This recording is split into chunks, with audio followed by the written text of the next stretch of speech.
First of all, Ernest, I would like to start off by giving a shout out to FYF Sports Debates podcast. I really love that podcast. I really do.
Above names, worthy of all his praise, that still ain't enough, yeah. You don't know how hard I prayed, and he looked in my grave and he told me get up, yeah. At times I wanted to give up, told me trust him, even with faith the same size as the mustard seed, yeah. That was enough to me right where I'm at. Free me from places that I can't go back. Reckless and righteous when Christ is in that. Caught on his name cause his power's unmatched. Had me in shackles till he broke the chain. Killing my flesh, he's my license for that. Renew my mind, so my mindset for that. When they set up, I got can't be set back. Ready, set, go. Yeah, he made me ready, he set me up, then told me go. FYF Sports, man, it's Lamont, we back. Can't say we're going to be live, another 8-hour live, but we definitely going to be live tonight to talk about a lot of different things. We got some games going on tonight. Going to be following those games. And then we got to talk about something that I don't think very many people are even talking about. And it has actually kind of been happening under the radar. The media hasn't really talked about it too much. NBA players haven't addressed it too much. And I think once these changes are made, we're going to see a completely different NBA over the next couple of years. And Giannis Antetokounmpo, obviously the funny situation on the Daily News show. Obviously, it was just comical satire. Some of the jokes he was making, obviously reading off the prompter. Things he said about Kevin Durant, obviously joining the super team. Very funny. But it is a conversation that there's a lot of people on both sides of that fence. There's some people that don't mind it, don't mind all the player movement. And then you have a lot of people that say, look, grind it out. The Damian Lillards, the Bradley Bills. We saw Damian Lillard came out and was really going at fan bases that were mocking his loyalty. So you see within the NBA and outside of the NBA, you see two completely separate sides of this spectrum. And we're going to be talking about that today on FYF Sports. But I think with the Giannis Antetokounmpo angle, Giannis Antetokounmpo actually talking about that made me think about something else that's going on in the NBA. That, again, when the NBA wants to get things done under the radar, when the owners get tired of getting screwed over, they do things in silence. And so while we've been talking about all these trades, while we've been talking about the new Western Conference, how weak the East might have gotten, we've been talking about the injuries to the Lakers. LeBron, how long is he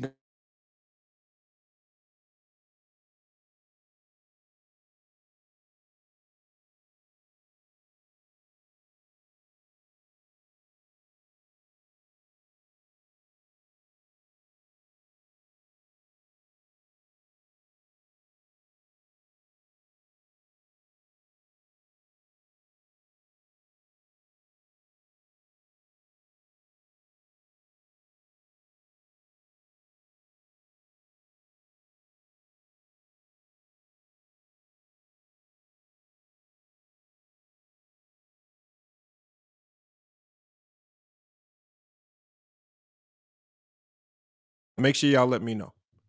Now, the stream is not frozen. We good still. Just make sure y'all can hear the audio. It'll pick back up. That's just this. It's the typical 6 o'clock YouTube lag, man. Nothing I can really do about it. Well, I'll take care of the video here in a second. I want to get to the main news of the day, and like I was talking about with the owners, y'all. The owners, when the owners get pissed off.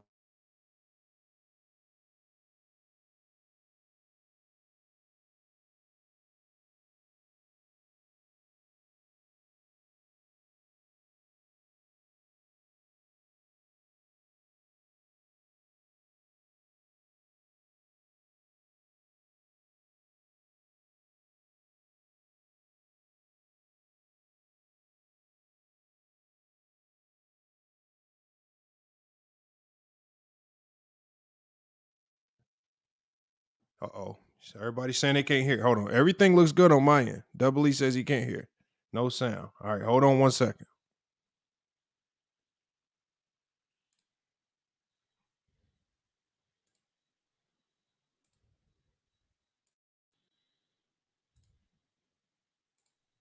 All right, are we good now?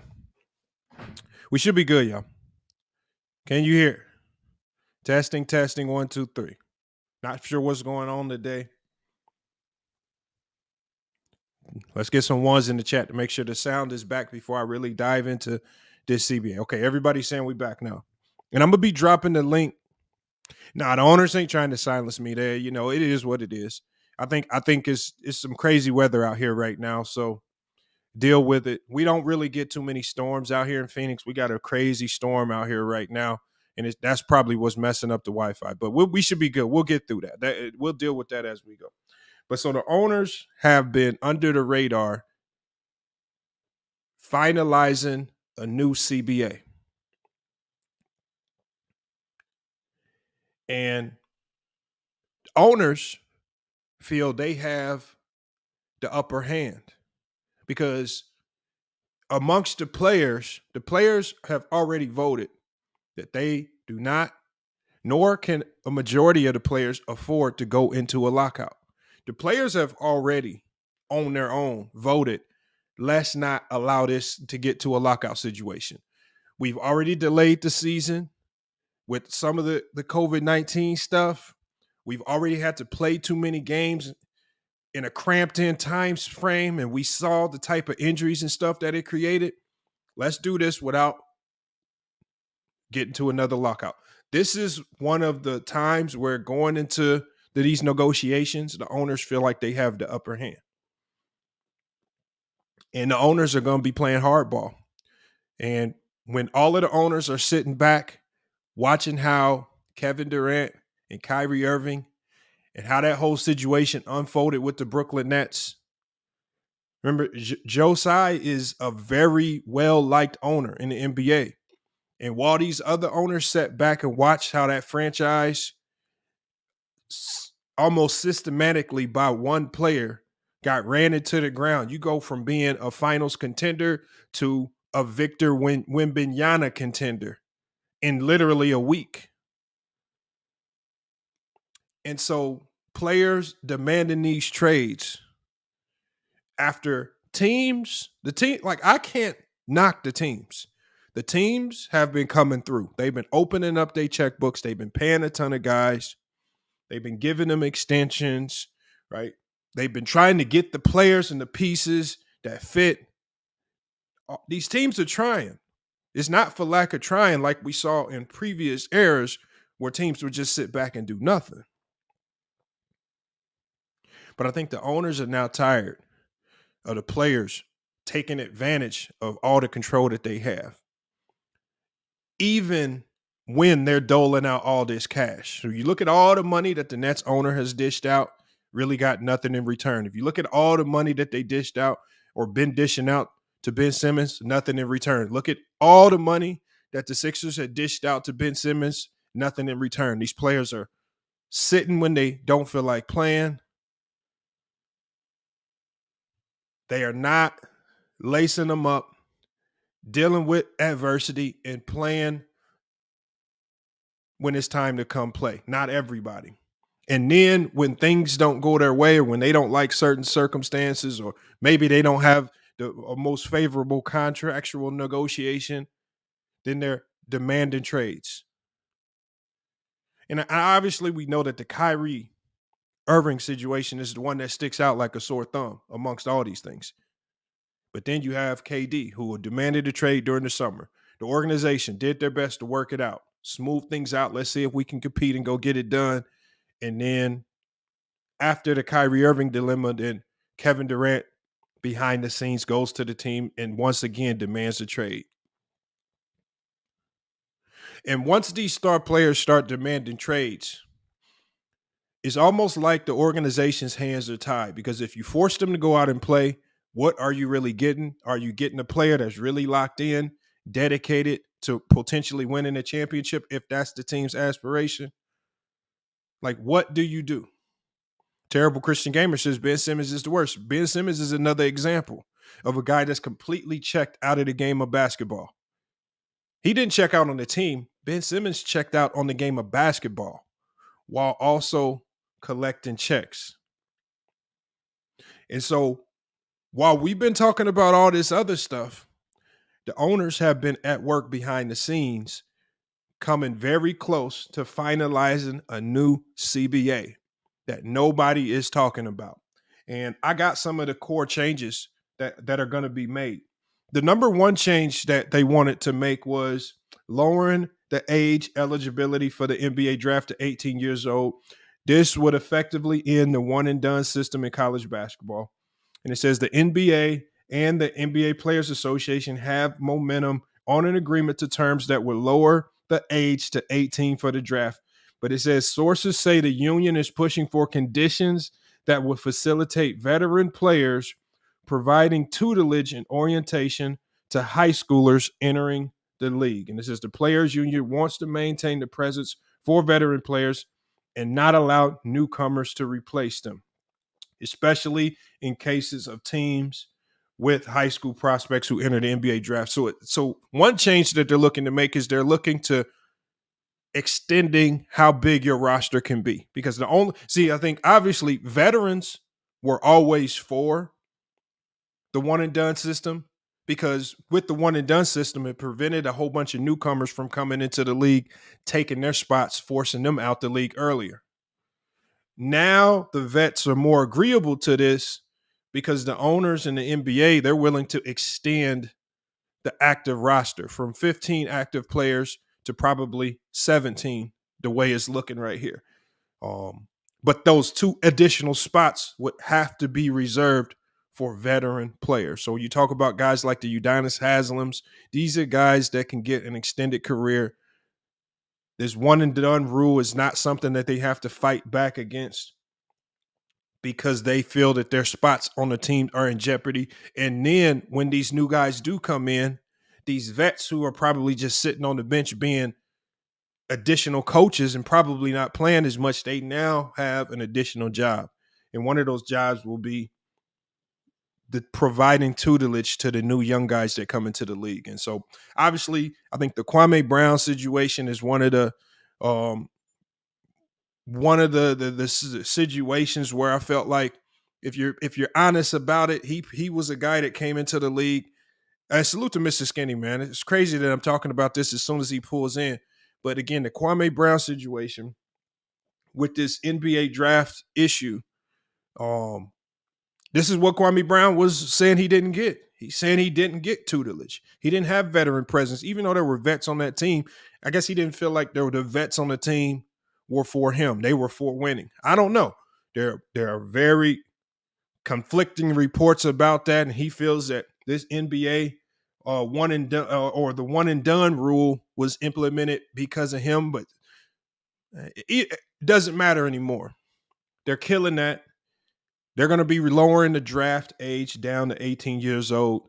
Vets aren't going to have to worry about losing their jobs. They're going to be extending roster sizes so vets can stick around and help out the young guys, which I think is a very good idea.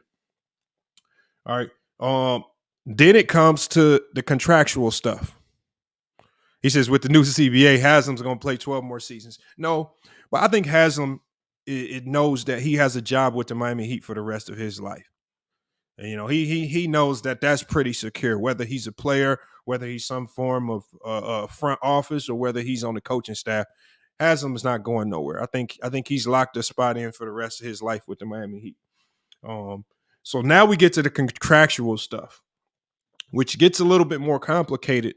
And some of the things about players demanding trades aren't getting leaked, but some things have been leaked by insiders who want to remain unnamed at this time. But some of the things that are public about the contracts is they want to increase the contract extensions limit.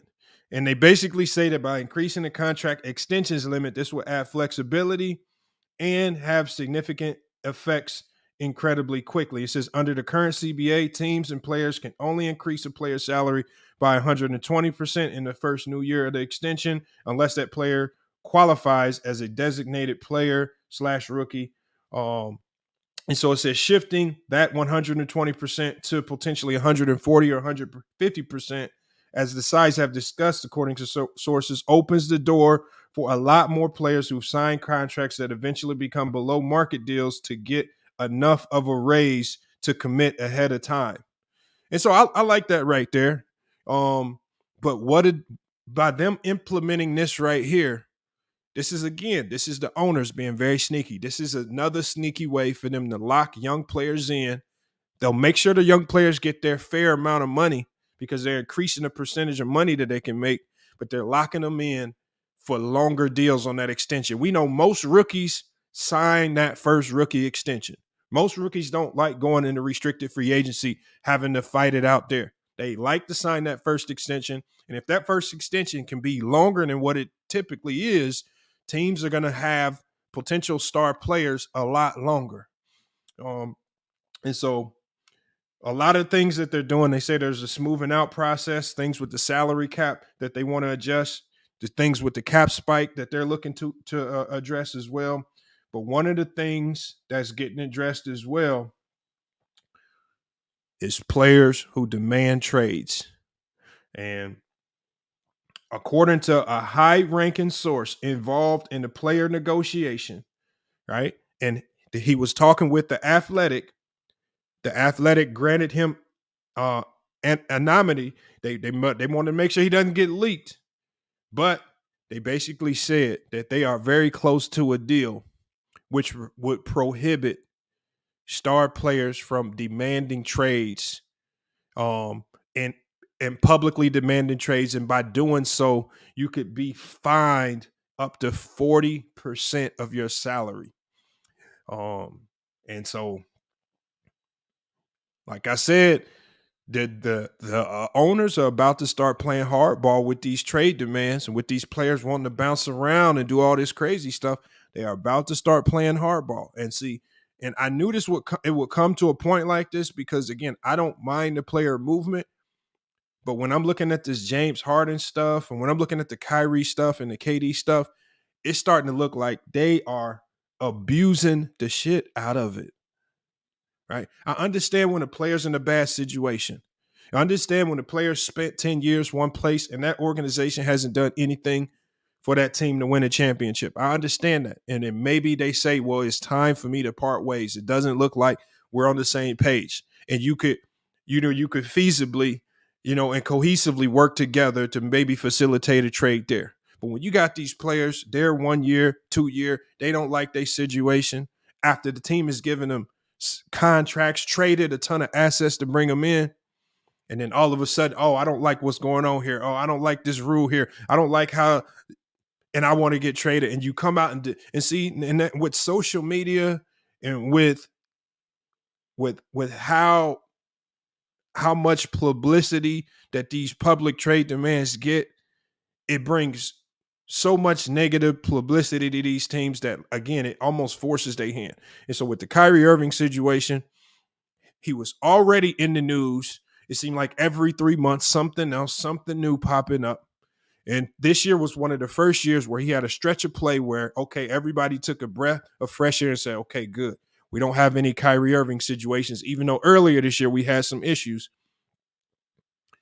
And then all of a sudden, right before the trade deadline hits, he hits everybody with a curveball. Oh, I want to get traded. Nobody saw it coming. And this is after. He demanded a trade because he wasn't getting the contract that he wanted, but he hadn't done the things necessary prior to that for the team to say we're willing to negotiate with you in good faith. He missed a ton of games. He voluntarily sat out a ton of games. The team stood aside. They had his back on a lot of decisions he wanted to make, but at the end of the day, he wasn't on the court playing games while he was collecting a paycheck. And this is not 1 year. This is multiple years that this consistently happened. And so they were paying an absorbent amount of luxury tax dollars year after year while Kyrie, for the most part, was sitting at home doing nothing. And so going into this year, they were basically like, now it's time for you to get paid. And now you want us to negotiate with you in good faith. The team had absolutely no reason whatsoever. As we're just talking as a business, they had absolutely no reason whatsoever to deal with Kyrie Irving in that particular manner, to get to capitulate to his contractual demands. He really hadn't given them anything to go with, and then he requests a trade. And this is what the owners are about to crack down on. And like I said, I love player movement, but the players started to take advantage of it. And that's where I really stopped going at people that criticize these guys from bouncing from team to team, because I started to see, man, you got guys coming into camp intentionally out of shape. You got guys literally quitting on teams like we saw with James Harden, Ben Simmons. And then all the while demanding trades. While these teams are giving up assets, paying out millions, giving up more assets, paying out millions, and the owners are going to have enough of it. And so for the players, they're probably going to have to deal with a new CBA over the next 7 to 10 years. That's not as favorable. Yeah, they'll still make their money, but they're gonna do it on the team that the owners choose for them to be on. And so again, like I said, while we're talking about all of these other things, a new CBA is getting negotiated and they are close to finalizing it. I love the idea of lowering the age to 18. I love that idea. But some of the other things that are going to be publicized in this new CBA, boy, players are going to lose that power. They're going to get their money, but they're going to lose a ton of power. And I think that's why the players are not having so much pushback against it, because at the end of the day, they still get their money.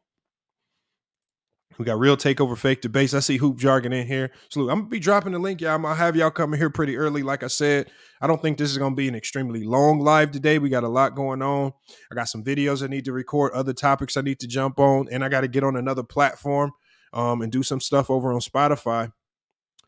But I want to talk about this. And Real Takes Over, he says the Kyrie rule is coming. Yes, I wouldn't be surprised if that's what they named it. Now, the one thing that I didn't see were any changes to load management.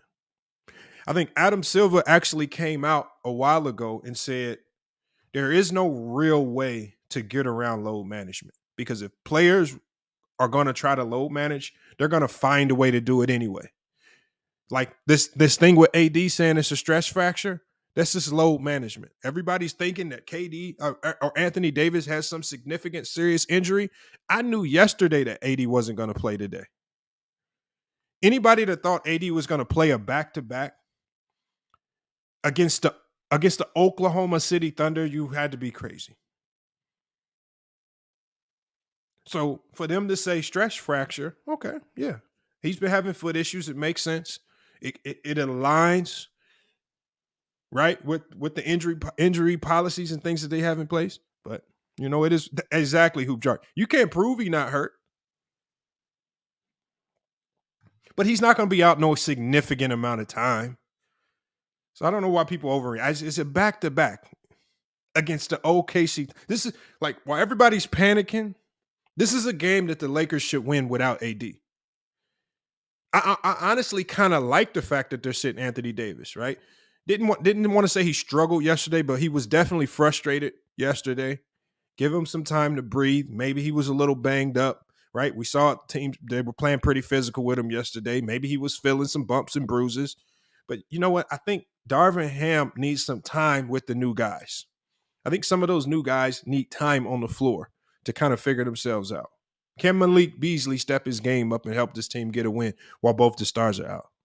Like, if they can't win this game without LeBron and AD, then they have no hope in the playoffs, or they have no real hope for making a true playoff push. Sometimes you just got to trust in the guys that you got. All right, so when we pull up today, we're gonna talk about a lot of these topics, man. I just dropped the Cash App in the chat, man. Make sure y'all hit the Cash App to support the channel, man. FYF Sports, man. All right, YouTube is making it harder and harder to monetize.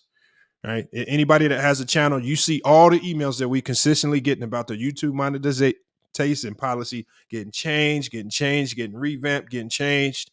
Right, it's becoming more of a platform that favors shorts, because we know y'all have low attention spans, and so everybody's gravitating to the shorts and not the long form content. So, man, like I said, while you guys sit here and watch these YouTube channels like it's ESPN, go ahead and support us like it's ESPN, y'all. Support us all. Hoop Jargon understands what I'm saying. Real Takes, Fake Debates. SB Talk Sport, he understands. Everybody, True to King, everybody that's content creators understands the grind that it takes. It's not about just hitting the button, going live. I started setting this live up about 6 hours ago, from doing SEO research, determining what topic to talk about, determining what topic might hit the best in the algorithm, determining what topic you guys might be most interested in. Then you have to actually set it up with the StreamYard and the description and the title and the hashtags. And then you have to share it to whatever social platforms that you have. Then you have to find ways to promote it. So, man, y'all just support, man. Support these channels, man. Support these channels, man. Salute. But again, anything you guys can give will go. Everything I usually get in the Cash App goes right back into the channel anyway. So, man, definitely appreciate you guys, everybody that's been supporting the channel. Let me go ahead and get this link out there. Another topic that I want to talk about is the Ja Morant thing. All right. The timing of this Ja Morant thing is very suspicious. I think the victim in the case is doing a little bit finesse into the story, right? Adding on to some things. I think he's taking advantage of a lot of stories that have been coming out in the media about Ja Morant. And I think he's adding his own little extra sauce to the story to kind of gas it up. And I think the victim in this case has nothing to lose. He can add any extra sauce he wants to this story. It's Ja Morant, whose name has been thrown through the media, where people are saying he's trying to be a thug. Right? There was an incident with the Indiana Pacers where some of the security guards for the Pacers claimed that somebody in Ja Morant's entourage pointed a gun at the Indiana Pacers team bus with a beam on it, and they saw the beam flashing into the bus. So with all these stories circulating around Ja Morant, I believe the incident, the fight with Ja Morant was real. But this little extra sauce that the guy's adding on to the story, that Ja Morant went in the house and came back out with a gun.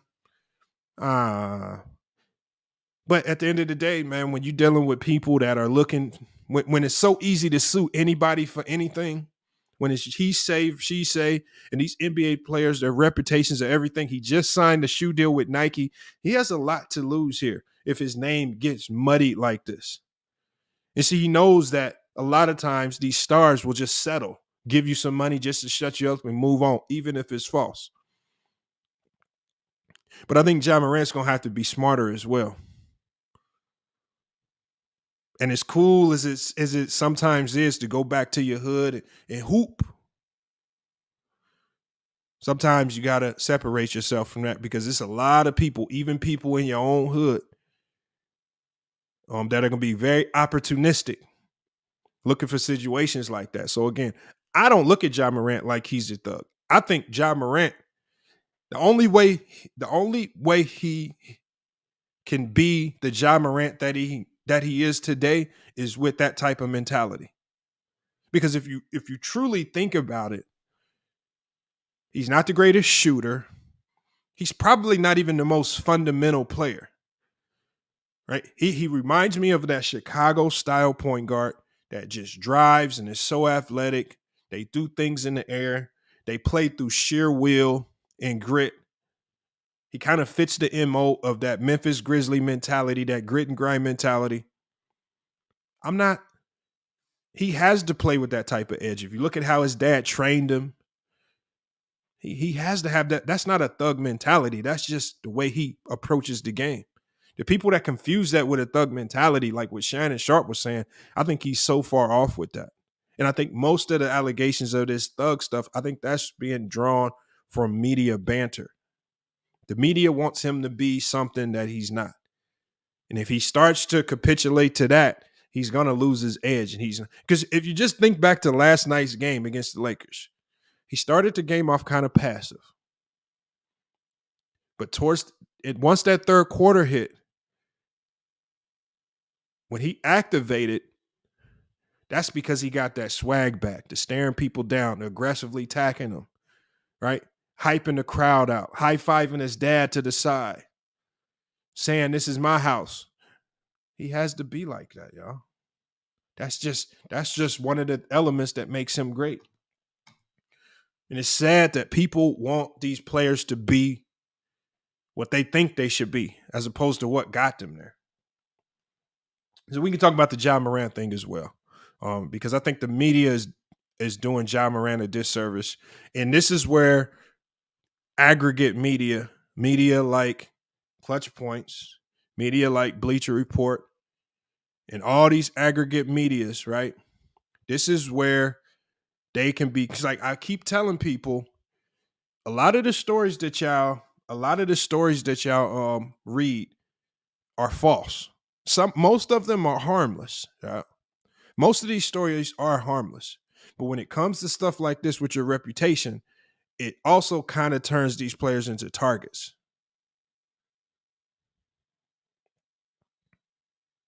King KO says he hangs with that crowd, Lamont. Let Ja thug. What? But that's the thing, King KO. You say he hangs with that crowd, but you don't know anybody that he hangs with. You don't know their names. You don't know their backgrounds. You don't know what they actually do for a living. All the guys that he hang with, they all could be business owners and businessmen. They might not dress in a suit and tie. They might not look the part or sound the part, but they could all very well be $1 million businessmen, and you do not even know it. How do you know what crowd that he hangs out with? And it's those types of blind impressions where you can say that based on how the appearance of somebody, and then this is probably what over with the Indiana Pacers.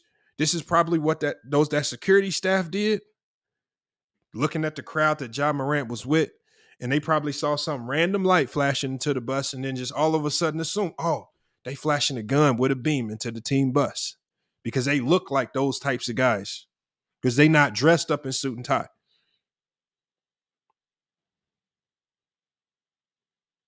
I don't know anybody Ja Morant hangs out with. I don't really see anybody that he hangs out with.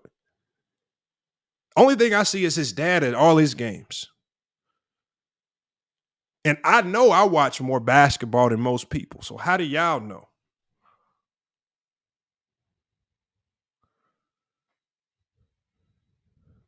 Percy says, Shorty want to be a thug. I don't think he has a thug mentality. I don't know where people get this thug mentality.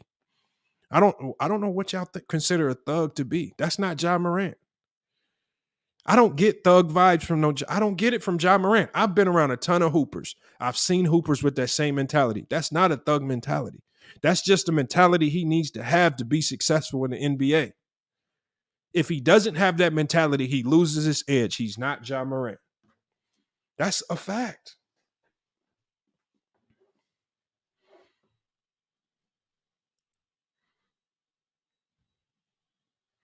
So, man, we got to cut these players a break, man, and stop trying to prejudge or predetermine who they are. And most of these allegations about these players, y'all, most of them stem from media narratives. Thank you, hoop jargon. It's called moxie. I don't get it. I've been around guys that's really in the streets. I don't get that vibe. I don't get that vibe. That's what John Durant is trying to portray. I don't know how y'all get it. Not if you've been around real street dudes.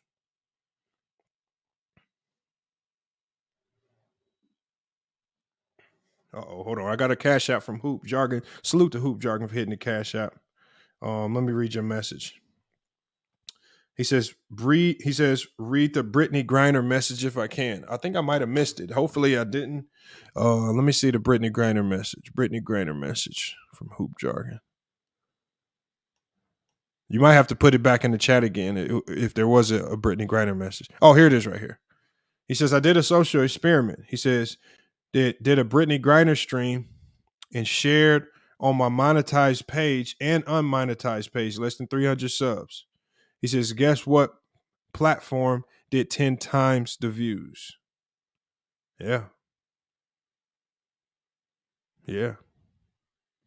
That's crazy, ain't it? I already know. Like, YouTube is going to swear up and down that they don't have an algorithm that's biased, but it's extremely biased. It is extremely biased.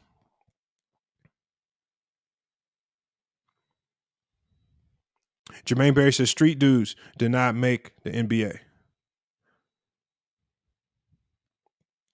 Laws Dope says he's a young man. He will learn to protect his image more. He is. You know what? And it may come down. It may get to the point where he's just going to have to ask the people around him, look, we all got a lot of stuff going for ourselves. So when we all in public together, let's portray a certain image because we all have businesses and families. And we know that the media is going to take any opportunity to try to label us something that we not. And so sometimes you have to, for the sake of the media, put on a certain face. I know, I heard my parents say this a lot, right? My mom, when she would go to work, she'd be like, I gotta go to work. What would she tell me? I gotta use my white people voice. Because you have to put on a certain face sometimes. Don't mean you faking it. You can't go to the workplace if you're a lawyer trying to be real. You got to put on a different face sometimes just to get a job done. So, it is what it is. T Street said it's a smear campaign. Old news. It is. I know this story. That's what I'm saying, T Street, because this story came out a while ago about the fight.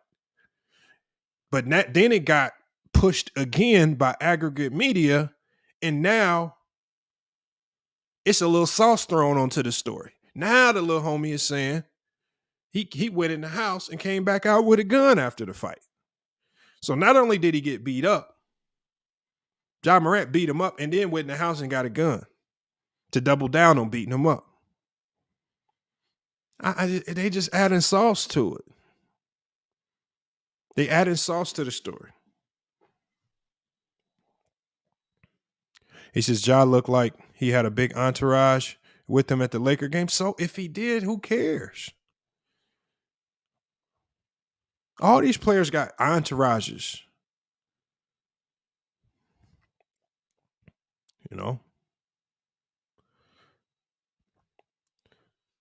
But at the end of the day, we don't care about that entourage if aggregate media ain't pushing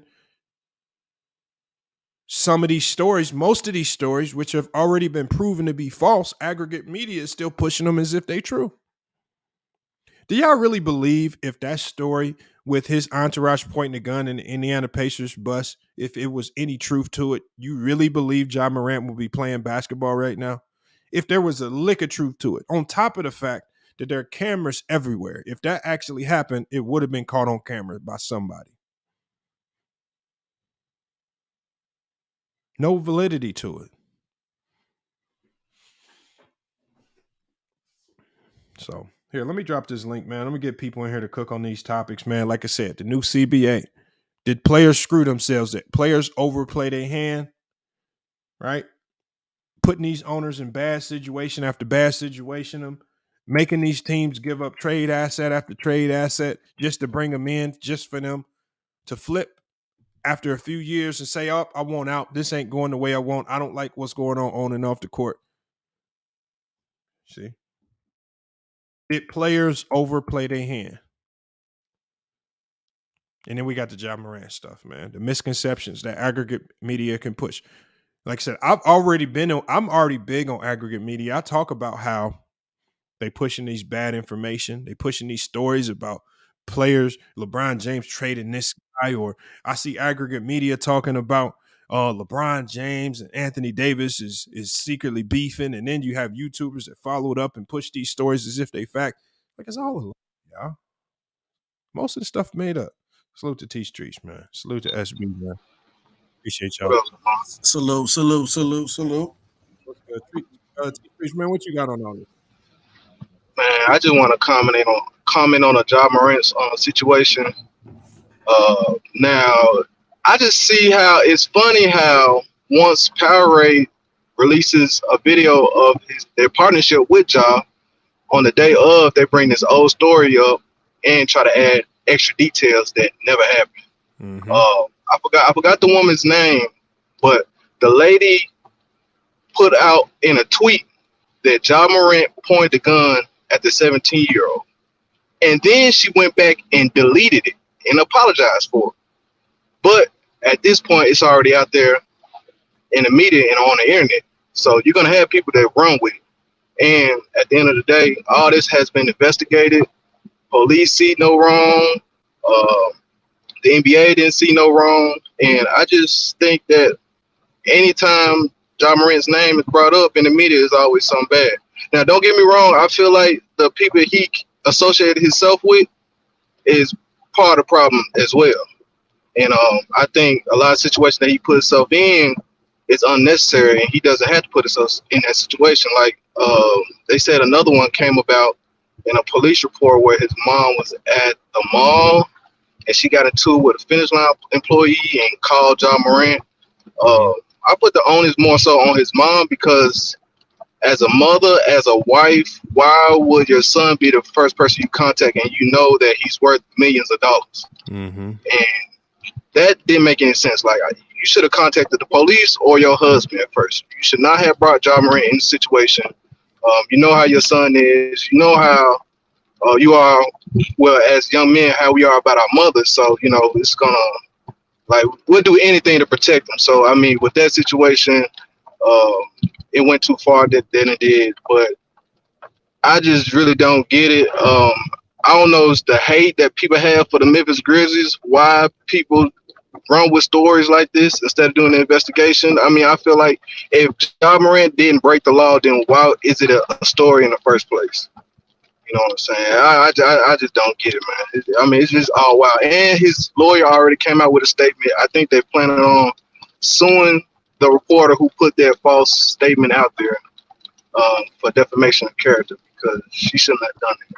And it's funny how they'll put in an article that he was in an altercation with a 17-year-old minor, but let that been the other way around. Let's say the 17-year-old did something to Ja. The article wouldn't have said 17-year-old minor. It would have said the young adult shot Ja or something like that. They would have flipped it. A young black male shoots an NBA star. That's what would have been the article. But instead, since Ja is the big name in it, they put as a 17-year-old minor. And, I mean, if you're from Memphis, and, I mean, not even from Memphis, but just in an urban situation, like, you know how these young kids and most young kids don't even look like 15, 16-year-olds. So, I mean, it is what it is, but I think the media's just gone too far, man, with the smear campaign. Well, I 100% agree. Hold on. SB, what you got on this?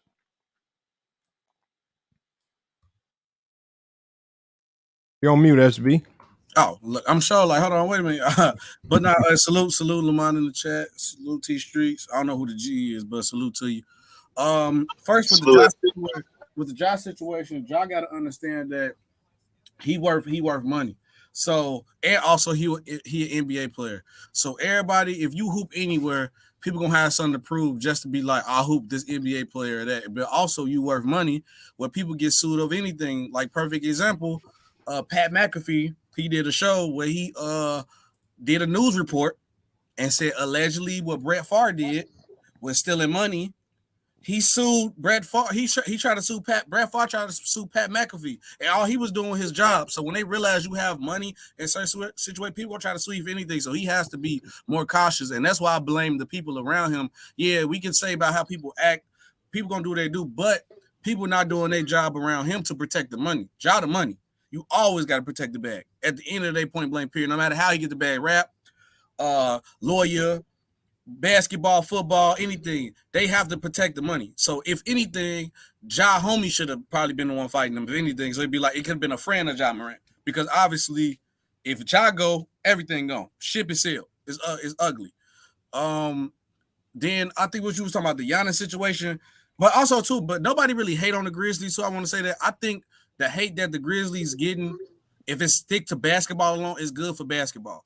Because what Josh said, he good in the West. Now everybody want to see them fail. That's good because now it bring more attention to the game because we don't have no rivalries. We don't got no villains, no nothing. Like, we don't have that no more. I remember when back in the day, the Lakers and the Celtics played, it was, all right, Lakers and Celtics rival no matter who was on the team.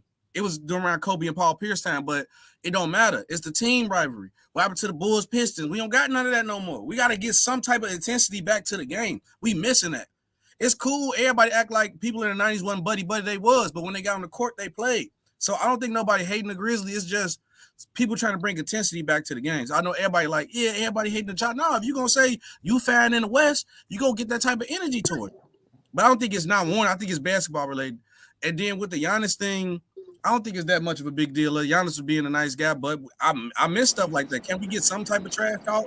What are rivalries? That's the only thing I'm problem. Like, what happened to the intensity of the game? No regular season important. And then Lamont, you're gonna like this because I feel like Dame is gonna fall into that factor because I think Dame is one of the greatest shooters. He's a top 5 shooter. I think I put him over. I think he's a top 5 shooter, and he's one of the best point guards in the league. And he's gonna fall under that Dominique Wilkins factor where he was a great player during his time, but if you didn't watch him play, you're not gonna enjoy him. You know why? Yeah. All we care about is stats and winning. And since Dame and Portland don't win, y'all not gonna appreciate a great player no more. Because we don't care about the regular season. What the intensity yet? What a Portland rivalry yet? Portland Lakers, Sacramento King, like we don't got none of that no more. Because everybody care about drama instead of the game. That's just me on that. I agree. And I think that's where this fan emphasis on players winning so much. I mean, again, I think fans have to take a little bit of accountability on some of the things that we're seeing too. Putting so much emphasis on players winning championships. We don't players care about fan perception. They care about what the people are saying. They humans just like us. Like, you know, they want to know what the people are saying, what the people think. And if all I'm hearing from fans is he can't be great and, you know, he's not good enough unless he get a championship, or did he take? So players are just gonna start chasing what the fans want, which is championships, and then you can't get mad at them. And so, again, like you said with Dame, he's not chasing it. He's loyal to the team. Now, it ain't about loyal to the team because he think about this. I be telling people this, bro. This is not NBA 2K. This is real life. Dame just built the mansion for his wife, got the crib that she wanted. He got to pack up all this to go to a team that's not a guaranteed championship. It's not. He looked at James Harden, left Houston where he was very comfortable, became a star at, went to the Nets. Now he on the Sixers. And it don't look like he finna win a championship. You look at Russell Westbrook. He signed a max contract, became MVP, been on like 5 teams in 5 years. I'm Dame Lillard looking at, why would I leave? My family comfortable. I'm the star here. The grass ain't green on the other side. I agree. Can I step in? Yeah, go ahead, Hoop. Well, you know, to the point of when I joined in, nobody's hating on the Grizzlies. Nobody gives a shit about the Grizzlies. I mean, let's be for real. The average, before Ja Morant joined the Grizzlies, they probably got a headline, once a year, mainstream media. So I don't think it's that. But I think we're in the era of lack of journalism. You got people who basically just they go off that vacuum society, which you were just talking about, why YouTube is failing now, because people want things in short verse, right? They want controversy, they want quick, digestible information. And you'd be a damn fool to think that the big boys don't pick up on that. So what you're seeing now is small, digestible talking points that get spun as news. And how do we know this? Because ESPN, they post like a goddamn 15-year-old who just starting off on, on Instagram with these little, like trick shots and all this crazy stuff. The ESPN we all grew up on, it's like, bruh, what the hell is this? Not to cut you off, Hoop. You hit it right on the head, because they realize who the audience trash, who they get those young people who run their pages like that, bro. I know the media say, I see with the jobs come up like that. If they see that you can run and edit pages good, they will hire you. Absolutely. So journalism gone. You're right. Journalism is done. It's done. Done. So that's why, as much as a clown as Skip Bayless is, I like his style because at least he tries. Now you can say he missed the mark because he missed the mark a lot. But I can respect his process. When you see these dudes like on TYT Sports, the Young Turks, they're horrible. Like your boy Van Lathan, he's horrible. Them dudes are terrible. They have no foundation, no basis, no real endpoint. So that's what people want, though. The clicks, the numbers, they show that's what people want. So you're gonna see people with an allegation with that's gonna get clicks. Because like y'all said, John Morant ain't that kind of guy. But if you want to paint him that way, he plays from Memphis. We know Memphis is a crazy place to live. You can do that, and the clicks gonna come. So again, man, this is more or less the death of journalism, and it's unfortunate to see. I'm 39, so I guess I'm an old head, but I ain't that old. But it's just like, God, dog, man. It's like this is just the new reality. Yeah. And you're right, because I'm in the process of trying to do what you're doing now, but it's hard for me to I gotta take the long, slow route of getting the journalism, get to the point. But it'd be like, well, if I could just build my own platform on YouTube and build my voice like that, because I respect a lot of people like Stephen A. takes, but I respect what Stephen A. had to go through. People don't realize Stephen A. had to cover high school, then he had to do a radio. Then after that, he went to the under college, and he wasn't making no bread because there's not no bread coming into the point of the beginning of journalists to actually build yourself up to appreciate it. Stephen A. was living off tuna fish and Kool-Aid. But now if I could just be like, okay, well, if I just build a YouTube up and get my followers up, I'm going to make money. So why would I go the long route no more? So that's why you're right. Journalism is dead, bro. It's dead.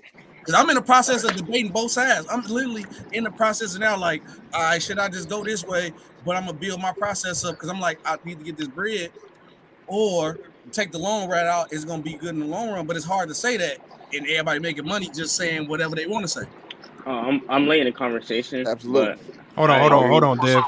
It's on God first next. Go ahead, God first. What it do? Salute to everybody. Salute, God first. What it do, man? I feel what y'all saying on all that, but John Morant, he got to tone it down a little bit. And I put a lot of that on his pop. He got his dad right there. And like what you said, Lamar, earlier about, I got to put my white voice on to go to work. You in the spotlight. It's a camera everywhere. It's a phone in your face. You got to tone it down a little bit. You know what I mean? I ain't going to label him nothing because, all this stuff that came out, nobody knows if it's true or not. It's allegations, you know what I'm saying? But again, his pop should be there and lead him in the right way. You know what I mean? Instead of his pop seemed more like he a homeboy. You know what I mean? Now that he's in the NBA and stuff, he ain't seem like you gotta put him in the right spot. You gotta tone it down a little bit, man. That's all I got on that for the John Morant thing. I hope none of that stuff is true. I hope none of that stuff is true. And I think it was T Streets who said it looked bad when they say, oh, it's a teenager. It was but he said it was a teenager that he beat up and all that. Of course that look and sound bad. Let's go get everybody attention quick. You know what I mean? Yeah, adding that minor in there, that word minor. Giannis, I'll tell you one thing though. The funny thing is, I'll tell you one thing. If that minor commit armed robbery, he going to the adult prison or the adult jail. I know that much. Out the gate. They ain't Out the gonna gate. use that word minor with him. Big facts. And Big out the facts. gate. And that with Giannis, Giannis, I forgot what he said. What he said about Durant, you need to come practice with him. Giannis been taking shots at KD and Harden for a little second. And it's No, kind it of was a crazy, you joke know what I though. mean? They were joking. Yeah, It wasn't it was serious though. it wasn't serious, but I mean, I really feel like he feel like that though. I really do. And he's a foreigner too. You know what I'm saying? He ain't really come up with the AAU buddy system and everything that Facts. those guys, Facts. everything that we came up with. So I really do feel like he feel like that. He ain't gonna really say it because you know that ain't cool to say, and nobody else coming out really saying it. Dame Dollar saying it in so many words, saying he gonna stay with Portland and build his legacy up. He ain't just gonna come out and say it like Giannis, you know what I mean? But he ain't come up in the AAU buddy system and we gonna come over here, go over here and mess up this team and all that. like KD and Kyrie did, you know what I mean? So I feel like he was joking, but I really do feel like he feel like that in his heart, like he really do feel like that. Hey, Like, God, really first, did feel you like see the full clip though? Nah, I ain't see the full clip. If you see the full clip, it's obvious that he was joking. It was like he literally was like, the whole segment was, dude said he missed trash talking in the league. And he said, Giannis, I wrote this on the teleprompter, you got to read it. And as soon as Giannis read it, he instantly was like, KD, you one of the best scorers in the league. You know, it ain't even like that. Man, Giannis always be doing that buttering up stuff. I mean, he just say that, but again, I'm not gonna say nothing in the national public. I'm not gonna joke or say it if I don't want my name attached to it. You know what I mean? Like I'm trying to tell you, feel you like see that, the full bro. clip is obvious. It's like it's not even close. Like people literally cut it. This the point. Like Hoop Jar just said it. Like we wanted the short clip drama in the media. They literally edited the clip to the point to make it seem like that. But if you watch the full clip, it's not close. SB. The thing is if you read like Clutch Points and Bleacher Report, the way they title it, they don't put nothing in there that it was all comedic, reading from a teleprompter. They don't say. They just title it and say, Giannis takes shots at KD. I mean, it's all over the internet right now. And you see all these websites that say that, and then people run with just that. Yep, because they need that click. Because you watch as soon as I seen that, I instantly said I need the full clip before I have any opinion on it. And I watched the full clip. I'm like, oh my God. Right, but I'm just saying, that's how desperate. Like, even if we agree or disagree, if it was a joke or not, his mentality is not the same as the American players. Like that's he didn't facts. come up with that. He didn't come up with the AAU, but and that's why that would make that again. Yeah, you know what I'm saying. His family, what are they? They're Greek, or African or whatever. So Nigerian and Greek. Yeah, so his whole outlook on the earth and his mentality and everything is way different from us over here in the United States and stuff. That's why he might have been joking, but I do feel like he feel like that a little bit. You know what I mean? I don't see it once I see the clip. It's just because it was on on a Tonight Show, and he was just literally like it was like a Dave Chappelle type segment type of show. It was like one of those Saturday Night Live. It wasn't nowhere near close. But like Hoop was saying, we so thirsty for clicks and short mindset that come on, y'all not really watching the game. The Bucks on a 14-game win streak. The Lakers just traded everybody. They got hurt. Ja saying he good in the West. The Mavericks not looking too good. You got the Heat might be back emerging. The Trae Young on another coach. Like, come on, there's so many other storylines you can use. We taking a Daily Show clip and running with it. Like, come on, bro. Is y'all watching basketball?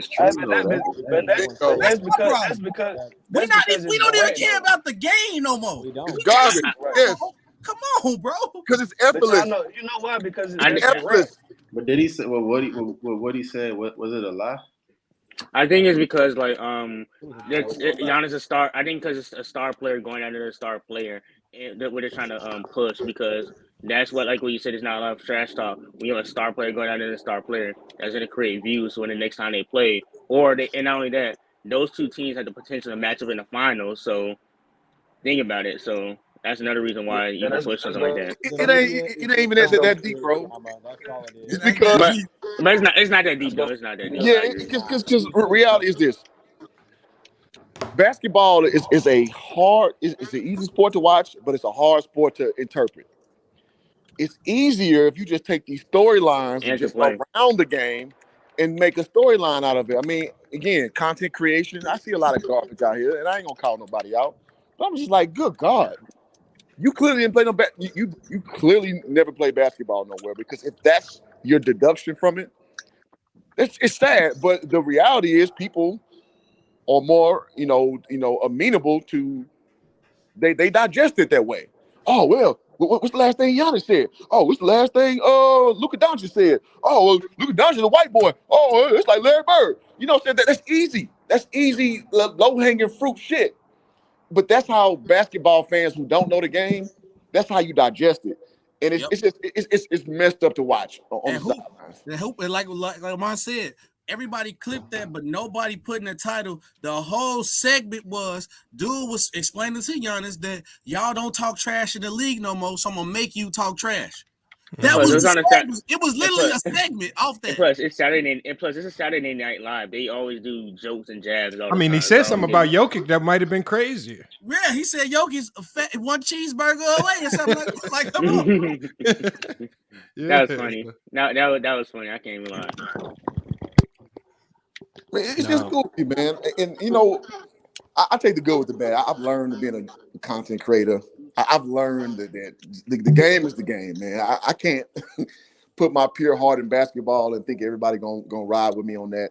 You just got to ride the wave, and this just reality of what digestible basketball content is going. In 2023, it is what it is. My problem is this though. Before you ask your question, is so many storylines going on right now in basketball, literally, that you could pick up. The Knicks are playing great basketball. Everybody called, even me, Jalen Brunson. I thought Jalen Brunson was one of the worst signings. Everybody was wrong about it. That's one. You got the Hawks. Is Trae Young not coachable? That's another one. Giannis is still the best player. Is Giannis and KD who the best player in the league when they healthy? Is the criteria for MVP wrong? Because now the league messed up by giving Jokic the MVP last year, because now he's putting up just as much stats and got a better record. How can you not give him MVP? It's so much going on. Agreed, bro. Agreed, bro. But the one thing I gotta admit though, and this is the one thing, if you don't give any other era of basketball anything, the one thing that this era is missing is them crazy rivalries that even made the theme song crazy. Like the NBA on NBC theme song is epic because the rivalries attached to the games that was playing. Bulls, Knicks, Bulls, that's Pacers, right? Yeah, like so when them because of the lack of rivalries in this league, I think that's also one of the reasons why there's so much desperation from journalists to try to create these narratives. Yeah. But there ain't that is something that the NBA's got to find a way to get back, and maybe they're trying to use Ja Morant to be that villain that can be somebody's rival. But I also think that when you look at how the CBA is going to get revised with stars being stuck on their teams, maybe this is their way, their underhanded way, saying we're going to find a way to get rivalries back. We're going to keep these stars where they at. We're going to find a way to not allow them to move around. We're going to pay them their money. They ain't going nowhere. We're going to make rivalries however we got to. Lamar, one question. Got to get it back. Lamar, one question I got to ask you before I let somebody else go. I know everyone talk.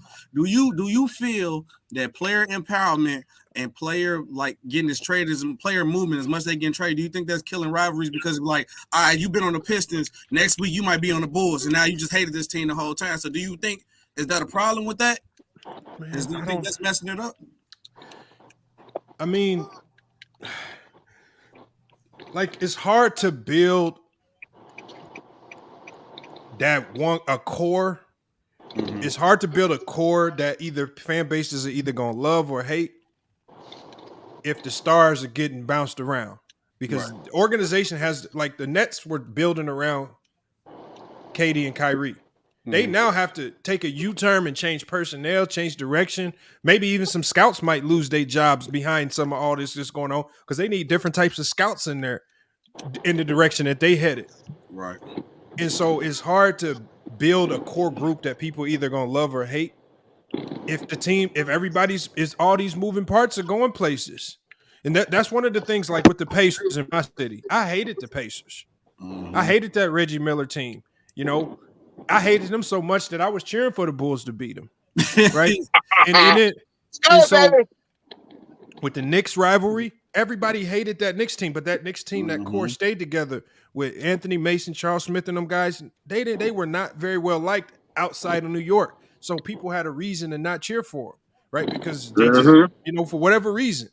And so I think they got to find a way to get more teams with a core group of guys that either their fan bases can love or hate. The Grizzlies are doing a good job of building up a group that a lot of people are turning into villains. All right, cool. Keep them together. Yeah. And then now we can find that counter, which I thought it was going to be the Golden State Warriors, but it's looking like the Golden State Warriors, that dynasty is coming into an end. But you got to start keeping cores together for us to love and hate. And other than, if you don't, I mean, the NBA's got to fix this. They got to fix it soon. They usually do a pretty good job of fixing these things, but they got to fix this issue because people are going to start falling out of love with the game. Go ahead, Mahari. What you got on this? What it do? What's going on, everybody? Hope y'all having a good day thus far. I just came back from the basketball court, man, and I was stroking threes left and right, bro. We got to link up. We got to play sometime soon in the future. Whatever we got to do, man. All right. Hey, but got to get healed. I don't know if y'all can see it. Let me show y'all. Oh no, I saw it earlier. Y'all didn't see it. No, y'all didn't see it, man. Oh, okay. Y'all see, I got a whole. That's good. I got a metal thing going through my thumb. Okay. You ain't the shooter no more. It's over with. Oh no, I'm not worried about it. So I don't know if you can see it, but it's like going through my hand, and I got to leave it on for another 6 weeks. So this is what's going on with my shooting hand. So I could barely move it. Right now, I got pins on the inside, and I got this contraption on it right now. So keep that from out of dark places. I told you about that, man. Well, let me answer the question to the whole situation. I think player movement has a lot to do with the fact of why we don't see as many rivals in the NBA anymore, because the players have now this entitlement where they can move whatever they want to, and nobody's going to tell them to stop them. But now I feel like it's going to start changing now because the owners are getting tired of the players moving around and taking their money in the process, which I hope it could create better rivalries. But the other problem I'm seeing with that issue is that the owners are the ones who have to pay these players, and they're the ones who have to pull the trigger and make the trades too. So it's kind of like a double-edged sword in that regard. Now, to me, the thing about with narratives and things of that sort, there are several publications I don't read. I don't read Bleacher Report. I don't read Clutch Points, because what those two publications likes to do, they like to create, they like to angle certain narratives and then twist some spin into it. And then what happens here is a lot of YouTube channels will take those narratives from Clutch Points and then they'll run with it and try to claim it as fact when in actuality it may not be. That's why you have to check your information. I'd rather be correct than be the first one to get the information right. And as a result, a lot of the players will take those false narratives and think it's true when in actuality it's not. So it's kind of a double-edged sword in my regard when I see things. But I hope that in the long-term future, to create more rivalries, you gotta do whatever. You gotta pay the players and find a way to keep the players in their home teams. The question here is, will the CBA keep the bird exception rule? Because that's the key thing here. If the owners take away the bird exception rule, I'm telling you, it's going to create havoc in the NBA free agency. But go ahead. Hey, look, if I will. Yeah. I gotta give you your flowers. Yeah. You put that in the link about the Fiverr account. Okay. I used to do sports journalism, that's why I'm big on journalism. As me and SB was talking about, I used to write articles and shit, and people used to pay me on these the freaking, I'm from Texas, so the San Angelo Tribune would pay me to write articles for sports. I never thought to leverage my YouTube platform on goddamn Fiverr, so I gotta give you your props on that. Goddamn, that's genius. So all right, go ahead. Hey, look, you know what the thing is, in hoop jargon, here's the catch to. If let's say, this is probably like the cheat code to it, but let's say you did it, SB did it, Mahari did it, True the King did it. What do we do to get all of our Fiverr accounts popping? We go buy each other's service, give each other 5-star reviews. We'll cash app you the money back so you don't lose nothing. But the only way you really get hidden in Fiverr is with the reviews. So Absolutely. if I got 4 or 5 star reviews from Mahari, SB, and everybody else, but I just had them buy it, and then they just gave me a 5-star, and I sent them their money right back on Cash App. Yes. That's how you boost it up, and then it'll start hitting, and then other people who actually need the service or really start buying it. Okay, he got some reviews going. All right, we're gonna go get it juking now. But it takes, like I said, it takes a collective to really start thinking like that to get it popping. So you gotta get more people on that wave. So we get like 10 of us. We all got 10 reviews because we done reviewed each other's stuff, man. We everybody could cash in on it. I Oh, want to add. I want that's to add to the crazy. point about the rivalries because I heard this point. If you guys disagree with it, it's okay. You can just let me know. So another point someone said. I heard someone says like when we had a discussion was about casuals because the NBA caters to casual fans and versus like NFL, NBA. More NBA fans are fans of players and the actual team, so they follow LeBron, they'll follow Curry, and don't care about the team. Versus like NFL, it like don't matter. Like the Buccaneers, they lost Tom Brady, but they're still gonna show up to that fan base and watch the game. Like if you watch a bad like a bad NFL team, who was a bad team? And they say like the Browns. The Browns always have a fan base when they're bad, good or bad. Versus Cleveland, attendance low, and that's one thing. I don't know if it's true or not because I feel like there's a lot more casual fans because you already know there's not like that many basketball peers. Probably like only basketball peers that people that actually will watch the game no matter what. They don't just watch a player. They watch. They know no like people have been this fan. So like I feel like the fans, the casual fans, also kind of fit the rivalry section thing because back then fans will go talk about the teams and not just the players.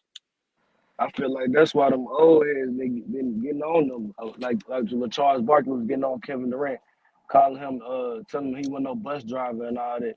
Like it's not no rivalry. It's not no games to get up for. It's not nothing. It's not But no real. only Go ahead. only pass I will give the players today.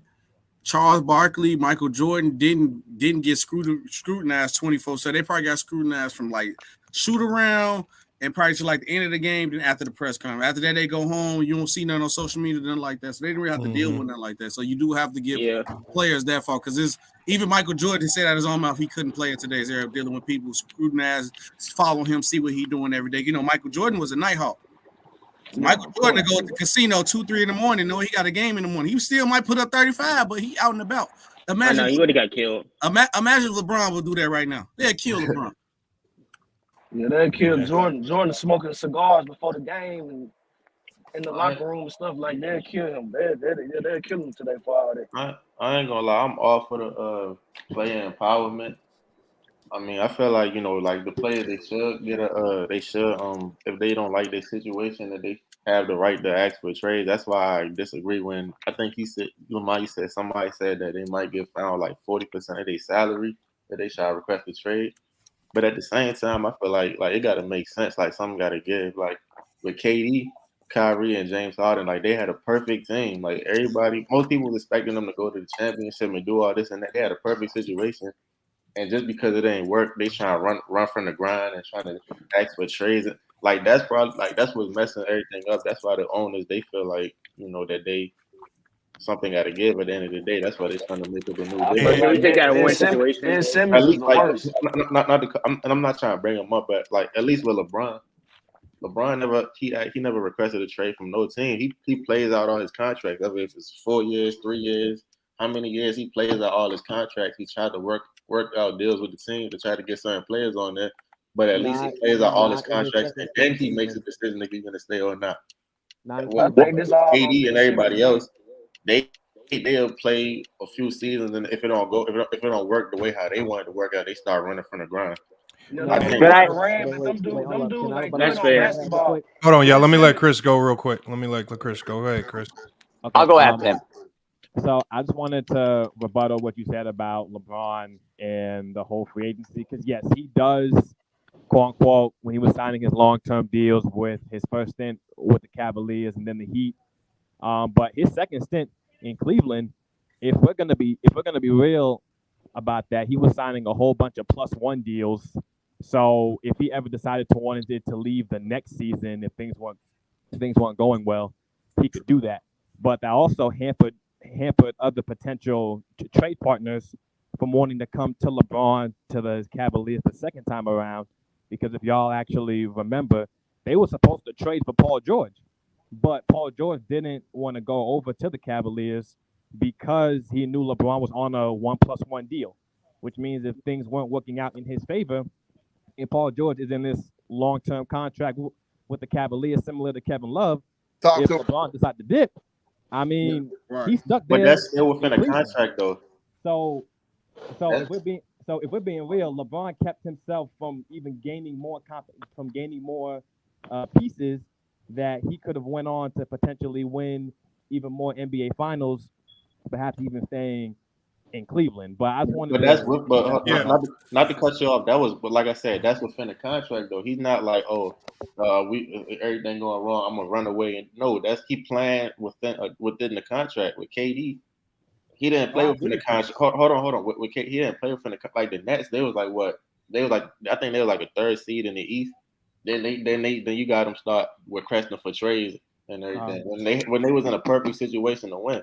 LeBron, regardless, you can say, he lost in the finals or not, but he still gave his team his all. He ain't quit on the team. He played within the contract, and then once he started to leave, that's when you're missing my point.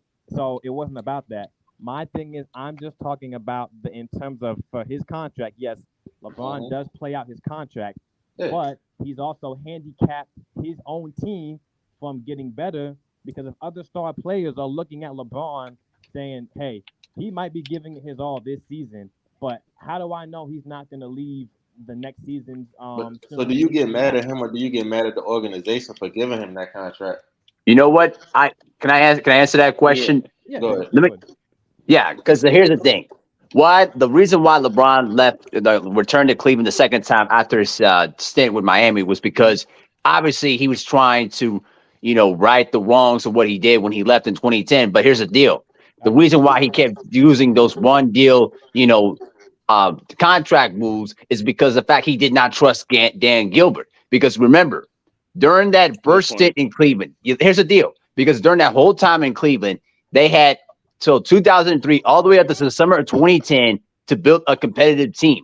And they had multiple opportunities, even after Gordon Gunn sold the team in 2005 to Dan Gilbert. They had multiple opportunities to build the team, and he was there long term to pretty much see everything else. And yes, they made one finals appearance, but let's be real, that team was no good. And they had opportunities. A 60-win team is no good. They was competitive. They were, but here's the thing. They were. Hold on. Hang on. Let me finish my point. I'm gonna add to the Hold on. Let me finish my point. Hold on. That's false. That's false. No, y'all gotta let me finish my point. Let me finish my point. And Chris, you got some feedback from your mic, man. That's why I keep muting you. Yeah. But let me finish my point. Now, listen, I do agree that he did, but that team, the last 2 years when they won 66 and 62 games, they were a good team, yes. But at the same time, Mo Williams, Delonte West, Antoine Jamison, they were not going to be guys that you could trust to get them to a championship. And remember this, if the Cavaliers would have traded J.J. Hickson for Amari Stoudemire during the trade deadline in 2010, it would have been a totally different narrative. He would have had a second superstar with him to win that 2010 championship and beat the Celtics. But again, the Cavaliers organization, the Cavaliers organization as a whole, they were more interested in making a profit than winning a championship. And by the time the summer of 2010 came around, he saw the writing on the wall and pretty much said, you know what, forget this. I don't want to deal with this. The organization was not going to bring in, all-star caliber talent. They could have had Jason Kidd. They could have had Ray Allen before. They could have had Joe Johnson. They could have had Michael Redd. They could have had all sorts of different free agents if they were willing to pay the money, and they weren't willing to do it. Hey, can I answer your point real quick? Hold on 1 second. Yeah, go ahead. Let me say one thing, though, because I think the whole point is, and this is why, regardless of what you think about LeBron James's move, this is not, the owners aren't tripping on the 1-and-1 contracts. They're not tripping on, because it takes two to make that deal happen. The team has to offer it. The player has to agree to it. That means they're both fine with that deal. So whether LeBron wanted a 1-and-1 or not, Cleveland had the opportunity to say, no, we don't want to do 1-and-1s. You can go sign with somebody else. It takes two to tango. So that was two parties agreed to a deal. they both move forward with it. The problem that the owners are having is that players and teams are coming to agreements on contracts. And what's happening is they don't even care about the trade demands or trade requests. It's the public trade request, because what happens is when these players throw stuff out there in the media and they go public with their trade requests, then they're trying to use the media to put pressure on the team to trade them, as opposed to, so when we look at how KD requested his trade the first time during the summer, he did it publicly. Second time he requested the trade, didn't nobody even know, and the trade happened behind closed doors and everybody walked away, and it was an amicable deal. See how easy that was? See, they're tired of these players going to the media, and then these teams are feeling like their hands are forced because you got all this media pressure, then you got all this negative talk, and then you have a ton of other players coming to them. Okay, well, if he's getting traded, what's my future look like? And then now you causing a big stir. And if you're going to do it behind closed doors, do it with the team so it doesn't become a big media mess. And that's what it's starting to come to right now. The intentionally leaking out these trade requests just to force the moves. But you know, the thing is though that could be a negative, because here's the deal: if they're going to take 40% of their salary, if they're making the trade demands public, I could see this being a lengthier lockout, because then the players are going to stand tall and say, you can't take away my 40% of my salary just because I stood up to you guys and demanded a trade because you didn't want to trade me privately, so I'm going to take it in the media publicly. So, and you're taking away 40% of my salary? Get out of here. I'm not going to do that. Lamar, I think here's a good example. I'm sorry. A good example of what you mean by private was the Paul George OKC situation. Like when Paul George got traded away from OKC to LA, it was smooth. It went good. So I see and I hear you. And that's a perfect example of that. And also, the players, they don't want to go to the lockout because that will mess with the money, because the players lost money with COVID.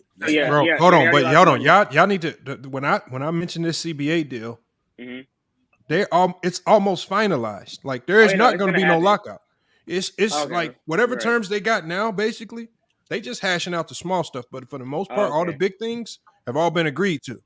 Okay, so, got you. I think my problem is, and they're gonna take people contracts for people quitting on teams like Ben Simmons, who's in the process. He's the main. That's different. Like, bro, I feel like hold on, wait, bro. The man literally flopped the hit, and then when he showed the replay, it barely graced his face or didn't hit him, and he left the game. Like, come on, bro. Like, you deserve to get your contract on or something like that. Like, come on, bro. I mean, SB, you're right, because the thing is, the whole situation, I feel like there's outliers. I think it's all started with Brooklyn Nets. I feel like Ben Simmons, we never seen a situation like this before, because I'm gonna say this, I don't think he wants to play basketball, because like you see him on the sideline of the bench, he looks happier. I don't like if he gets out the league today, I don't think he plays basketball. I don't got no passion for the game. No, hold on, wait, I got a question. Watch this. I'm gonna put y'all on game real quick. I think Ben Simmons' contract up next year, right? We're gonna see the old Ben Simmons, because he's gonna be playing for that contract. It's the only time players play hard when they contract on the line. Everybody's gonna be capping like Ben Simmons back, and he only playing for that contract. And once he get that contract, he gonna do the same thing again. I don't know. I don't think you want to play basketball. I can see that to be possible. That Ben Simmons is out of the rotation for the rest. He's out for rotation. He's done. Excuse me. What's up? Go ahead, Rob. And then Chris, you still got feed coming out your mic. It sounds like a weird echo, but some type of feed is coming out your mic. This, kind of crazy sounding. But just mute up when you're not talking. That's all. Go ahead, Rob. I'd like to address something that Mahari just said. I'm sorry. Dang, Ralph. Brother, you lied about that Suns and Cleveland. It was the Phoenix Suns who vetoed that trade, bro. It wasn't Cleveland. That was a straight out lie. Okay. So y'all got to stop rewriting history, talking about Cleveland wouldn't get Amari for J.J. Hickson. That was a lie.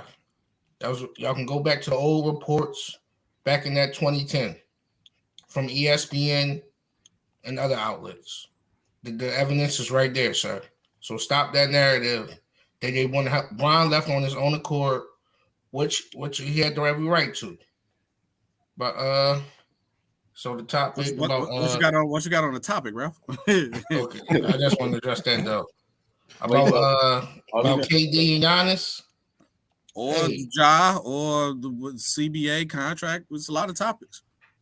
Hey, but that Giannis thing, he had every right to say what he had to say. Like, my question: did you see the full clip? No, sir.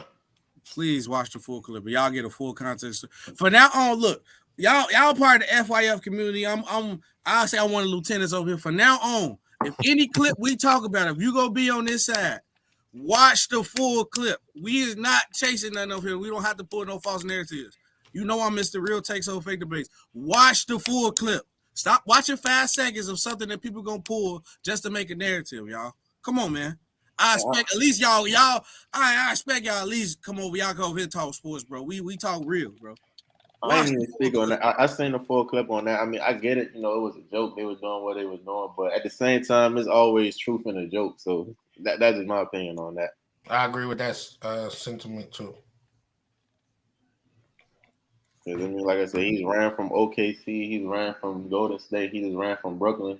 I mean, I predict that if the Suns don't make a deep playoff run, he probably might run in the offseason too. Hey, but why do y'all call it running though? But yeah, hold on. I'll explain. Let me explain that. The reason why I say is running from the ground and running because look at it like this, right? He had a good team at OKC. They didn't get it done. He had a good team at Golden State. They got it done, but then the 1 year he was having issues with Draymond and a whole bunch of stuff going on in the locker room. He left. Then in Brooklyn, he had the perfect situation. He had Kyrie, James Harden. You had everybody saying, "Oh, this next team, they about to beat the Lakers. This is a super team. They doing this and that." They didn't even get past the second round. The first year, you can say, "Oh, Kyrie and everybody got hurt. They lost to Giannis in Game 7." The next year, they got swept in the first round. They didn't even try. Then this year, they was like, the third seed in the East. They had a chance. They had a fighting chance to go to the championship or make a run. They had a fighting chance.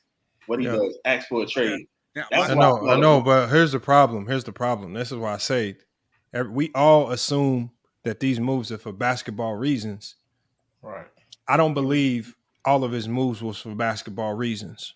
Yeah. I don't believe they all were. I mean, especially this last move with the Nets, with Kyrie requesting a trade, on top of the fact that when you look at how the Brooklyn Nets handled Kyrie with that situation prior, making them do the apologies and stuff, that probably left a bad taste in a lot of players' mouth. And so, again, that move could have probably been something that was just a ticking time bomb because of off the court stuff that we don't know about. So we can't always say that these players are running from the grind because we've seen how KD looks with that team when Kyrie's not there and when he's injured and when he's just out there by himself when his other running mates are hurt or not there. He was balling. He's still out there giving people problems. But look, Mom, what do you think about? Hold on, just give me one second. What do you think about him also throwing his teammates under the bus too? When I'm saying, "Oh, I can't win with Nick Claxton, Royce O'Neal," like it's shit. My bad for the cut. It's stuff like that where I'm like, I just can't respect it. And then, okay, but don't get mad. But is it true though? And then not to mention, it's true. Hold on. On your teammate on the bus, it's his work, his coworkers. You gotta. But this is the thing, right? You also gotta look at it like this, right? Because you can say it's stuff that's going on behind the scenes. Like I agree, like we don't know what's going on behind the scenes. That's true. But it's just like me personally, I just can't. I don't want to say no names. I can't imagine certain players, leaving teams because the stuff that's going on behind the scenes, and we not calling them out in public. Like we just gotta keep the same energy with everybody. That's all I'm doing. See that? Now this is my point. Y'all don't keep the same energy because y'all will say this one thing, chasing these false narratives that ESPN and all these major platforms did, because everything you just said was a narrative that they push. That's not true. Yes, that's not true. Let me finish. I'll let you finish. I ain't saying nothing. My bad. Y'all will tell me a player like Dame Lillard, who's a great player, he's a loser because he's staying in a lose situation. Y'all told me. I never said. Hold on. I never said. No. Let me talk. I'm talking as a whole. Y'all tell me players like Carmelo Anthony is losers because they stayed in a situation where they didn't want to win that. But then you'll tell me, and I fight back with the Kevin Durant situation because I tell people, go to State. Y'all might look at it as a situation of 7-3-19, whatever. That's cool, but that was the best basketball situation where he go to. That's a fact. Then he goes to the Nets, right? He goes to the Nets, and like Lamont said, situation making people leave a bad taste in their mouth. How is he running from the grind when they handled the situation wrong with a whole nother player? You don't know how that make you feel working a toxic work situation. Then also, y'all will tell me that it was LeBron did the right thing by leaving Cleveland because they didn't want to build the right team around him. Kevin Durant, before he asked for a trade, he said, okay, I want to play with Kyrie, but if y'all get rid of Kyrie, what are y'all going to do to build around me? He said he didn't like what they planned, and KD said he wants to compete for a championship. And pretty much what they told KD, you got to remember the full report, when he came out and said what he said about his teammates, it was after he was going through the meeting to see what was they plan with the team. So pretty much they was finna trade Kyrie Irving for nothing. And he came out and was like, I cannot win with this, and that.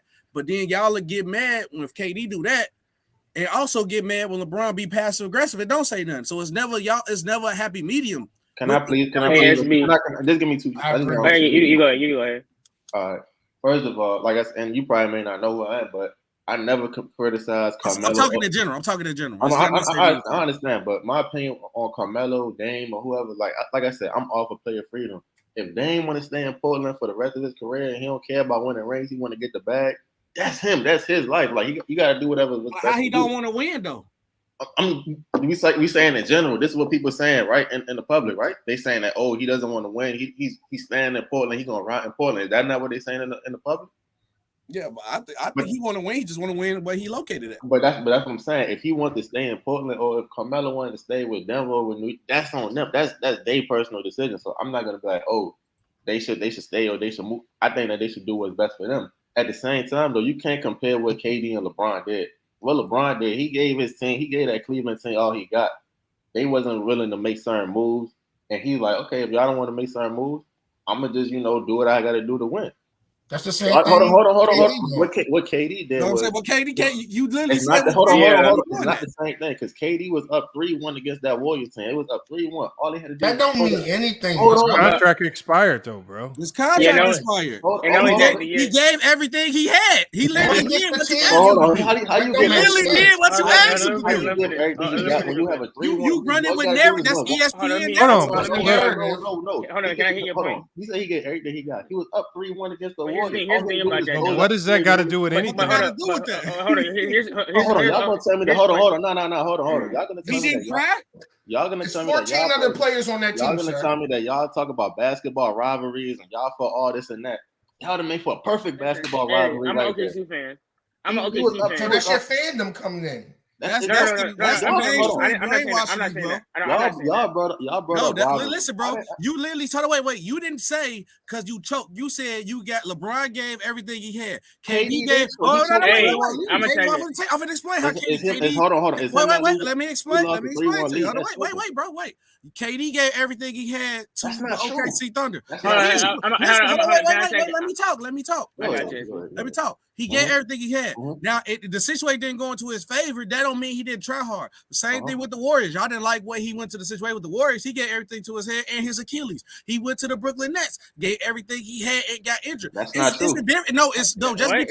Just because he lost don't mean he didn't give everything he had. Yeah, it's the way how he went about it. Like I said, he lost the 3-1 lead. All he had to do was just win the last game to close out the series. Hold on. Not only did he lose a 3-1 lead, he joined the team that he lost the 3-1 league. Like that's a narrative. That's a sucker move. That's a sucker narrative. Like imagine if LeBron would have joined the Boston Celtics. Let me attack this point. Come on, you're not about to do Let me attack your point. I got you. It's not. I got you. And I feel you.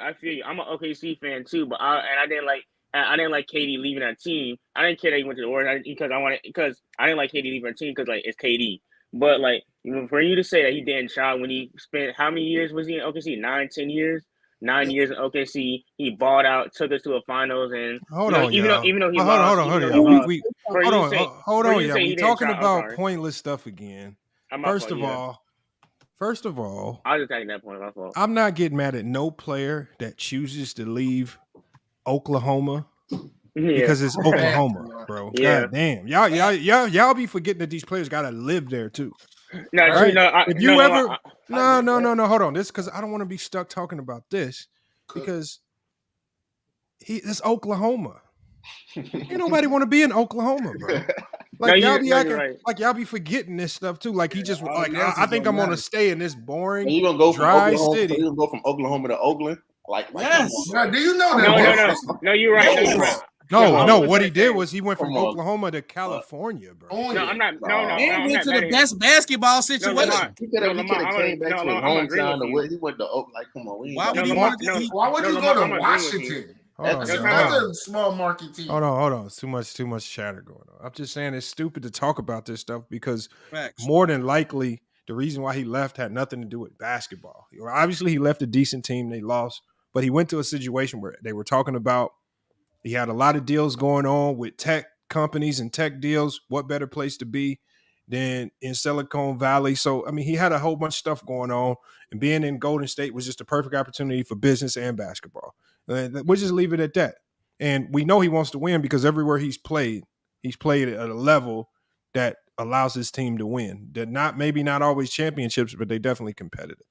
But I don't care that he left, man. I mean, Yeah, it was I agree with you. a player I do just whatever feel they like want he to ran go, from bro. the ground, but I knew somebody was gonna I say agree that. with I you. do not. LeBron could have went to the Warriors in his prime after he lost him in the fight. I still I would wouldn't. not. I'm a LeBron fan. I wouldn't respect that, but we could change Hey, the title.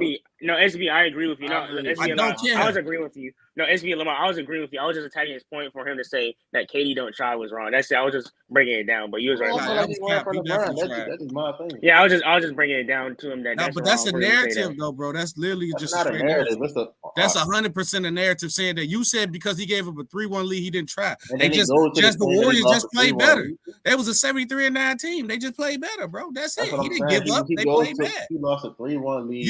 So you ain't gonna blame the coach made better adjustments. The Warriors played better defense. Like Klay I Thompson said, balled out. that's what I'm. Draymond Green played better defense. Steph played better offensively. It's more. You can't just say somebody gave up. Right. So the Like fact. but this is my thing. So Like, wait, I got a question. So when Go ahead. LeBron dropped 50, right, in that game one, because you're a LeBron fan, right? And after that timeout, he blew his head over like, oh my God, why you call timeout? And then they literally just done after that. Did LeBron give up, or Can he I gave it his all? Can I answer that question? Yes, just yes or no. Just yes or no.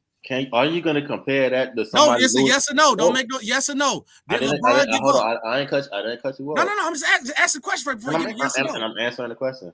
Are you going to compare that to somebody losing a 3-1 lead? Yes or no, bro? See, you try to make an excuse. Yes or no? Did he give up? I'm not comparing that to somebody losing a 3-1 Just lead. answer the question first. It's not the same. Did LeBron give up? Yes or no? After scoring 51 in the overtime. Can we go back to the subject at hand here? And they got swept. I'm not trying to answer that. Hey, listen, exactly, because what you said don't make sense. That's why LeBron said, let's not talk about it. Because it don't make sense. It's not the same thing. That's what I'm trying to say. No, hold on, y'all. Hold on. We got to move on because what I'm saying, it don't make sense because. Thank you. It don't make sense because it's clear in all these moves that they were all bigger than just basketball. Right. Y'all looking at it like these players just live in a game of 2K and don't do nothing else but hoop. That's not true. And so when you look at it from the human side of it, I understand. If you've ever been to Oklahoma, you would know why somebody would want to leave Oklahoma. Like come on, y'all be like, it's the human side.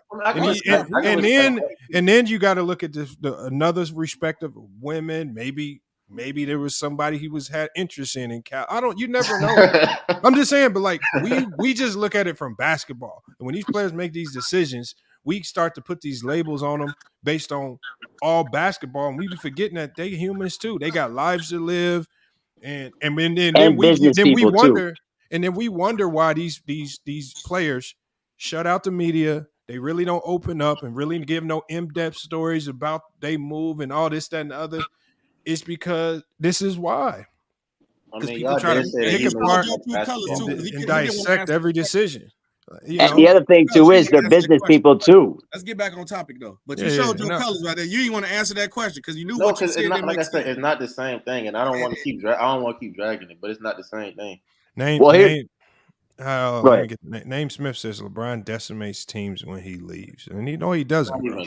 Man, will you cut the nonsense these with teams, that? This is like teams understand what you signing up for when you bring them on, and you understand what your team is probably going to look like when he leaves. At the end of the day, the teams don't care that when LeBron James leaves, because what they're going to do is the owner's going to go look at his bank account and be like, man, when he came here, we just probably made about $1.4 billion. And I'm about $1.4 billion richer because LeBron was here.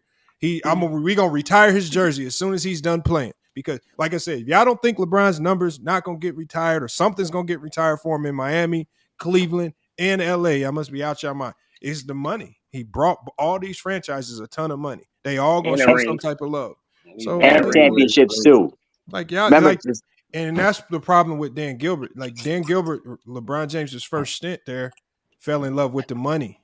He fell in love with the money, and he didn't fall in love with winning. And he forgot that a player of LeBron's stature at that point in time in his career, he was more focused on winning and how can I be a winner. And he forgot it. He was thinking so much of the business side, he forgot that these players care about winning, and he lost a good player because of it. He changed his, he changed his tune when LeBron came back. He started doing things a little bit different. And then he had the audacity to write that stupid letter with Comic Sans, whining like a little baby because of the fact that he lost LeBron James when it was his own fault in the first place. Get out of here with that. Look at what Jerry said. I hate that. Man, stop it! I say. Yeah, because like LeBron made Cleveland $1 billion franchise. So I agree with everything you said, Lamar. Because I hate that narrative. It was about money. Because like if you have LeBron, like if LeBron comes to, let's say Atlanta, they're gonna get they're gonna be games will be sold out every game will be sold out. That's just the fact. Yep. That's what I was trying to tell you earlier. Not the same. Y'all be steady thinking, bro. But just to go back on the subject at hand here, like the thing is that these owners are trying to stop players from demanding trades publicly. But the bottom line here is, I could see this being a lengthy lockout because the players are going to hell bent on uniting together and saying, you can't tell us what to do. If we decide, if you're not going to give us our trade publicly and do business correctly, we're going to take it to the media and put pressure on you. I could see this being a lengthy lockout, similar to like the 99 lockout.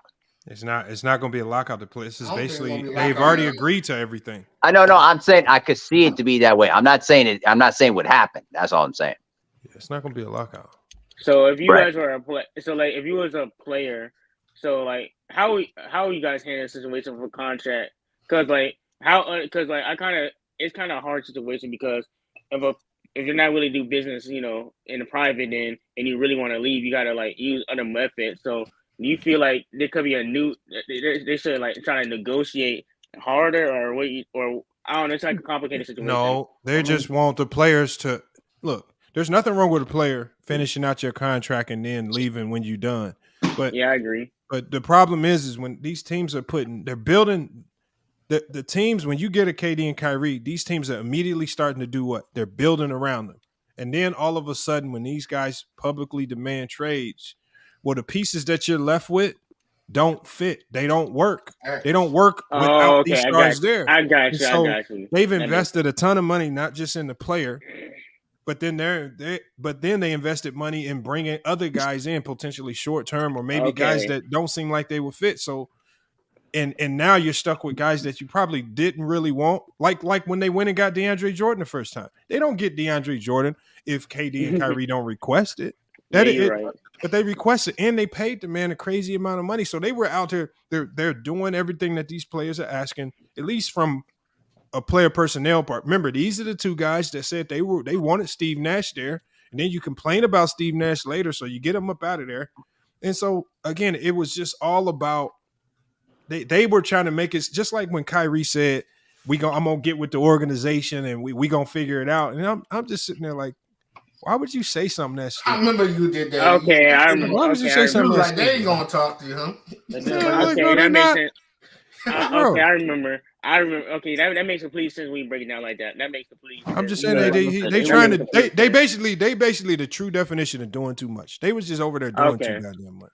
And I feel like the organization also got to like kind of stand up because like it is the organization fault at the same time because they did allow that to happen. They went with it because like when Kobe requested a trade, the Lakers like, no, we're not gonna trade you. We're gonna get you Pau Gasol, this that Sometimes it goes both ways in my opinion because like it's like a parent. You can't let your child kind of like run the house when you pay all the bills, something like that. Versus like the organization. That's a bad analogy. They wouldn't be able to pay the bills without the players. Yeah, that's what I'm about to say. The players and the fans run the league, bro. Yeah. That's a bad analogy. But what I'm saying is like the like when it's something ridiculous, like I'm talking about when it comes to the coach, like, hey, I'm gonna pick the coach, this, that, or something like super ridiculous, like, hold up, we gotta talk about that. Or like that's what I mean. Something like because Steve Nash, I would believe Steve Nash was a bad choice to be a coach. So something like I said, that. I'm all for the player freedom. I just think that Me too. It's certain things like y'all gonna say, oh, it ain't running from the ground, but it's like I said, if they construct a team where you supposed to win and then you try to do all these things to try to leave, and when it gets hard, like I just can't respect that. Like I said, I'm for the player freedom, but I can understand why the owners, they already the way how they are, so you can't change them. They're gonna try to get their get back however they can. You can change them, bro. It's okay when the team can trade you like a Pokemon card and all that. I ain't got nothing to say about that. No, that's true. That's true. I mean, but that's facts.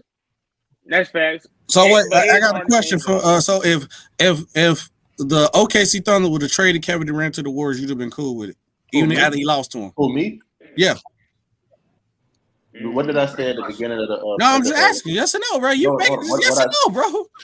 Like I said, first of all, I don't even know we still dragging it. But what I said was, no, I'm not. I didn't ask what you said. I asked you a question, bro. If I would be, like I said, his contract was up. I can't do no hypotheticals. His contract was up. He's up. Like, I just can't. We can move on. Okay, so what's the problem with the Suns situation? He got traded. He could have got traded anyway. The problem with the Suns situation was he was on the team. Like I said, I don't want to keep dragging it. I'm gonna just say this and then we done. He was in a perfect situation to win. He didn't win, so he ran away. I'm gonna just leave it at that. How you in a perfect situation? Where he had James Harden, he had Kyrie. They was expected. They were on the team. Hey, y'all, talk one at a time. One at a time, y'all. You had Kyrie talking about, man, I'm playing with KD. This is the first clutch play I'm playing with. He throwing shots at LeBron and all that. Like they was expected to win. They was expected to be a championship contender. Then in them 3 years that they played, first year they went to the second round, lost in 7 games. Second year they lost in the first round, got swept, didn't even try. And this year they was like the 3rd seed in the East, and then. You want to start requesting trade? Like I said, it's not like you can't compare anything to what LeBron did or anything. Like it's not the same. Like I don't know what we got to keep. I agree with you on that, but you a LeBron guy, so I know you hate one thing about what Jordan fans do to you. We talk fun. You didn't use. No.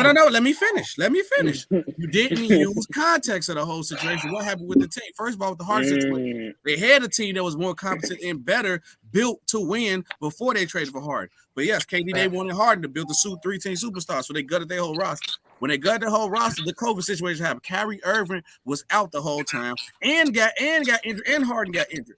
Because you got to think about it. They had 3 superstars. They played about 17 games together. You ain't building nothing with that. You're not building no. When they actually had a deep run, when they actually had a deep run in the playoffs, when they did to the second round, everybody got hurt. Not a deep run in the playoffs. That's the deepest they went. Hey, SB. If that's what you call it, I'm adding on to the point. Like I say, they was expected to be a championship contender. If going to the second round is making a deep run, then your standards must be low. I'm sorry. A lot of teams, you tell me you never see the team that was built up in championship consistent never fail. And then hold on. Whenever those teams, like hold on, he just said the Sixers. When these teams, they expected to make a run in the championship, and they don't make a run in the championship. We call them out, right? Let's keep the same energy. They did call them out. All right, then. So I'm doing the same thing with the Nets. They was expected to make a deep run in the playoffs, and they didn't. No, but you didn't say no context. You just went off the narrative. I added context. Hold on, but do you think they was gonna make a deep run without Kyrie? Nah, hold on. Like I said, you could rewind videos because I was on the panel. I said that me personally, I didn't think they was gonna make a deep run because their defense was trash and there was a whole bunch of other things. But I'm saying going off of what the meat. I'm going off. No. What I'm saying is Kyrie was the one that requested a trade. KD was playing. He was just hurt. It was Kyrie the one that came out and requested a trade. Once Kyrie's gone, that team can't function at a championship level. No matter they were still a top 3 team. It don't matter, but like at the end of the day, you're going to be good. You're just never going to be good enough. KD had already seen how that played out by itself without Kyrie. You can talk about how good it's going to look, but it's not going to be good enough to win no championship. So he said he wanted out. He was tired of the shenanigans. James Harden already leaked out. He said. James Harden already talked about there was other stuff going on behind the scenes. He said it was a complete mess over there. He says, I got out in time. So again, a whole bunch of people alluding to other issues. KD asked out only because Kyrie wasn't there. It wasn't the same team. He helped jumpstart their rebuild. If KD don't ask for a trade, they in a worse situation. Yeah, because like let's be honest. All right, let's say KD's on the team. they're not gonna beat the Bucks. They're not gonna beat the Celtics. And not gonna beat Philly in the playoffs. Like I said, I'm a LeBron fan, so I've seen them take teams with And on top of the fact, he didn't go to no. He didn't go to the Golden State Warriors. He went to the Suns. Like the Suns were. The Suns went to the final. The Suns went. They made a final. They just choked last year. What are you talking about? Hold on, y'all. This year, nobody was looking at the Suns like they was a contender. Chris Paul looks very old. Nobody believed in Ayton. Y'all can try to fake like y'all do now, but nobody believed in Ayton. And Devin Booker was hurt. And then the Suns were tumbling. And then they get KD, and now all of a sudden, we reverse course on everything. And now all of a sudden, Ayton's the next coming of Wilt. Booker's the new Kobe. Chris Paul then rejuvenated and turned to Jason Kidd now, and now they're a super team. No, they just the Phoenix Suns. Where Hitman X when we need them? Because everybody know the first thing we said to Hitman X, your team is a fraud. So don't try to everybody try to play this. Yeah, now they're a super team now. Stop it, bro. Stop it. Hitman X when you need them. This is like they don't even know they role players. It's us saying, hold on, this is the thing. It's us saying that. I understand, like over here, like we got more of an understanding of basketball. I'm going off with the media. I'm going off of what Vegas and everybody is saying. The Suns, they was the first. Vegas didn't have the Suns doing nothing. Oh, hold on. The Suns wasn't the Suns the first seed last year? They choked. We're talking about this year. Hold on. Why do you keep bringing up what they? How come you don't talk about what they look like this year? Let's talk about this year. They didn't look like a very good team this year. Before Devin Booker and before Chris Paul was getting hurt, they was a solid team in the West. Right or wrong? They were okay. They were like in a. It was looking like it was okay. They were okay. Come on, y'all gotta stop capping. No, they look terrible. They I agree. Hold on. I agree with you. I agree with y'all that because in my opinion, I feel like Mikal Bridges, he's a better player than DeAndre Ayton. That's me, and I can break that down. They look like a team that needed a star. But at the same time, though, the Suns, everybody know that the Suns, even though they was gonna choke in the playoffs, that they was gonna be a top team in the West. When they was gonna be like between one seed 1 or 3. Nobody knew that, bro. You did. Come on now. What? The Kings was looking better than them this season. The Kings, hold on. So the Kings definitely look better than them this season. Hold on. Before the season started, I thought the Kings was gonna look like this. Before the season started. That's not the point. But that's not the point, though. That is the point. No. Because Lamont said the Kings was going to be good last summer. I did too. Shay definitely said that too. You just proved Lamont's point because you talking about before. Hold on, wait, Ralph. You just proved Lamont's point because you talking before the season. Exactly. You talking about how they looked this season when they played. That's the point you're missing. The Suns did not look good this year. So you saying before all the injuries, the Suns they wasn't a top 10, they wasn't a top seed team in the West. They didn't look good. Was they not a top seed team in the West? But before you talking from a point when they was like what 15, 20, they didn't play. We got 2 people on this panel said the Kings was going to look good this last summer. Were the Suns not a top seed team in the West before all the injuries? Everybody said they was everybody said the Phoenix Suns was one of the most fraud first seeds we've seen since the Atlanta Hawks. I agree. They overrated, but at the end of the day, they are. Let Shay get in on this because she ain't talk. She just got. Hold on. I agree with y'all. Like they frauds, but a first seed is a first seed. They were the first seed until all the injuries. But you just complained about LeBron didn't have no help as a first seed. 66. Hold on. I never said that. Now seed matter. Which one is he can't. I never said. Hold on. I never spoke on LeBron before. All I said was LeBron plays out all his contracts and then he makes a decision if he's going to stay. He left because they didn't want to give him no help with Amari Stoudemire, but he's a number 1 seed. So now seeding don't matter now. I never spoke. You contradicted yourself, bro. Hold on. You say. Rewrote his tape. When did I say anything about seeds in the beginning? All I said, because first of all, we were talking about the CBA, the contracts, and John Morant and Giannis.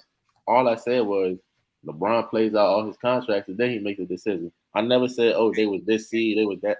I never brought up. You said LeBron didn't have no help. I never brought up. Hold on, I never brought up. You say he was competitive. I never brought up. Hold on. I never brought up. I never brought up help. I never brought up anything about LeBron as like playing with these. All I said was he plays out his contracts and then he makes a decision. I ain't going in depth or say anything, so you can't put words in my mouth. No, you said the Cavaliers were competitive. That's why LeBron left right after that. And we said I never. Hold on. He won 60 games twice. And now you saying seed matter, but you just said seed didn't matter earlier. Said that. Matter of fact, you getting me confused with somebody else. He said that the reason why LeBron left was because the type of owner that Dan Gilbert. I didn't say that. It was somebody. I don't know who said it. It was somebody else. I didn't say that. You can read the tape. I ain't saying somebody said they was competitive or wasn't competitive. Yeah, but I just I didn't say they was or they wasn't. All I'm saying is, else said that. Hold on. All I'm saying is, before we move on, I'm not saying getting traded to the Suns ain't this big move that's a super team type move. Like, stop it, man. Like, let's not reverse course and act like the Suns was this team that everybody feared, and they still can be beat. They still not. I mean, they still got issues. They still not unbeatable. It looks good on paper, but they still kind of old. They still kind of shorthanded on the bench, and they still gonna have to defend. They still can be beat. They still. I don't even believe they. They probably not better than the Nuggets right now. They have to get 100% healthy, but so it's a couple teams that still beat. I agree with you. Like I still got problems in that locker room too. I agree with you, but at the same time, like I said, with the addition of KD, y'all gonna say, "Oh, this is me talking," but with the addition of KD, this is a championship or bust season. It is what it is. Can I address They it? got like 12, like 15 games left. Not this year. Next year for sure. I agree with you. I'm explaining to you why this isn't a super team because one, Chris Paul, you're just going based off name value. Chris Paul isn't the Chris Paul of old. DeAndre Ayton isn't as good as we think he is. I mean, he's good, but like he doesn't have. I think Mikal Bridges is better than DeAndre Ayton. Devin Booker said it best. They only got one All-Star. How they a super Exactly. They only got one All-Star. So like this team, and plus, and Lamont said it best, and SB said it best too, because before the Suns were not looking good. The injuries before this, the championship window was closed, and now it's open back up because of KD. I don't believe this is a super team because I do think if a healthy Golden State, and I do think they can lose to a healthy Golden State and a Nuggets team, I feel like it'll go to 7, but they are beatable. So I do not believe there's a championship or bust, and I'm not going to blame KD if he doesn't win with his team because I still think KD's a great player. So I don't think this define KD or this, that, or this narrative, because hold on, wait, Jared. I know you lay in the bed with your feet up on your belly. You could easily click on Google and see that only person was an All-Star this year was Kevin Durant. I mean, but that is hold on. That is going off name value. Hold on, that is true, but at the same time, like I said, what you call it, Booker, he's been hurt for a majority of the season. Aiden, I don't like I said, for me personally. Jerry, you got to stop capping, boy. Aiden and CP3 are not All-Stars no more, man. Who capping? Jared said they got 4 All-Stars. I mean, hold on, have they not made the All-Star games though? Yeah, All-Star games don't make you an All-Star in the moment, man. Wow. But look at Chris Paul. Chris Paul is not like you got to watch some of this. Grant Hill was Lamont. That's what they're saying. That means the Clippers are a super team with Russ. Facts. By their logic, the Lakers was just a super team with Russ. By their logic, I've heard people say that the Lakers is a super team. Heck yeah. Look, by that logic, Klay Thompson still the Klay Thompson old. Right, the Warriors is still a super team. Draymond Green, get out of here, bro. The Warriors Legend of Winning said it best. People just go based on reputation because he was like all-star caliber players, all-star caliber players playing on one team. Like let's not they not all-star caliber players no more anymore. You're going based on reputation. Like Paul George. Paul George not a elite defender anymore. He's older now. He's not. The New York Knicks is a super team because they got Derrick Rose. Julius Come on, put context on it. We trying to tell y'all to do that. How many games has Derrick Rose played this season? Bro, we don't have to argue that. Bro. Come on now, that's what we trying to tell to you, Brianna. So you're gonna compare Derrick Rose to what you call it, Chris Paul? Chris Paul has not looked like Chris Paul. Chris Paul is old. Chris Paul, I mean, he old, but he's still playing at a solid level. He's not a top 5, He's not an top 10 all-star point guard. level. I mean, he's Bro, old. you can probably name 10 point guards better than Chris Paul right now. I mean, duh, he's old, but he's still playing. So at a how's he solid an level. He's an all-star. I never said. Hold on, I never said he was an all-star this season. I'm saying he's what you call it? No, bro. No. Is that you said this season? He's a veteran. That's all you can say is a veteran. Chris Paul going to the Hall of Fame once he retires. Okay, but he's not a Hall of Fame player today. Hey, He's Lamar. not playing What like up, He's Lee? a Hall He's of not Famer playing though. like it. Absolutely. Hold on. Go ahead, Lee. Go ahead. And then we got I said what I said TV in here too. I want to get his take on this too. Real fast. What up, Leonard? Hey, what's going on, Shaquille? Lamar, check your cash out, man. All right, hold on. I got you, man. Look, you missing out on the donations. Donations. Cash App. This app don't give no notifications, man. That's all. Not at least not on my phone. But yeah, real quick, what I wanted to add to the panel, man, I think that when we having these conversations, man, as it pertains to super teams and teaming up and things like that, one part of the conversation gets left out, that stars are distributed on multiple teams across the league now more than ever in the past. When you think about it, just think about how many different teams have multiple stars across their team. And you could go through basketball history, and it wasn't that many stars assigned to one particular team. Agreed. Lamont, did you get a request? Yeah, I got it. Go ahead. I'll say you go ahead. Keep going, bro. You was going crazy. Yeah, go ahead. Go ahead. I said what I said. TV. What's good? Yeah. So I try to, like, one thing I could say from my standpoint, I'm one of those guys who I'm about the name on the front of the jersey more than the name on the back of the jersey.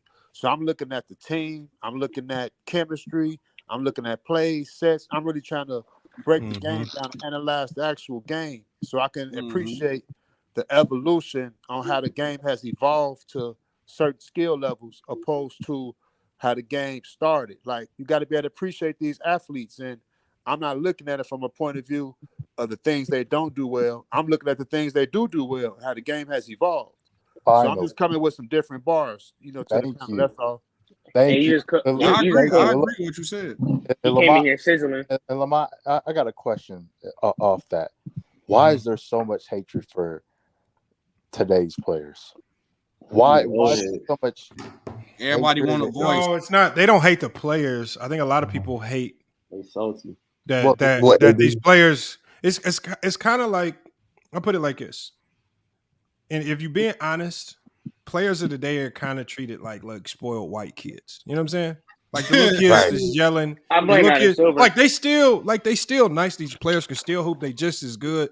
But some of the things they do is kind of annoying as far as like I can understand like with this Kyrie stuff, and I understand why Kyrie demanded the trade, the business behind it. The timing of it was kind of annoying, right? And it kind of, so sometimes they can be, the players of the day can be annoying, and to the older fans who didn't see this in other eras because of restrictions and less social media. Sometimes certain fan bases just want to see the basketball side of it, and they tired of all the extra drama that comes with it. And if you look at it from that perspective, you kind of understand it. But like I said, I just try to see both sides of it. That way I'm not being overly critical of these players and some of the moves that they make.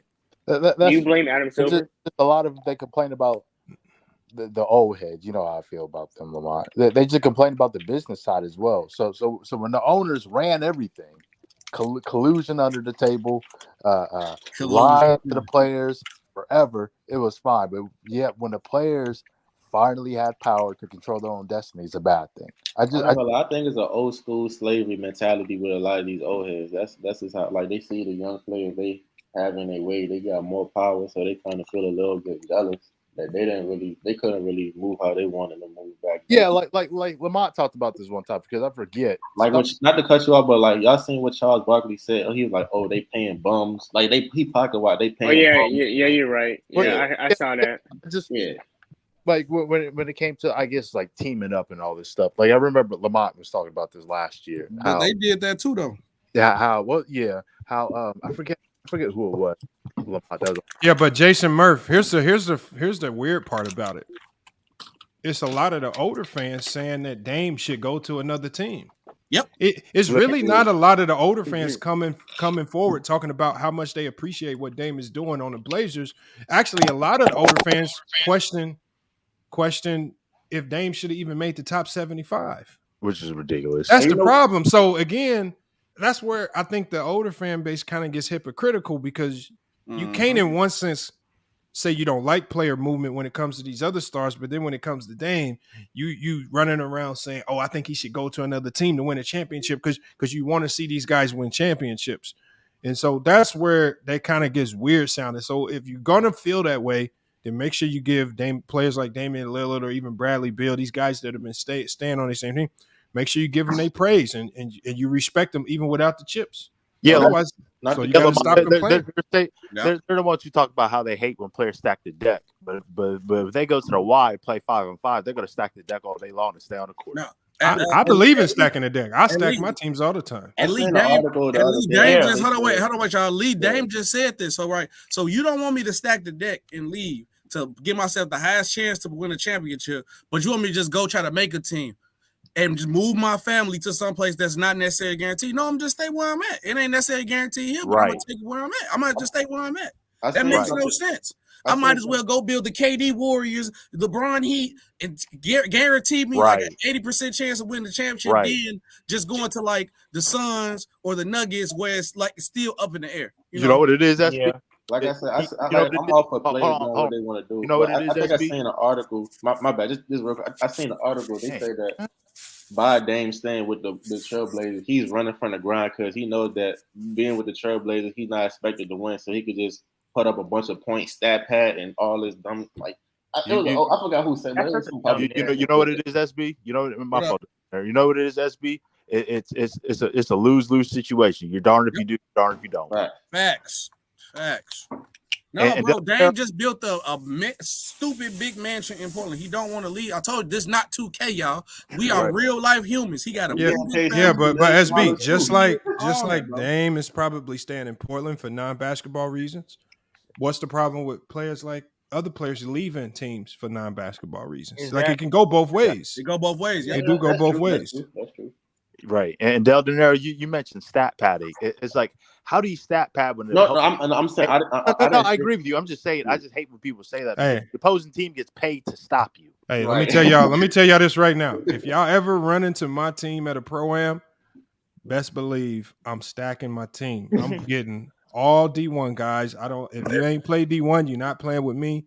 I'm stacking my team. Like I'm not walking on the court unless I'm not. Yeah. I don't like playing in leagues where I can't say with 100% certainty we're gonna be in the championship game when it's over with.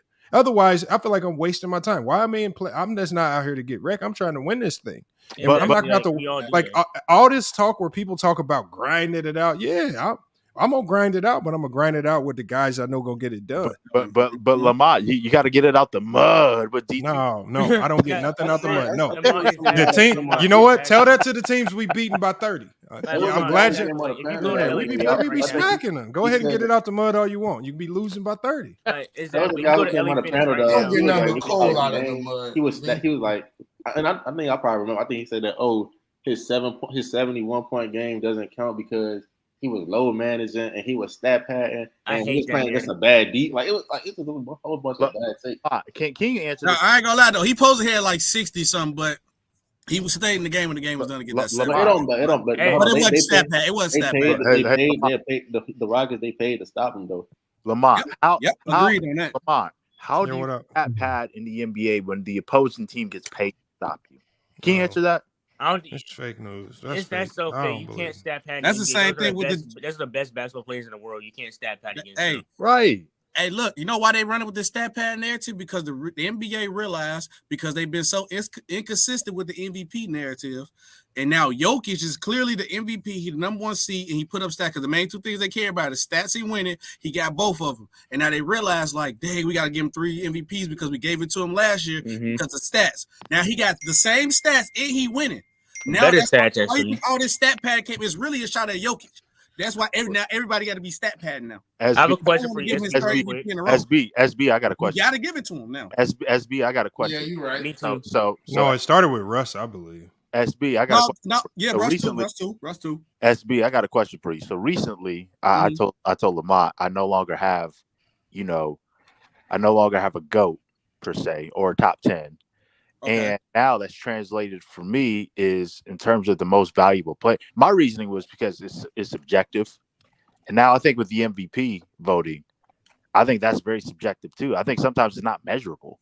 Like what can you measure in terms of a player being an MVP? There's just so many different variables. Because they change it every year. We don't have a solid criteria for it. They change the MVP thing every year.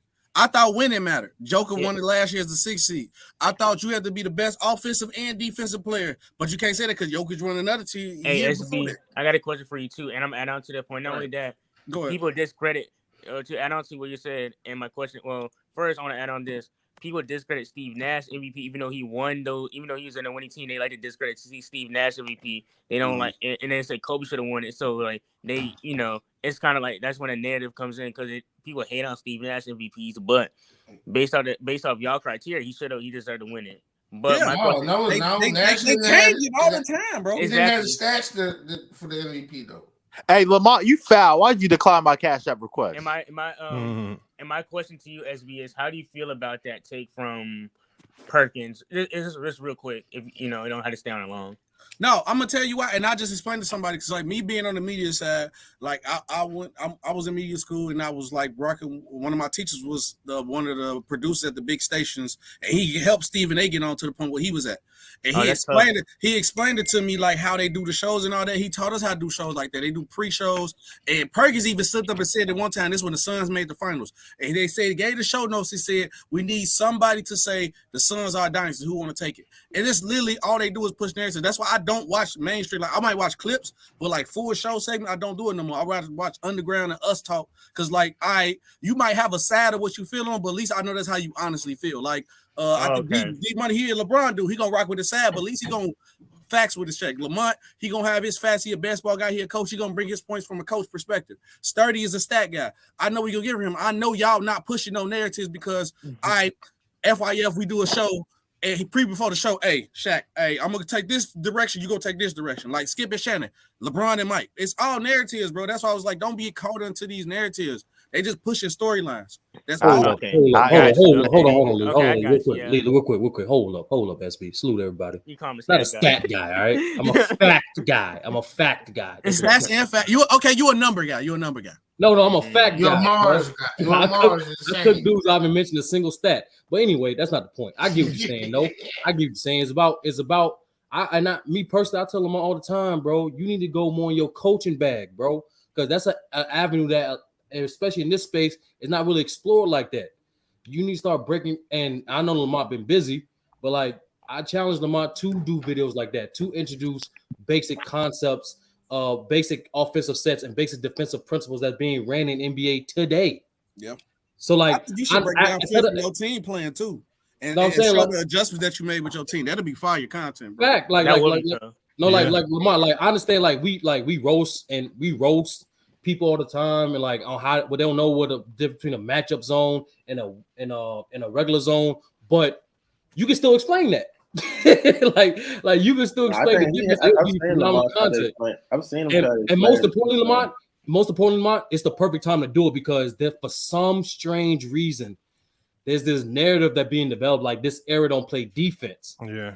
Which is wild. But sturdy, there's always a reason for it. And I've come to the understanding that none of the people that say this era doesn't play defense, none of them can explain defense at the NBA level, one. Exactly. And then number two, the true intention of it, they don't have any other way of explaining the numbers that we're seeing.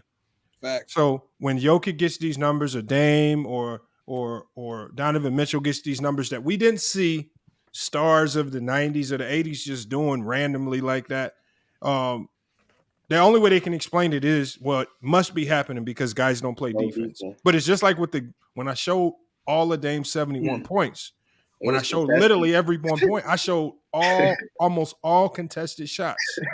And so then that kind of throws the narrative of no defense out the window. And then you had somebody say that you put the cover Dame 94 feet As soon as he said that, the dude picked him up 94 feet and got cooked. Exactly. I literally walked. The first thing I said when I came on the panel, I said, LeBron, bro, I gotta accept the fact Dame Lillard a top 5 shooter. I dropped Bird out the top 5, bro. Dame Lillard is a top 5 shooter all time. I took Bird out. He should have. That's cap. That's cap. That's cap. That's cap. That's cap. Damian Lillard is not a better shooter than Larry Bird. I'm gonna say it one more time. Damian Lillard is not a better shooter than Larry Bird. You can't say it's cap. Hold on, SB, real quick. You can't say it's cap on A. You don't know his criteria on how he's ranking the shooters. I don't care what his criteria is. He's not a better shooter than Larry Bird. Hold on. Okay, hold on. Let's just do this. This is an easy question. Domingo Jester, if you're so adamant about that, then I please need you to explain to us why Bird is a better shooter than Damian Lillard. Y'all like stats, don't you? Give them to us. Larry Bird shot 50-49 like 3 times. In the discussion. You said what? Say that one more time. He said Larry Bird shot 50-40-90 3 times in the discussion. So Steve Kerr better. In the discussion. Hold on, SB. A better question is, so Mingo, in that case, can you give the people, in your opinion, the top 5 shooters of all time? See, but then that's only for him. See, my thing is, the reason why I got Steph as the greatest shooter is because all of the threes he done made and he done broke records. So that's why I give it to him. Mingo. That's not what I asked you. That's not what I asked you. You said give your top 5, and I'm explaining why I got. No. You do that after. Do that after. Give your list first. Just give your 5 guys first. Okay. Well, I got Steph. Up there. I got Ray, Allen. I got Larry in there. I got Larry in there. I will put my man's in there. Steve Kerr, because he got the highest shooting percentage in NBA history. So whatever. Wait, so hold on. Hold on, you let him finish his list. Steve Kerr. I said Steve Nash. I meant to say Steve Kerr. That's 4. And I guess Reggie Miller. I go with Reggie Miller with 5. And then Dame probably be 6 or 7. Or KD will be 6 or 7. Let me ask you one question. My question would be, why wouldn't you put Nash in there? He's another 50, 40, 90 guy. You know why? He is. I know he is. And I know you was about to say that. He is another 50, 40, 90 guy. But the reason why I won't put Nash in there, and I keep Larry where he at, is because who Larry went up against. You know, he was going up against that guy. He was going up against the bad boy Pistons and all those guys. With him being a good shooter. Hold on, bro. Because of the competition is what I'm trying to say. Hold on, Mingo. Let's stay right there. Let's stay exactly right there. So once again, why isn't Nash in your top 5 when you and I both know he played in the greatest defensive era in NBA? He did. Hold on. I was talking about the teams, though. He did, but I was talking about the teams. Hold on, Sturdy. Hold on. Sturdy, hold on. He did play in the best defensive era, but I was talking about the team. Like the teams he went up against. Bad boy Pistons, Showtime Lakers. Like the teams. Hold on, but Mingo, I got you with the teams. But I think the problem is you said you emphasized, you said Bird has 3 50, 40, 90 seasons. You said Steve Nash got 4. I know. He got more. He got 4. I know. I already know that already, Lamar. I already know that. But what I'm saying is, but he has more than 4 50, 40, 90 seasons, and he didn't even crack your top 5. Nah, I ain't got him in the top 5 because he's not a better shooter than those other guys in my opinion. No, go ahead. He's not a better shooter. He's not a better shooter than those guys in my opinion. Go ahead, Dev. What about Dirk? What about Dirk Nowitzki? He has. Nah, he's not a better shooter than those guys. No. Klay Thompson. No. Larry Bird. You think Larry Bird a better shooter than Klay Thompson? Consider Larry Bird. Klay Thompson is a better pure shooter than Steph. Honestly, please. Nah, he's not. He's not. He's not. I got one. No, he's not. I got one. Mingo Jester. Is Larry Bird a better pure shooter than Mark Price? I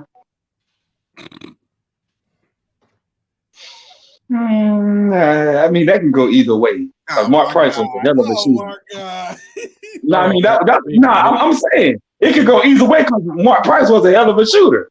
That can go either way. I mean, you can flip a coin and whichever that's what you go with. Mingle. I mean, that can go either way. I'm gonna help you out, and then the brother on the top right. No, wait, let bro say something with his hands. Or he was I'm just say this real quick. You go, Mingle. You gotta mingle to save yourself more humiliation, bro. You gotta work on your criteria, man. You gotta work on your consistency, your criteria. You all over the place. On one hand, it's 50-40-90. Now it's not 50-40-90. Another hand, it's still 50-40-90. And it's not competition. My thing with Larry Bird was how Larry Bird did it. If y'all go back and watch Larry Bird, how he did what he did when he was doing his shooting and all that stuff, go back and watch it. It was amazing. Hold on. But Mingle. So forget Bird for a second. Forget Bird for a second. He was shooting. Forget Bird for a second. Like what? No, we just literally watched Dame shoot like 3 almost half court shots in the game. Exactly. Forget Bird for a second. So what? Hold on, SB. Let me just say this. What Cal Corey on your list? No, hold on. Y'all introducing. Hold on. First of all, let's stop introducing all these mediocre names. I ain't got Cal Corey up there either. Many mediocre names into the fold now. At the end of the, I'm saying I don't mind Larry Bird. But Larry Bird is one of the best shooters of all time. Yeah, but it's hard for you to say I have him at number 1 overall because of 50-40. No, I don't have him at number 1. I never said number 1. You have him. I never said number 1. I got Steph at number 1. We too hopped on Bird. Steph at number 1. His reasonings don't. I never have him at number 1. Now, no. Here's what you really messing up at, bro. Your reasonings for Bird being there don't apply to the other 4 guys. Yep. Ray Allen never had a 50-40-90 season. Ray Allen played in the same era Steve Nash. He hasn't, but his 3-point shooting. Just saying his 3-point shooting. Ray's 3-point shooting. That's what a lot of that Clay is not there. You say Clay is not there. And you say 3-point shooting. You keep moving it. That's what I'm doing. Hold on. Do you think Larry Bird a better shooter than JJ Redick? Yeah, I do. But hold on, JJ Redick made more threes than Larry Bird and got a higher 3-point percentage too. Yeah, because he shot more threes. Because he shot more threes than Larry Bird. He has a higher percentage. Because he shot more threes than Larry Bird. Hold on. Mingo, just the way math works, the more you do something, the harder it is to maintain a higher percentage. I understand that. I get all that. But he still shot more. So by definition, if you shoot more threes and you have a higher percentage, that means you're better. Yep. Because it's harder to maintain a higher number at that. It's harder to maintain a higher percentage the more you do something. If I shoot 1,000 threes, who got the highest percentage? Who got the highest percentage? Hold on. Let him finish, bro. I'm saying if I go in the gym and I shoot 1,000 threes, it's gonna be much harder for me to maintain 50%, as opposed to if you just walk in and make 1 of 2. Well, you 50% off 1 of 2. It's gonna be much harder for me to maintain 50% if I'm shooting 1,000. So volume, especially when you go into shooting, volume matters because volume changes a lot too. If I'm shooting more threes and I'm still making them at a clip, and then you would look at the types of threes that these players today hit, they're shooting them much farther out and they're more contested. Man, no. I don't care about that. Hold on. Then if you're saying a contested 3 doesn't matter, then obviously you just being biased. You haven't shot a basketball. No, I'm saying you keep on saying shooting farther out. That's what you keep on saying. I don't care about that. Listen, Mingle, I was fighting the fact of that too, but bro, I never seen nobody had to be guarded from half court, and because he gonna knock a shot down like that's you can't get SB, bro. You know, He hit SB, you know why that is? Hold on. Bro, he hit contested half court SB, threes. You know why that is? You know why that is? You better say something dumb. Because the game is predicated on offense today. That's good defense, bro. Okay, no, not good hold defense. on. Let me ask you. Hey, hold on. Mingo Jester, my question to you is: if the game's predicated on just all offense, then it is. Let me ask you a question. That's why you got teams out here scoring 175 and 176. I know that happened one time, and it will never. Yeah, and that's crazy as hell. That's okay. Hold on, Mingo Jester. You trying to distract and get people off topic with stuff that irrelevant. What I'm saying is, when it matters most, last year, what did the Celtics do to stop one of the best offensive players in the game? If the game's just predicated around offense, why are we seeing the best defensive teams be great defensively and excel? Why are the best defensive teams continually rising to the cream of the crop? Why the majority of the best defensive teams make the Eastern and Western Conference Finals? Why are the best defensive teams still having more success than all of the best offensive teams? If the league is driving towards just being more offensive, then why are the best defensive teams still rising to the top when it's all said and done? That's why I hate the band old heads like him. They don't know nothing what they talking about. You got to understand something, Lamont. What team dominated this era? This era right here that we in. What team dominated this era? The Golden State Warriors. The Warriors played great. The Golden State Warriors are a jump shooting team. A lot of people say that the Warriors went and win as a jump shooting team as well, and they have dominated this era. Okay, but because they are a jump shooting team. Jump shooting are predicated on offense, even though their defense be pretty good, but they offense be the best. What you mean? Hold on, but hold on. What do you mean pretty good? Their defense is usually at the top of the league. Bring that up. But the offense be right there too. It'd be like the best as well. No, but you said, but like I said, what I'm saying is, we've seen more teams that are better defensively and probably average or a little bit below average offensively get farther. You can get farther with your defense than you can just with offense alone. That's true. So Lamont, when the Warriors won the championship last year, what was higher, their offensive rating or their defensive rating? I don't think I like defense. Defense is not even by close. Well, defense is not even close. Well, but the thing is, here's the problem. The thing is, no, I was asking. I don't know. I was asking. Defense. Their defense was better, but at the end of the day, all of their offensive efficiency and defensive efficiency, it all dropped going into the playoffs because Draymond and Steph were out going into the playoffs, and they didn't play a game together with Clay until that first game in the playoffs. So a lot of their metrics kind of got skewed because they finished the season kind of on a bad note. Now, Mingo, can I ask a quick question? Hold on, wait. Now, Mingo, look, it's true that the Warriors was a jump shot shooting team, but out of every jump shot shooting team, because nobody did believe it was going to happen, they are the best defensive team on that side. It's a lot of jump shot shooting teams. I bet you can name a whole bunch of, Suns included. They was not that good defensively. They wasn't at all. Warriors probably better. Name 5 jump shot shooting teams. I bet the Warriors are out the water better defensively, and that's why the Warriors made it where they at. Since you said this era is so predicated on offense, and it's an offensive era, right? And defense don't matter. How far? What run do you got the Kings making this season? Because this is a team that got a good offense. They have the greatest offensive efficiency number in NBA history, right? NBA history. But their defense is trash. So how far do you got to go, Mingo Jeffrey? Hey, Lamont, if I'm being, well, he doesn't have them going far because they don't play. Nah, let him answer. You don't know his answer. But he said it's an offensive error. He's gonna say, though. bro. I know what he's.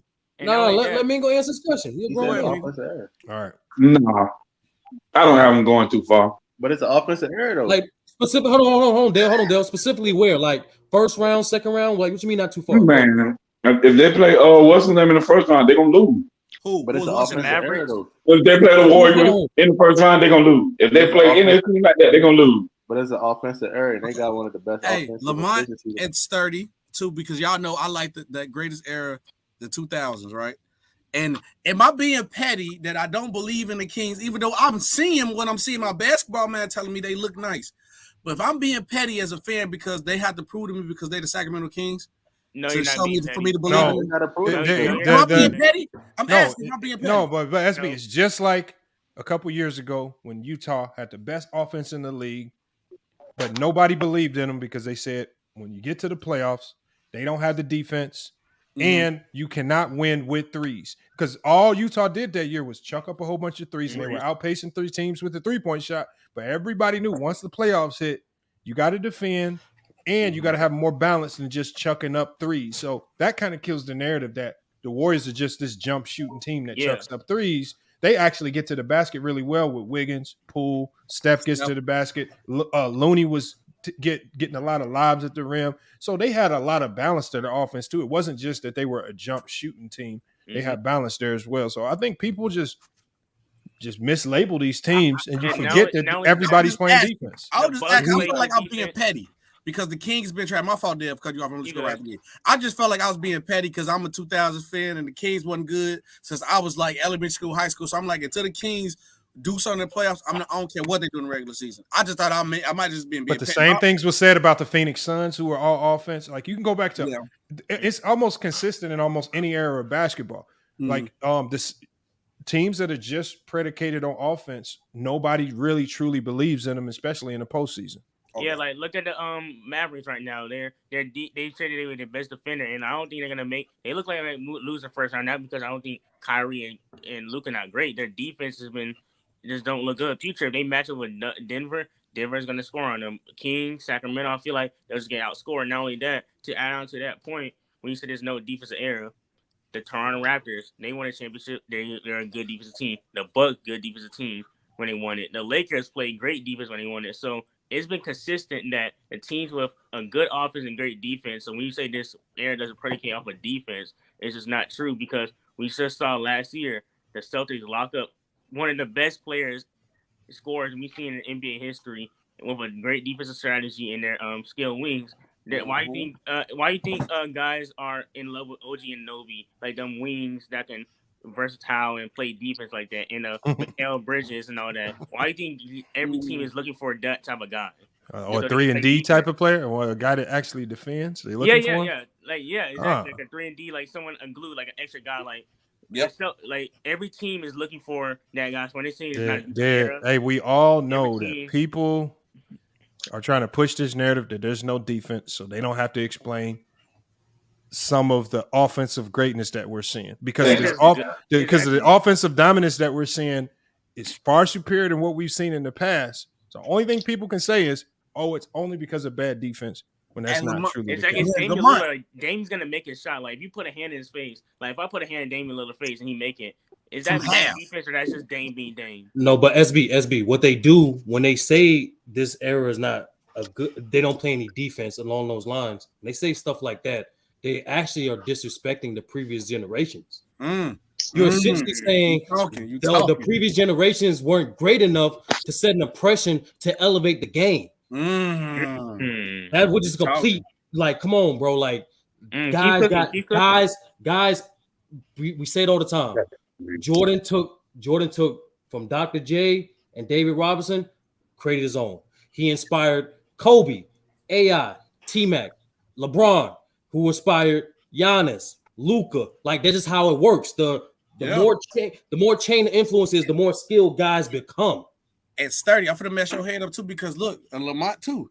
Because Lamont, I'm actually proud of what you pulled with the Scotty situation. I'm gonna explain after I say this point. Because when you ask them why the defense not as good, all they bring up is hand checking. Like, come on, like I get you. The hand on the body is a problem, but hand checking is not gonna stop nobody that much. And then also, Lamont, the reason why I'm proud that you brought up the Scotty situation and put a Scotty Hakeem, because if we go by the logic of why y'all telling me why like LeBron or these players today, like Dame, is not worth the being on a high level because they don't win. But then you look like, bro, you got a guy named Scottie Pippen who was like a top 10, top 5 player his whole career, and he's 6-0 in the finals. Yeah. So why he not in your top 15, top 10 by y'all logic? And it kills people there because the old heads, no offense, y'all don't stay consistent with y'all logic. No, they don't. Nobody truly respects. They don't truly. They never respect defense. Why do they hate Scottie? No, they don't respect defense because Scottie? Even the best defenders today, they get shitted. Like even when Giannis was a really good defender, a lot of the older fans were saying, "Oh, he need to get a jump shot. He need to do this." They were talking only all offense. Really didn't care that he was dominant defensively, even when he had his offensive struggles. And the same with Jimmy Butler. People say the same things, and they criticize his offense as opposed to give him praise for his defense. And we see the same thing for Draymond and all the best defenders of the day. Nobody truly cares about defense. They only care about the fact that they have weaknesses offensively. But why don't they like offense?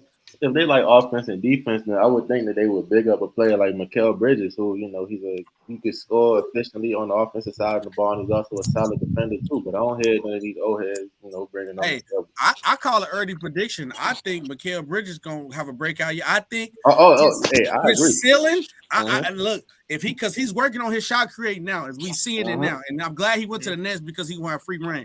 I think his ceiling could be a Kawhi Leonard, and his floor could be Mikal Bridges way here now, just a 3-and-D. I'm calling it early. I think Mikal Bridges will become a star player. I think that if he can learn how to create a shot, I think that Nets team, even though they're struggling right now, I think they're gonna be a solid team. They got a solid roster. They got depth. They got 3-point shooter, and they got scoring. And they got Cam Thomas coming off the bench. I think that next man, the Nets not about to do nothing. It depends. Or Jimmy Butler too. Everybody runs the Kawhi Leonard. Jimmy Butler, Kawhi. It depends how they flip. It depends how they flip Ben Simmons' contract.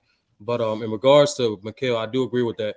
The more time he has being a first option or second option of that team, he'll understand. He'll get more reps and playmaking situations. In addition to that, I don't think because he's not as big as Kawhi, right? He's so like I think. I think he's like he's like a little bit lengthier, like wingspan wise though. He's like if you had to he's like more Wiggins built than Kawhi built. That made any sense. See right now, I'm gonna tell you right now. You know what I mean? He's skinny. Yeah. He's skinnier than Kawhi. Yeah, like he's skinnier than Kawhi. Yes, he ain't strong as him. Yeah. No, I'm saying even young Kawhi. Like that's the thing. Like he's Kawhi, 6'6". That's big. 6'6". Like people forget how Kawhi looked like even 2014. He had a 7'1" wingspan. Okay, what's Kawhi? Yeah, he's 7'1" wingspan. Kawhi is 6'7". What's Kawhi wingspan? 7. Ooh, wait. Kawhi got a 7'3". 7'3". Kawhi, different breed, bro. But Mikal Bridges' wingspan is bigger than Paul George. His is 6'11". Yeah. No, I think he can become a better player than Paul George. Possibly. But Lamont, the reason why defense isn't giving his credit due because the way it's advertised. It's that simple. Like it's hard. Like the media don't really know how to quantify defense when you think about it, the inconsistencies in terms of like the voting process, but also it's hard to. I don't know why they're like they kind of veered away from teaching what makes great defenders great. But the other sports they value defense. Real talk. When you watch great players, even that era with hand checking, that's not what made them great defenders. Mm-hmm. Watch Scottie Pippen tape, and count how many times he was like his quote unquote hand checking, like made him that advantageous on defense. No, it was his angles. It was his Scottie was actually setting traps on defense. It was crazy. It's just the NBA that they don't value defense though. And most importantly, the amount of ground and his ability to rotate and help was insane. And fundamentally, from a schematic standpoint, every championship team needs that. You need an interior presence. You need a decent to elite point of attack as well as rim protection. Yeah, and to be honest with you, even with all these threes today, which they do make more threes today and shoot them at an efficient clip ever than before, you still need rim pressure. Mm-hmm. And then you got to think about this too, though, Sturdy, because they always promote offense, right? You look at nobody promotes that Spurs versus Detroit Pistons finals. It was a good defensive finals because low scoring. They don't talk about situations like that. They want a star or a story. Because they think that they care about the casual fan, which I think long term wise gonna hurt the NBA. Because you gotta please your core base who care about all factions of the game. Like I feel like everybody on this panel care about all factions of the game. But the casual fan want to see a dunk. If a casual LeBron fan, because it's more LeBron fan than Laker fans. If LeBron play a whole game and don't dunk, they'll probably be mad. SB, I'll push back. I disagree with you on this. I do think because when you look up like the top 5 most popular finals, or like people mention like their top 5 most popular finals, it typically be great defensive teams. I guarantee it had a storyline attached to it though. And then like it has to. But that's my point. They either chase offense or storylines. It had to be one of the two. Now, because I get you, it's some great defensive finals, but I guarantee you it's a storyline to it. And That's these the only old thing they heads, chase. But these old SB, heads, they honestly, like what saying that great the game finals ain't. don't have a storyline? I don't These understand. old heads like saying the game ain't physical, but like I don't know if y'all watching the Grizzlies and the Lakers game, but what y'all They play saying? physical. Yeah, that was a physical game. The way how they was playing AD, the way how they was playing John Morant in the first half, like that was a physical game.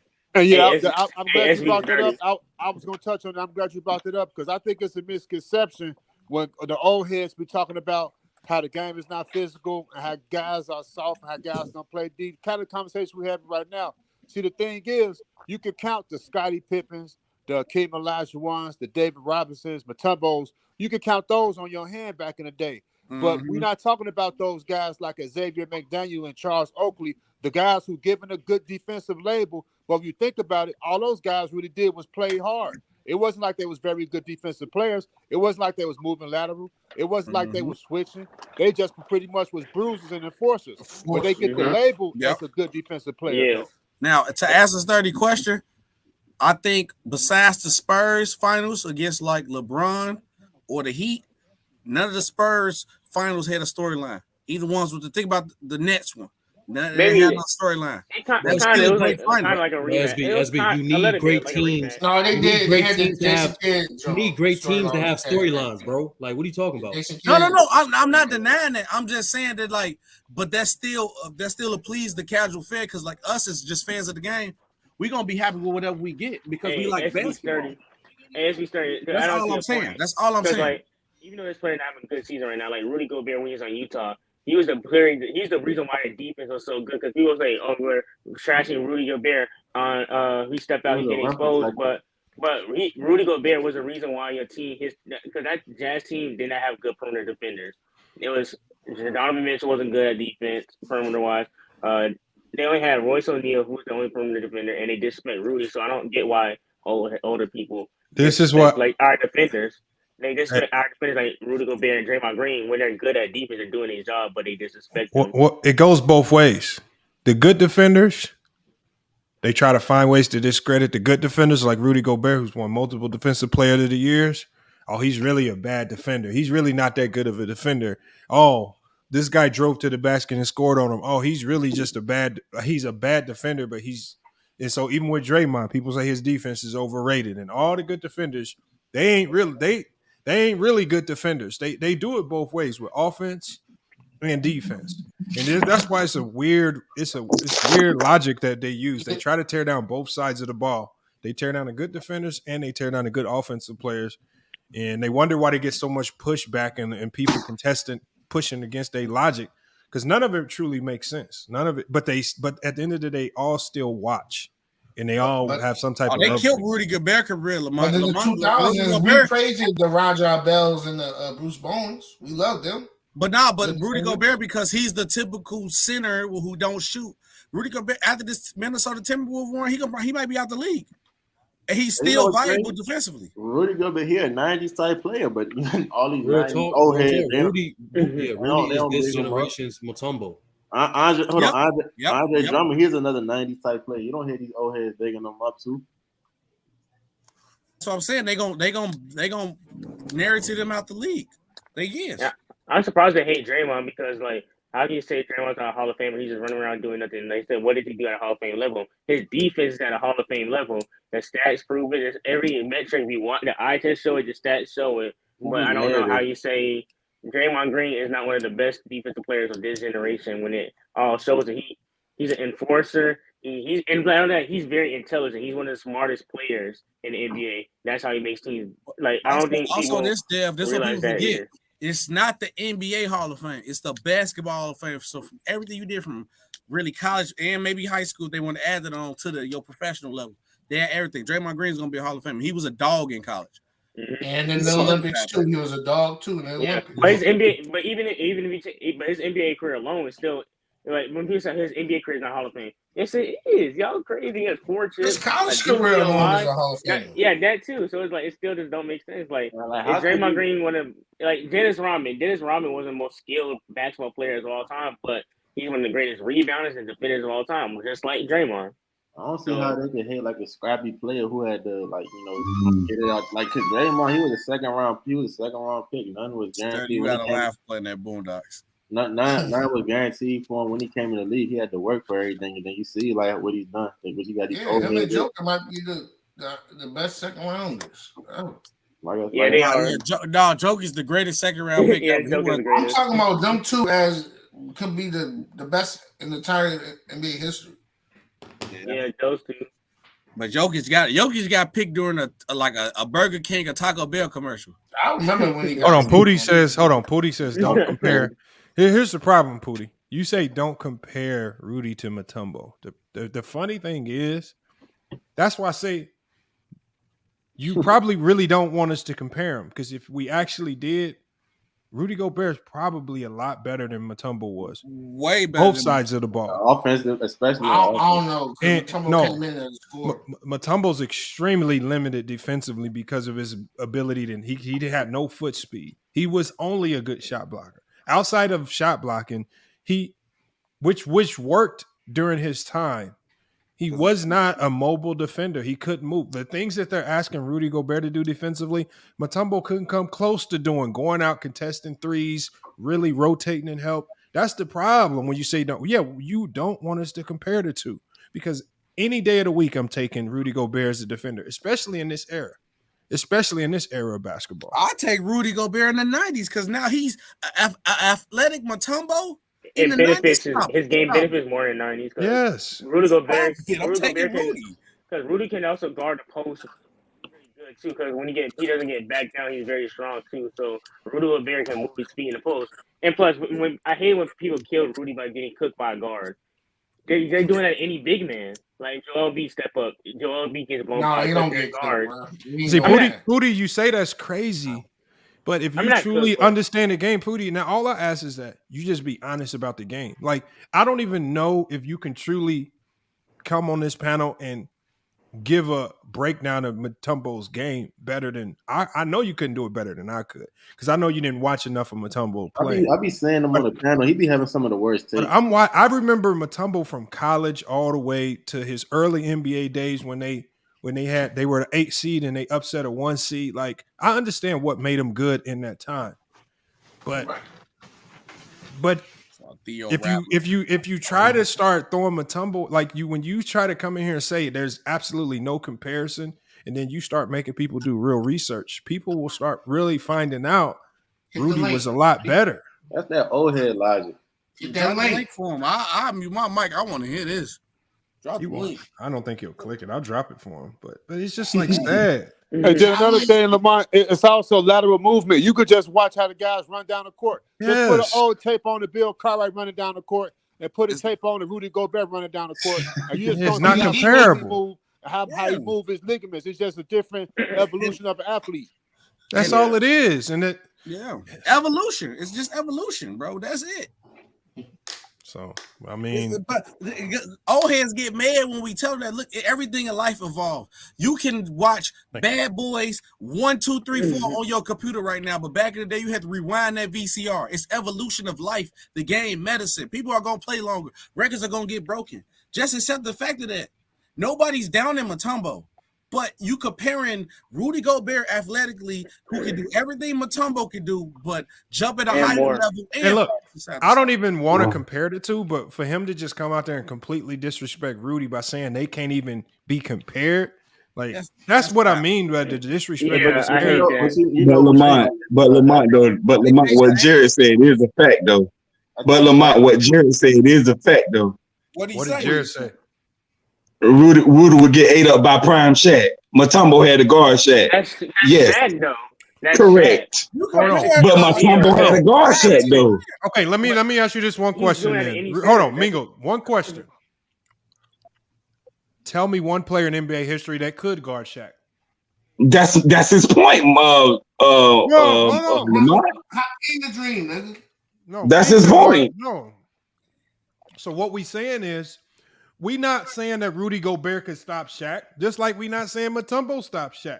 I'm saying that Rudy Gobert is just as good of a defender, if not better than Mutombo, and it's not predicated on if they can stop Shaq. Nobody can stop Shaq. He's the most unstoppable force in NBA history. But some of that stuff that Shaq was doing in the 90s and like that'd be considered a foul nowadays. So like, I mean, but those are the things that kind of phased Shaq's game out because they started calling too many fouls on him. But at the end of the day, he was unstoppable. Nobody could stop him in his prime, including Mutombo. Nobody's saying that Rudy Gobert's going to walk into the 90s and he's going to be the Shaquille O'Neal stopper. Come on, man. Yeah, like, come on, man. Ben Wallace did the best on him. I think Ben Wallace did not do a good job on him. No, he did not. I say he did the best. I did not say he did. I say he did the best. All the players that guarded. Ben Wallace had the most defensive help around him. That too. Out of all the players that guarded Shaq, he's the one that had the best. Real life problems going on at that point in time too. But the Pistons did better as a team defending the Lakers, and they wasn't coinciding as a team during that time. It's a lot going on than just Ben Wallace stop Shaq, because that's a false narrative. That's cap. It's the reason why Ben Wallace got the most defensive player of the year award. There's a reason why. Because they had good ball pressure to prevent. I ain't say he stopped Shaq. It was guard Kobe. I said he guarded him the best. What are you talking about? But I'm saying like they not gonna. The Pistons they got what you call it. They're good. There was a good defensive team as far as IQ wise. They not gonna have Ben Wallace guarding Shaq 1-on-1. Ben Wallace couldn't stop Shaq 1-on-1. And also, if you understand Larry Brown's game plan was make it hard for them to get the ball to Shaq. That's why they guarded their guards full court pressure. So it took them longer time to get the ball to them. Man, people be saying that stuff because a couple of games, Ben Wallace got a couple of blocks on Shaq. He got the couple of tie-ups that everybody see. And then the Lakers lost, so they're going to stamp the whole thing. But if you look at the numbers and watch the series, Shaq was dunking on Ben Wallace like he dunked on everybody else. I mean, yeah, that Shaq gonna get his points. It's like you're not going like that Shaq. The Pistons played a great team defense against the Lakers to stop them. Larry Brown did a good job coaching and had them prepared, and they fulfilled the game plan. Hey, but hold on, if these old heads like defense so much, how come I don't hear them bigging up Ben Simmons? Because he trash. They weren't even big enough Ben Simmons when he was making All-Star games, though. But he's a good defensive player. So they care about They care about the Hold on, y'all. Even when Ben Simmons was making All-Star games, none of them was praising him. He said he trash. He said because he trash. Hold on, Ben Simmons is still Ben Simmons. He's just mentally checked out of basketball. You don't go from being an all-star multiple times to what we see now if you just ain't completely checked out and you just cashing checks. He's just man.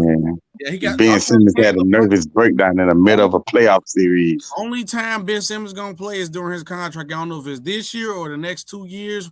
I mean, not this year, the next year or the next 2 years. That's the only time we're gonna see him play hard when his contract is up. He gonna play hard for a contract and trick a team, and whoever signed him gonna be a dummy. He gonna get another contract from me, or it's gonna be incentives in that contract every time. I mean, Damian Lillard definitely not going in the way either. The dude finna get paid $60 million. Man, that's a lot of money. I feel like why would he go? He worked hard for it. He's impossible. Yeah, Damian Lillard want to be in Portland. Ain't no team finna take that contract. That is a lot of money. They're not trading him. He deserved that. They don't want to trade him. And he don't want to leave me, so I mean he's good. I mean, to get Damian Lillard, you would literally have to give up your entire team almost. But why are you talking about Damian Lillard trades? No, because I had to go back to because y'all was talking about that earlier, but I didn't respond to it. He not going nowhere. He don't want to go nowhere. He don't. he cool over. Ben look Ben Wallace got Wait, he said Ben Wallace or Ben Simmons? He's saying Ben Simmons. No, Ben Simmons is garbage now. He wasn't garbage when he's making All-Star games. You don't make an All-Star. Hey man, y'all got to get off Ben Simmons, man. Leave Ben Simmons alone. No, but I'm just saying. I'm saying what we see of him now is bad. I'm saying he's garbage purposely. He purposely playing. What y'all? Everybody that's taking shots at Ben Simmons now is just low-hanging fruit for people with low basketball IQ. Mm-hmm. That's all it is. It's the easiest player to target and say he's bad.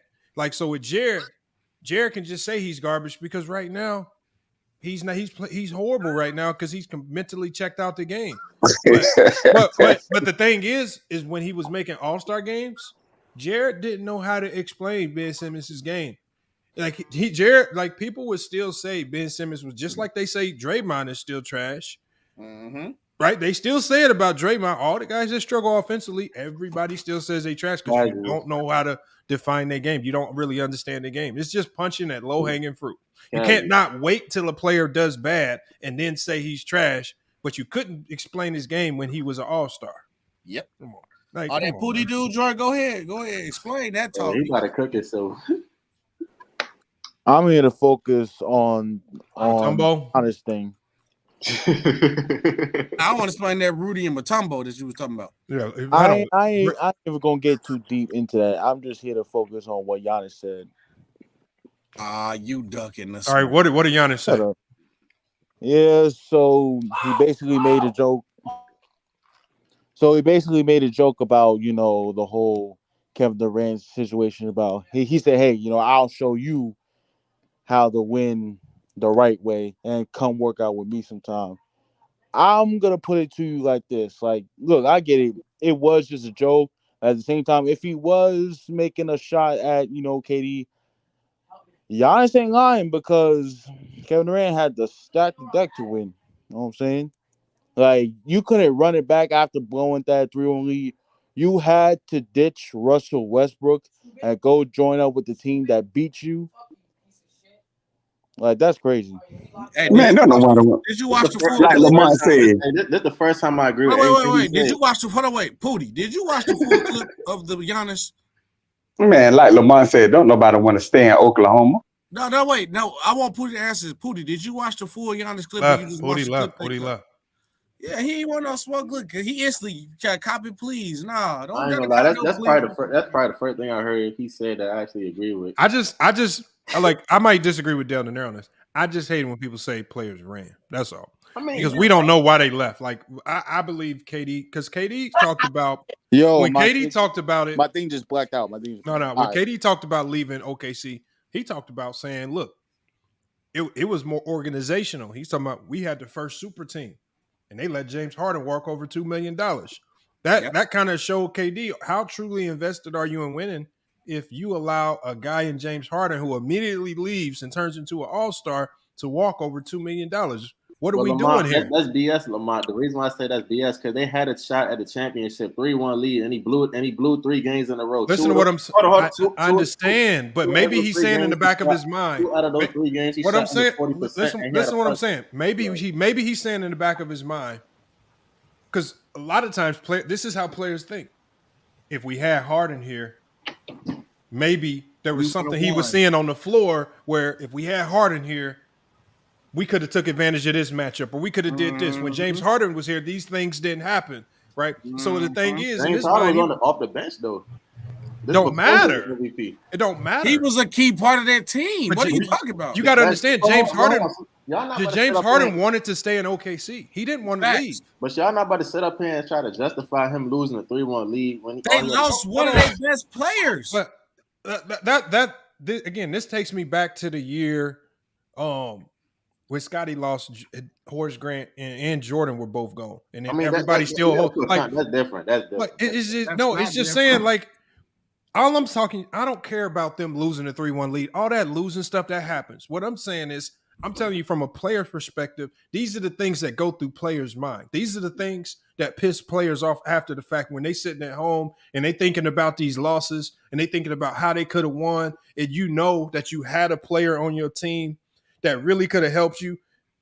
And because players get pissed after losses. When players lose, these losses will stay on your mind for weeks. I understand that, Lamont. And so what I'm saying is he's probably thinking to himself, man, if we fucking had James Harden here, if they didn't let this fool walk over $2 million, we probably could have won this series because they see different things on the court than we do. And maybe he left because of that.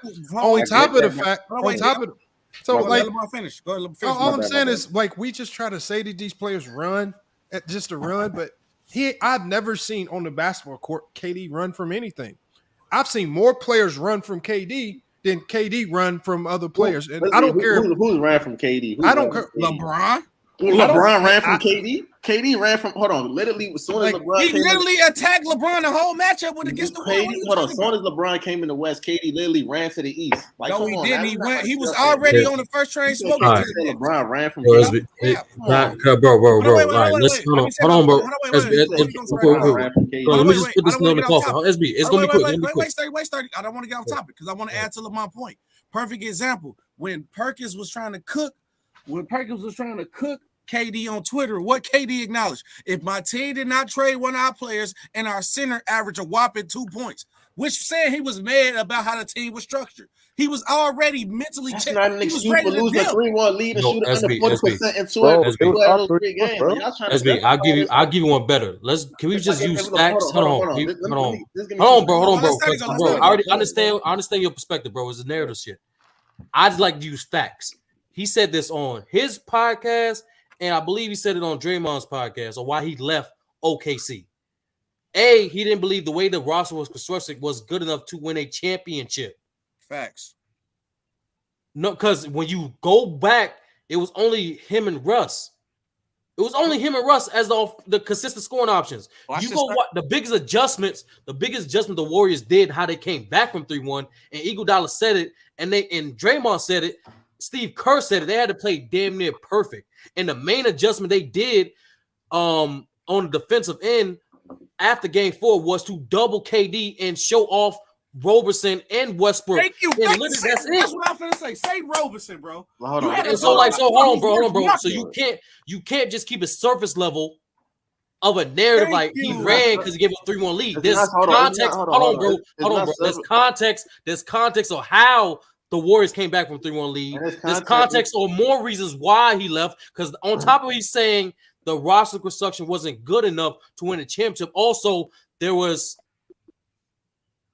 business acquisitions, bro. It was a larger media market. Just how LeBron left from Cleveland to the Heat. Hold on. Just how LeBron left from Cleveland to the Heat. People forget the other options of teams he wanted to go to when he left Cleveland. It was the New York Knicks, it was the Chicago Bulls, and also Miami Heat.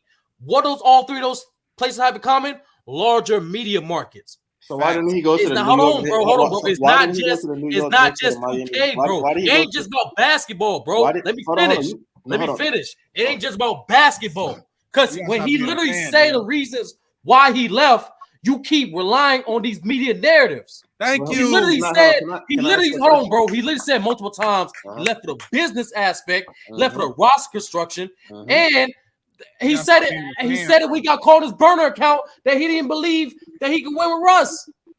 He did. He said nobody else helped me. And I want to swing. Hold on, bro. I want to swing this, and I do agree.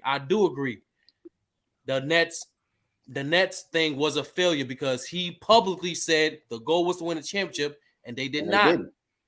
And I'm not. And what just the narrative running thing is BS, especially when a player gives this. Bro, how often do players especially superstar players, be transparent of their moves?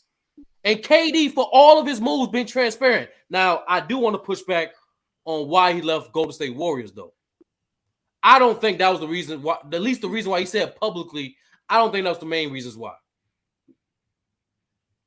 But hold on, can I actually? He didn't run either, but we gotta stop, bro. You gotta stop this, bro. You gotta do better, bro. Can I ask you a question? You gotta question? stop this narrative of just simplistically saying players ran without having no context and disregarding the facts of why he ran from the smoke. Let him finish. Wait. I'm gonna read the tweets exactly. Hold on, wait. I'm gonna read the tweets exactly what Kevin Durant said, and I send a link to Lamont post. Hold on, let me ask him a question. Wait. I'm gonna read the tweets before you say your point because you just still chasing these narratives. I want to ask a question. Hold on, wait, bro. KD thought he was on his burner, and KD clearly said, "I know what he said." So why you chasing these narratives? Then he say, listen. Exact quote.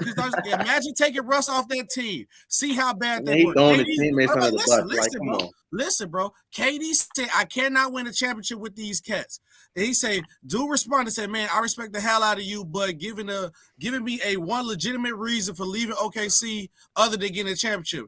He did not like the organization or playing for Billy Donovan. His roster wasn't good. It was him and Russ. Nobody else. And he didn't like playing for Russ. So he was saying I'm by Throwing his myself. teammates under the bus. That's what y'all respect, bro. That was Nobody your cares. Hold Bro, on. hold on. All this weird your teammates under the bus stuff is stupid. Do y'all agree with Kevin Durant? No, yes. bro. Yes. Hold on. So with that question, hold on, MacDuff. To answer your question, MacDuff, it's not about agreeing or disagreeing. My problem of what that top dude in the top right keep repeating is the narratives. When we know the facts. Like my nigga, like he literally gave us the facts, and you keep running to this narrative, bro. But you stop watching. I just don't. This is not excuses.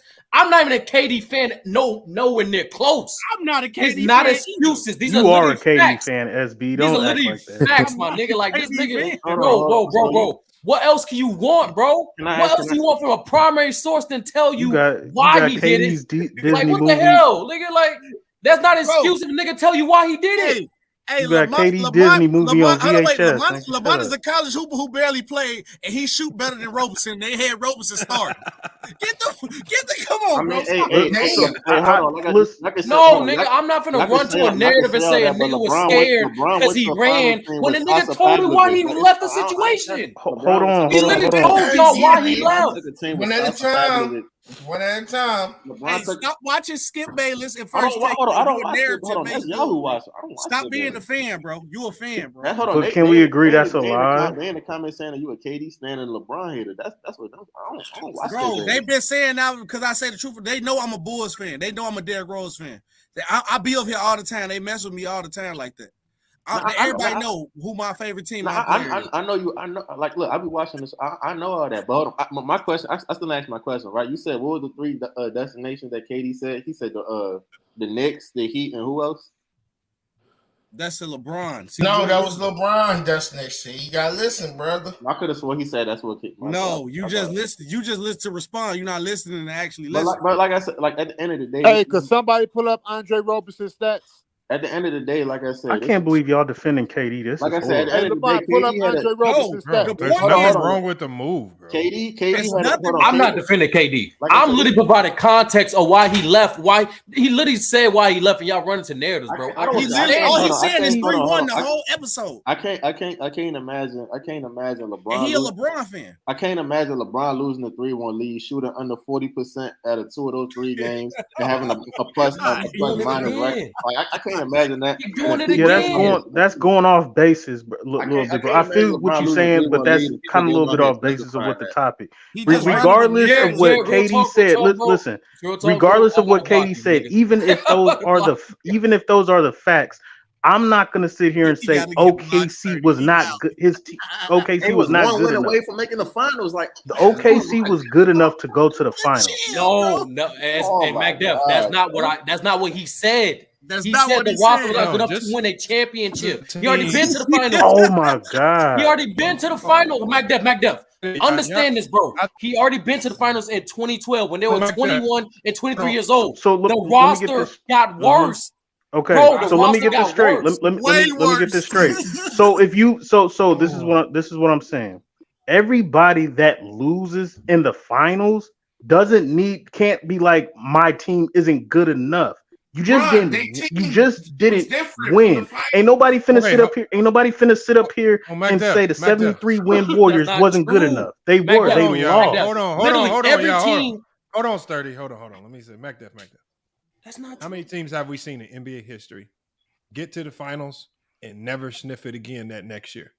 It's not promised. The Miami Heat was just in the finals in 2020. And back in the 90s, we saw multiple teams in the finals. From the Knicks, from the Magic, from the Utah Jazz to the Lakers. We saw a multitude. The thing is, just because you get there, don't mean it's promised again. And again, like I've always told y'all, sometimes your path to the finals. Sometimes your path to the finals isn't always because you're just the best team. Sometimes your path to the finals, sometimes it's because of a little luck here and there. This guy injured there, matchups here. So again, just because they made it to the finals don't mean nothing. It don't mean that team was going to be good enough to get back. How many times have we seen in history a team lose in the finals and then just go right back the next year unless they had some type of super team? I get it. It's unlikely. And KD, hold on. Let me answer that question. It's not even question. a super team. It's not even a super team. First of all, hold on, bro. First of all, you have KD and Russell Westbrook. What are you talking about? You're not good enough. McDuff, it's your That's point. two people, bro. Hold on, bro. Exactly. You don't win the basketball with just two people. Anyway.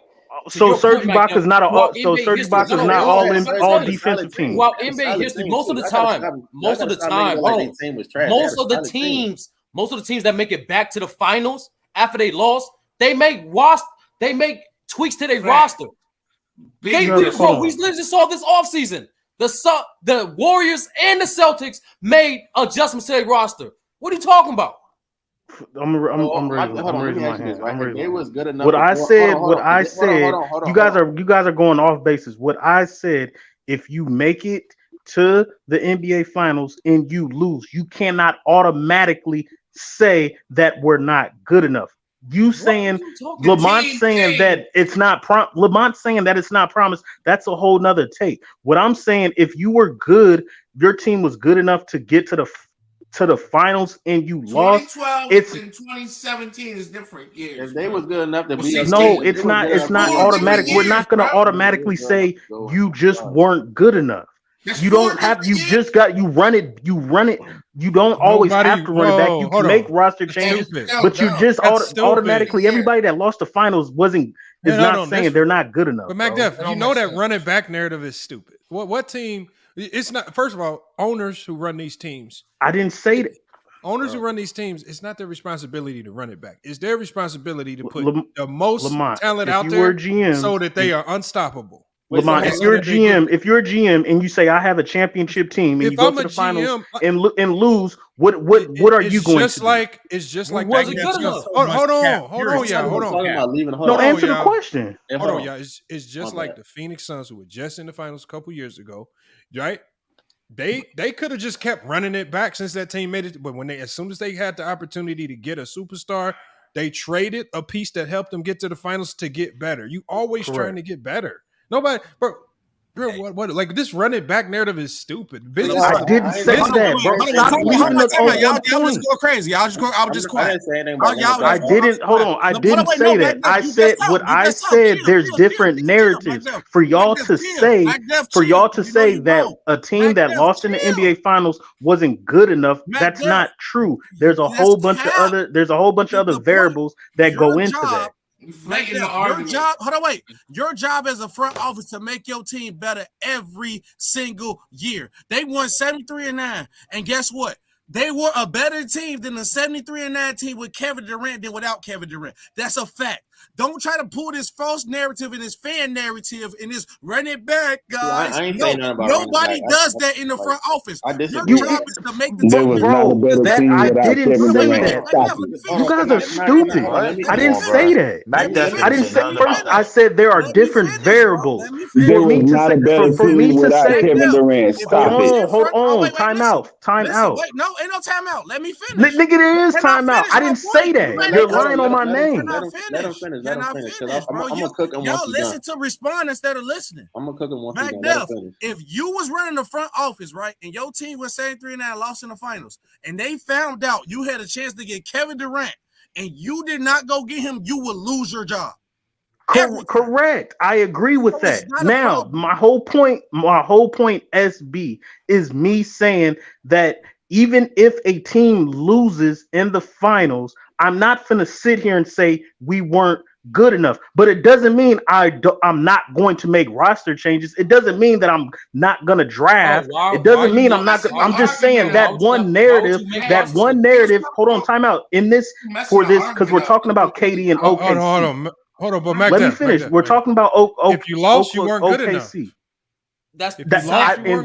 To your opinion, they weren't good enough. That's the definition of it, nigga. What are you talking about? No, every team that loses is not. You can't say they weren't good enough. Yeah, say it. Oh my god! All right, bro. Hold on. So Boston. So hold on. Time out. So the '84 Lakers weren't good enough to beat Boston. But all they did was run it back the very next year. It happens. It all depends. I agree. It all depends. You just gave me a scenario with Katie. I just gave you a narrative with the Lakers. Ran it back, and then they won 85. That was not the same team. I disagree with these guys, but once you start talking about running, it was the same team. No, it wasn't, nigga. Bro, pull up. Fuck up. Hold on. Let me just say this. You're trash. Let me just say this real quick, y'all. Like I said, I'm not gonna talk about running it back or none of that. I never said none of that shit. All I'm just saying is, excuse me for the cuss. All I'm just saying is, right? They was up 3-1. They had. Hold on. I just let y'all. Nigga, they choked. I just let y'all talk. They was up 3-1. All he had to do was just win one more game. He shot under 40% in 2 of those 3 games. Going back to this? Because, like I said, I can't imagine. Because it's a fact. It's a fact. About LeBron. He just want to talk about LeBron. I'm not talking about LeBron. You was about to say LeBron's name, bro. I didn't say nothing about LeBron. I'm talking about. Oh my God! Why are you talking about LeBron? Yo. Like, God, y'all LeBron. I'm not even gonna mention this. My whole take was not even running back. I'm just saying there's other things you can do. If you lose, you're not just gonna say we weren't good enough. You look at what you can improve on. If you think you have a championship team, you just lost, things didn't go your way, then run it back. You can't just be like OKC wasn't good enough, and they had they got 2 MVPs on their team. 2 MVPs on their team, and we're not good enough. Okay, that sounds like running from the smoke. Russ was not an MVP. 2 MVPs, and that's okay. MacDuff, repeat that first sentence you just said. MacDuff, repeat that first sentence you just said, please. You repeat it. I said a lot. Go ahead. You said, Ralph, chill, because he just said one of the most stupidest things I ever heard. He said, if I lose, we're not going to say we're not good enough. We're going to go back and look at the tape and say, what can we improve on? That's saying we're not good enough. We need to improve, you stupid MFer. That makes no sense.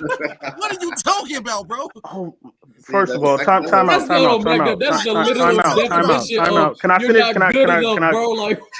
No, because that doesn't make sense. Everybody watches film every week. That doesn't make sense.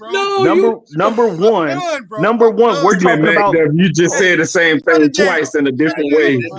Hold on, Mingle Jester. What we're talking about is KD leaving. Hold on.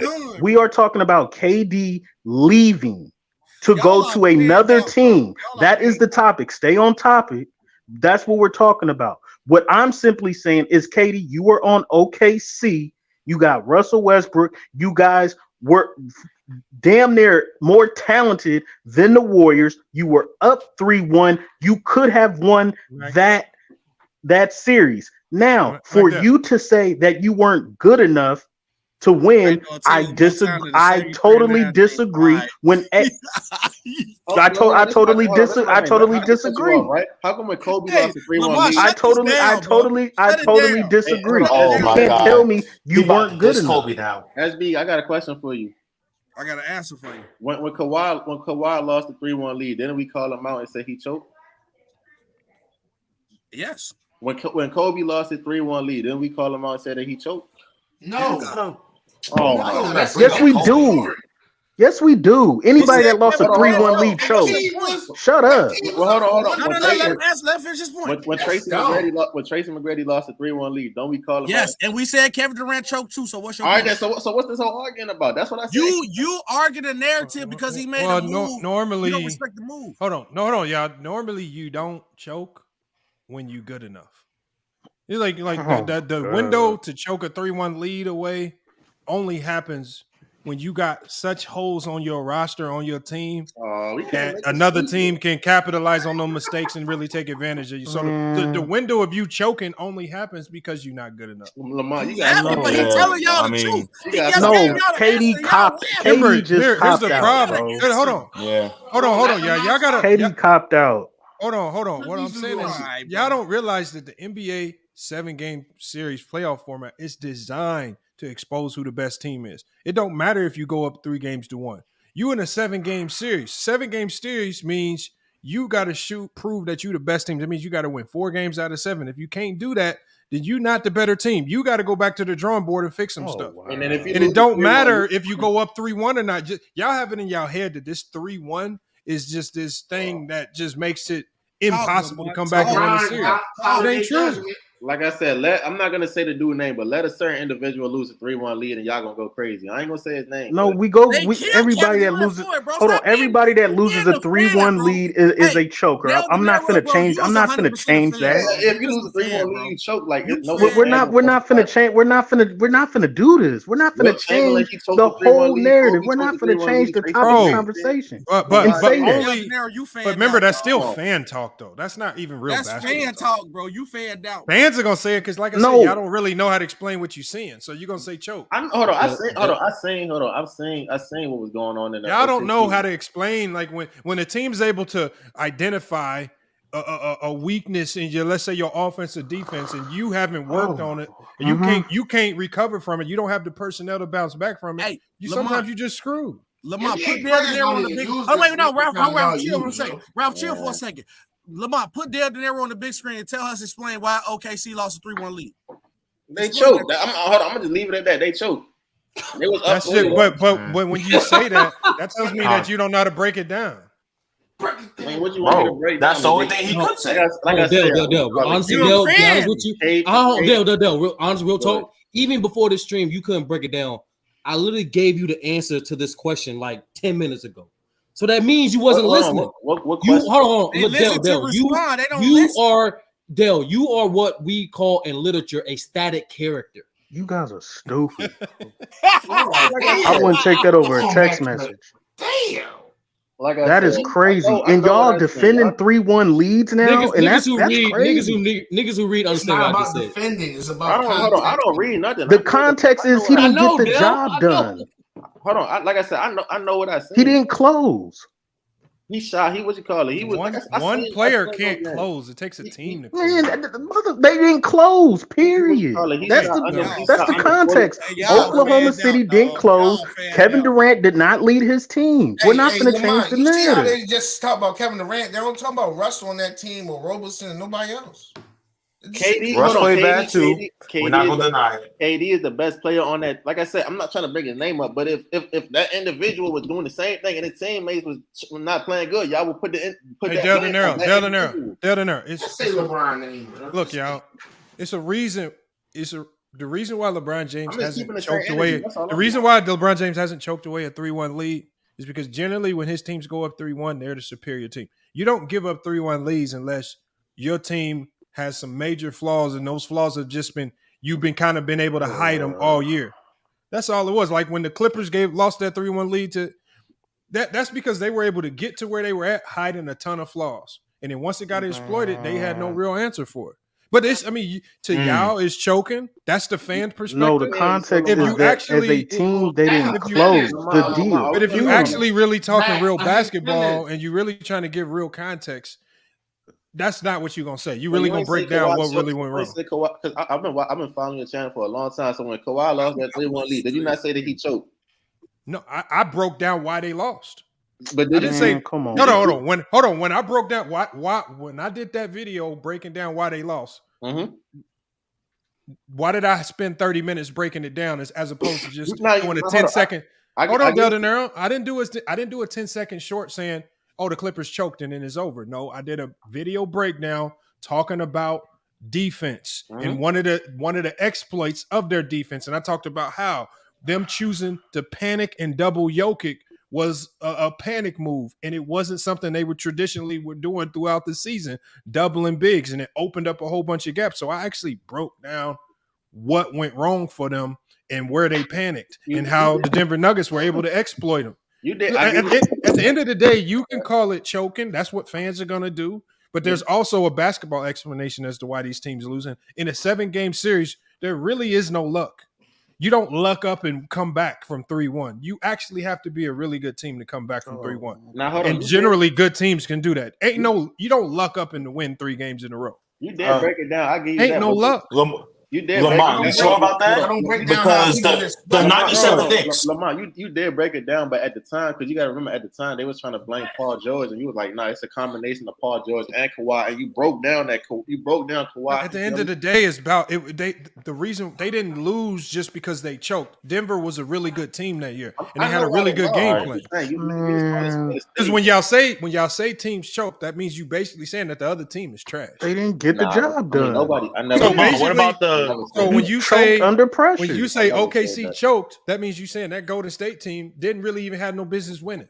No, that's not what we're saying. I'm just saying. What about the 97 No, it's not. Knicks? That's a whole different take. No, that's not what we're saying. Okay, so how do you explain? No, that's not what we're. If That's you're not what we're saying saying. that a team choked, you're basically admitting that the other team was so bad there was no way That you had victory in your hands and you let it slip away. I'll give you an example. Hold on. We say I can give you examples. I can give you examples if you want me to. I can clarify it. Okay. If I say you choked, that literally means you had victory in the grasp of your hands. You don't win 3 games in a row because the other team is just choking. You win 3 games in a row. When you choke, Lamont, you have victory in your hands and you let it slip away. Okay, I so can give examples. No, there's no. Hold on, let me ask you this question: Were the Warriors nice that year? Yes. Were the Warriors nice that year? Yes. Were They they was the best team in the league. That's generally what the best team in the league can do. So can I give my examples of choking? Because that was just a horrible take. That doesn't go with nothing that I'm saying.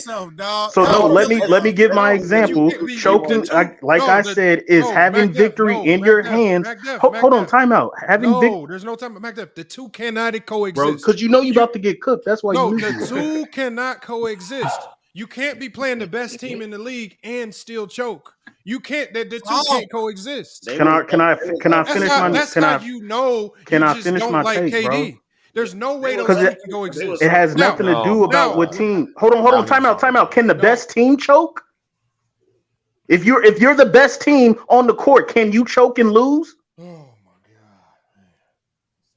I hear crickets. So hold on. You can't even make that make sense, bro.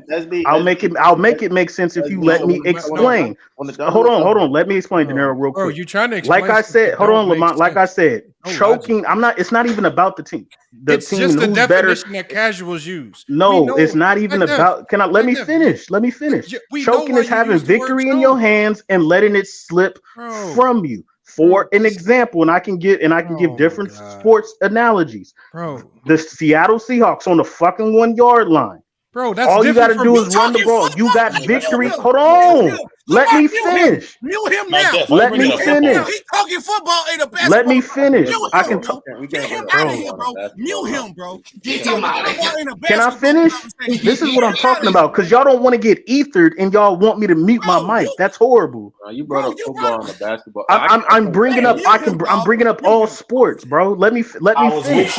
Let me finish. Hold on. Let me finish. Let me finish. Let him get it out of his system, y'all. Like I said.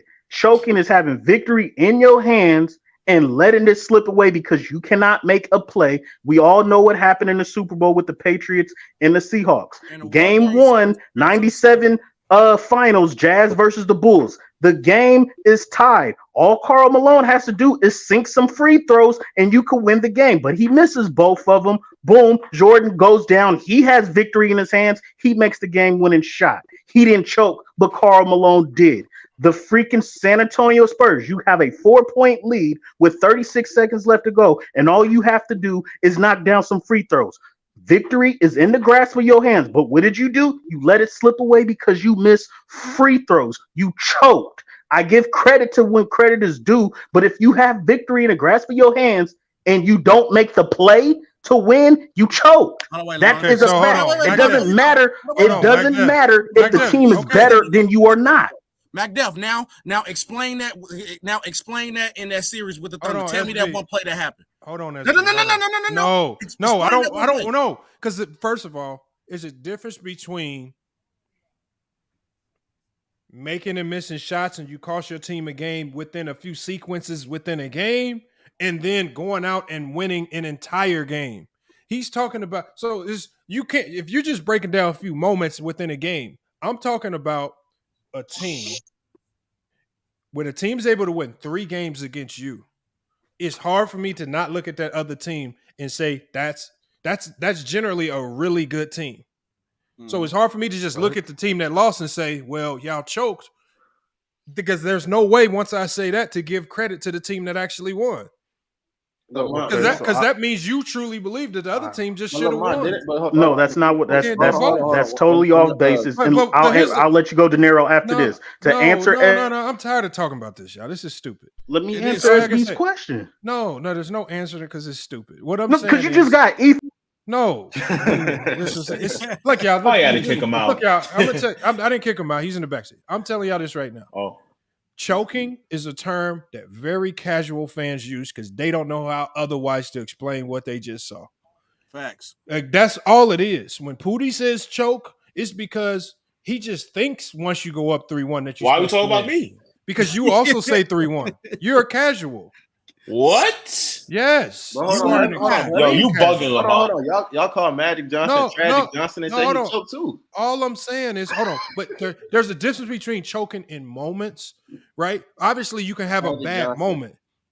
So, like J.R. Smith had a bad moment where he choked. It's different. You can choke in a moment. There's no such thing as choking away an entire series. That means the other team was just better. Come on, that's all it is. Come on. Anybody could have called that time out, Lamar. It's crazy. Hey, Mont, it's crazy how the same team that they gassing, right? That they're saying they was up 3-1. Literally the next series they lost to the Cavs because the Cavs figured them out. Yeah, and I keep the same energy with Steph too. But also Steph choked too, huh? Bro, y'all just when you throw in the word choke around, it just tells me you don't understand the game. So y'all ain't say what you call it choked in 2011? Who? None of you. So y'all have never heard that before? Nobody has said that before. Who? So y'all have never got on the panel and heard somebody say that LeBron choked in 2011. You a fan, bro. Oh, yeah, hold on. But what is my I always have the same and I can explain why he choked. Like I said, I can explain it. No. First, did LeBron play bad? Yes. But at the end of the day, the Dallas Mavericks played really well. They were on an unstoppable tear. Right. So at the end of the day, when I look back at the Dallas run and look at all the teams they beat and how they beat them, when you look at that, does it surprise you that they ended up winning the series? No, because they were just a really good team that year. I think they were like a 57-win team that year. I understand that they swept Kobe. And they went. No, I don't care about them sweeping Kobe. What I'm saying is, they were a really good team. A great team, actually.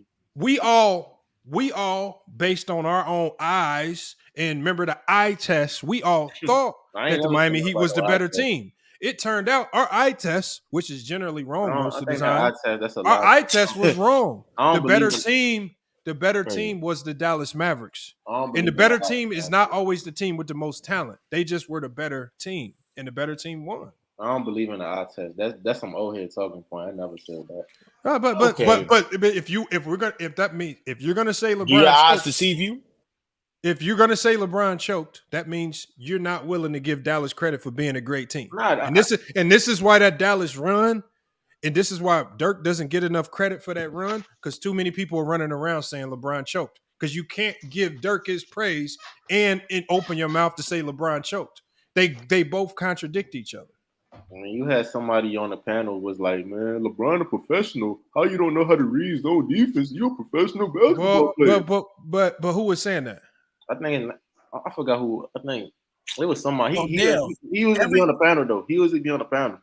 Yeah, why every point you made was lead to you defending LeBron. It's not about LeBron. Like I said, I'm not defending. Everything you brought up, you brought back to LeBron, bro. It's not about him, bro. The reason why I did that, because like I said, I'm a fan. I'm keeping the same energy.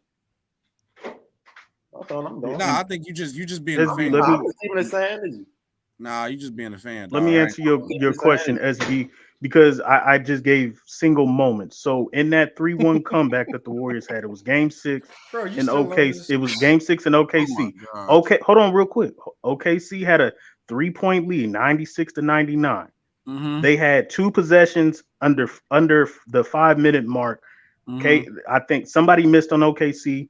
The Warriors ran it back and missed. OKC ran it back and missed again in those clutch moments. Couldn't extend the lead. Steph Curry came back, hit a 3, tied the game. They called timeout, and from that point on, the Warriors won the game. So you going just down the made a stretch. shot. 3 possessions in 5 minute span. Hold on, timeout. See, I don't see. This is what I'm saying. Hold on, real quick. I don't make the rule. I don't make the rules. I don't make the rules. I don't write the laws. I've heard, and seen it written that the last 5 to 4 minutes in the game is called crunch time. It's called clutch time. That's what they say. All I'm saying is in that under 5 minutes, both teams had 2 possessions. In those 2 possessions, they could not extend their 3-point lead. Steph Curry hit a 3. Boom! It's 2 minutes left. Over 2 minutes and a half minutes left to go in the game. Tie ball game. They could have had a chance to extend. Hold on, That's all I'm saying. How's that possible? So that to me, that is choking. Yes, that's choking. Magdem, hold on, bro. You choked this. You got a 3-point lead with under 5 minutes left to go. You choked. Magdem, you just said within a 5 minute span in an NBA game, there was only 4 possessions, bro. Hold on. I said with 2 minutes left. I said with 2.5 minutes left, they tied the game. So what are you talking about? Here's the definition of choking. Right. So we can actually go off the textbook. What? Choking in sports is choking under pressure ensues when an athlete fails to meet their performance goals, usually during high pressure situations. So wow. So when we talk about KD, did he fail to meet his performance goals? I mean, he failed to win. No, he didn't. He failed against to the 73 and 9 team. No, he didn't. Oh my God! Bro. It don't matter what the record is. He was up 3-1. He should have closed out the series. Hold on. Here it is, right here. Hold on. It says failure. Hold on. It says failure to manage anxiety and cope with the demands at a crucial moment, which lead to a catastrophic drop in performance. So if we go back and look at Kevin Durant's performance, did he have a catastrophic drop in performance? He shot under 40% in 2 of those. Okay, hold on, Dale De Niro. Yelling, but I said catastrophic drop, not a marginal drop. Catastrophic. I'm gonna raise my hand. If you shoot, I'm gonna pull up his stats. A career 50%. No, if you're shooting career 50% and you drop under 40. What was it? Hold on, was he shooting 50% at that time in his first career? Lamont, he shot 50, 40, 90 in 2014. All right, come on, hold on. All right, hold on. We're gonna pull him up because, like I said, this says catastrophic drop. Like, did we walk away from that series saying? Did we walk away from that series saying Golden State played the best defense we've ever seen on KD? That man couldn't get a shot off. Did we say that? What was we saying? None of y'all said that. Y'all said about this.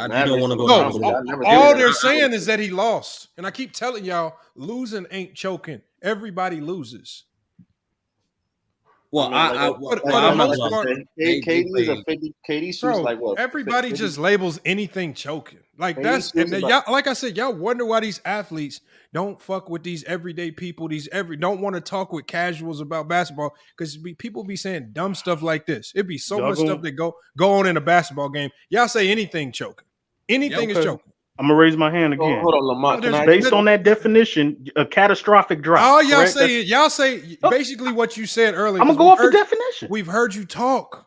Basically, they lost. Losing ain't choking.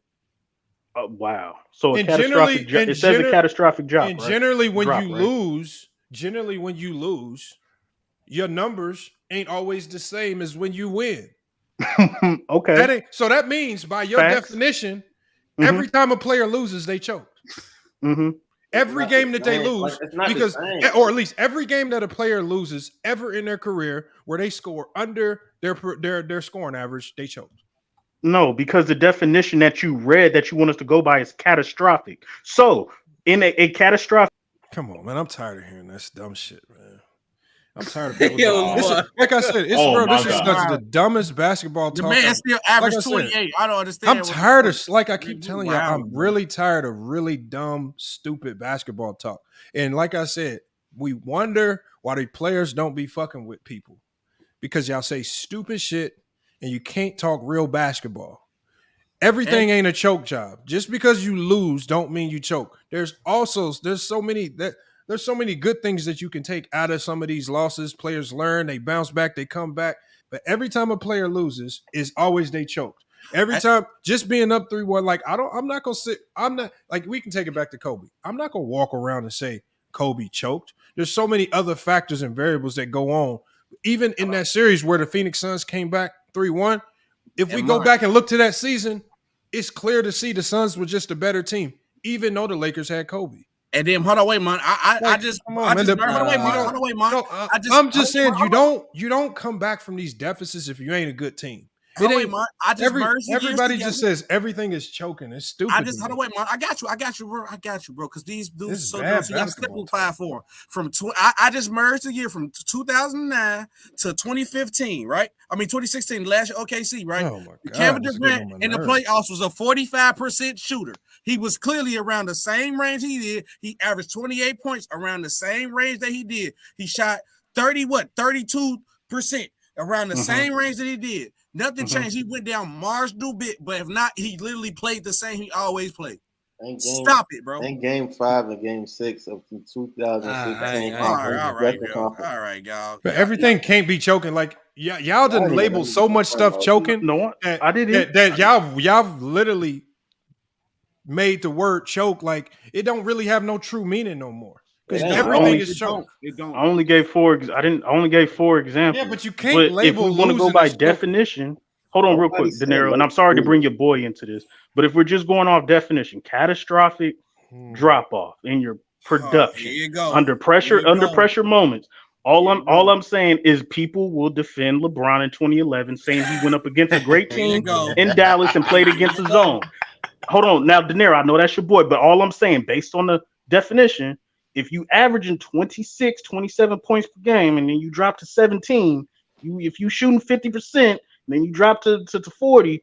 All I'm saying is that a catastrophic drop off. Yeah, I don't make no excuses for that. Oh, okay, so if I'm just saying by that definition, we can say that LeBron choked. All I'm saying is that if you just like saying people bro, stop acting like you don't know what a choke job is in sports. Bro, we're not trying to everything's a choke. No, I only gave 4 examples. You don't give no context. I only gave 4 examples. You gave moments. You gave some moments in the game. Yes, 4 examples, 4 moments, however you want to word it. I only gave 4. It wasn't everything that I said. Everything ain't choking. It's based on the topic that we're talking about. The game ain't choking. That's you just said what? Everything that you said, from missing shots, missing free throws, that's not choking. Missing shots in the NBA game, missing free throws, that's not choking. Okay. Wait, so what you call it? So how can y'all excuse KD shooting under 40% in Game 5 and Game 6? You know, you dealt an arrow. You know what that's called? That's called the other team actually playing defense. Something that y'all say don't happen. Because the one thing that influences these players. Hold on, these players are not taking turns shooting wide open shots, and he just happened to miss. The one thing that influences these misses is actually good defense. So when y'all talk about how LeBron James's game was affected in 2011, right? Maybe one of the reasons he didn't play up to the level we thought he could play is because the Dallas Mavericks were just a really good defensive team. Now, how do we know if they're the really good defensive team? Let's go look throughout their playoff run and throughout the regular season. Were they a great defensive team throughout the regular season and the playoffs? Well, yes, actually, once you take good defense affects it. So are you saying any team that defends another player well, that makes that player choke? I never said that. But so what are we saying? Like I don't get what y'all saying, man. Y'all like we say anything's a choke. Give Dallas credit. As opposed to saying LeBron choke, why don't you just say, like, God damn, the Dallas Mavericks was just on a mission that year. They was the best team in basketball. Shake their hand, we'll try again. But everything ain't a choke job. All I'm saying is that you could try to make excuses. There's no excuses. It's just stupid that y'all didn't use choke. You can't use choke for everything because now it don't have no real meaning. Because like I said, y'all can say what y'all want, but y'all know it doesn't matter that you're a LeBron James fan. I'm not talking about LeBron. I'm just saying, there's no way. Everything is a choke job, and I keep telling y'all, I named 4 examples. Everything is choking, man. That's not real basketball. When you get choked, when you get swept, then. There's no way you about to say this. They was not expected to win against a 73-9 team. You're a capper. Hold on. What are you talking about? Hold on. If I look up the odds, right, when they was up 3, they was 73-9. If I look up the odds of Game 5 in that year, bro, with them being up 3, with them being up 3-1. Hold on. This man just said OKC was favored against a 73-9 team. I didn't say it. Hold on. Shut your mouth, bro. You're not letting me Shut your finish. mouth, What bro. I said was, if I look up the odds for Game 5, they up 3-1. Why wouldn't the bettors in Vegas put that? They're up 3-1. That's my point. They was expected to win. That's my point. Oh my god. That's my point. Y'all trying to call it casual? Like, nah, being expected to win and losing is not choking. Man, come on, that's common sense. See, first of all, I know you don't bet money, and I know you don't think logic with a clean sense because you're a fan. Vegas' job is to make money. Why would they give the Warriors the favorites when they down 3-1? They would lose money because they was expected. Did y'all hold on? Let me ask you that. When they was up 3-1, did you not expect the Thunder to close out the series and win?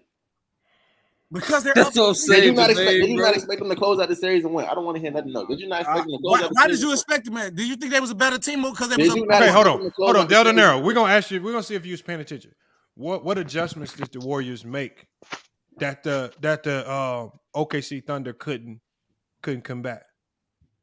I mean, like I said, the adjustments that they made was good enough to slow down. No. I'm just saying. No. What specific adjustments were that's because this was actually one of Steve Kerr's best coaching jobs. If you actually watch, what adjustments did they make that, like I said, that really made it tough? Good enough to slow down. No. I want to know the specific adjustments. Y'all still haven't answered my question because it was very obvious. It was very obvious adjustment. Answer his question, bro. No, y'all hold on. Y'all never answered my question.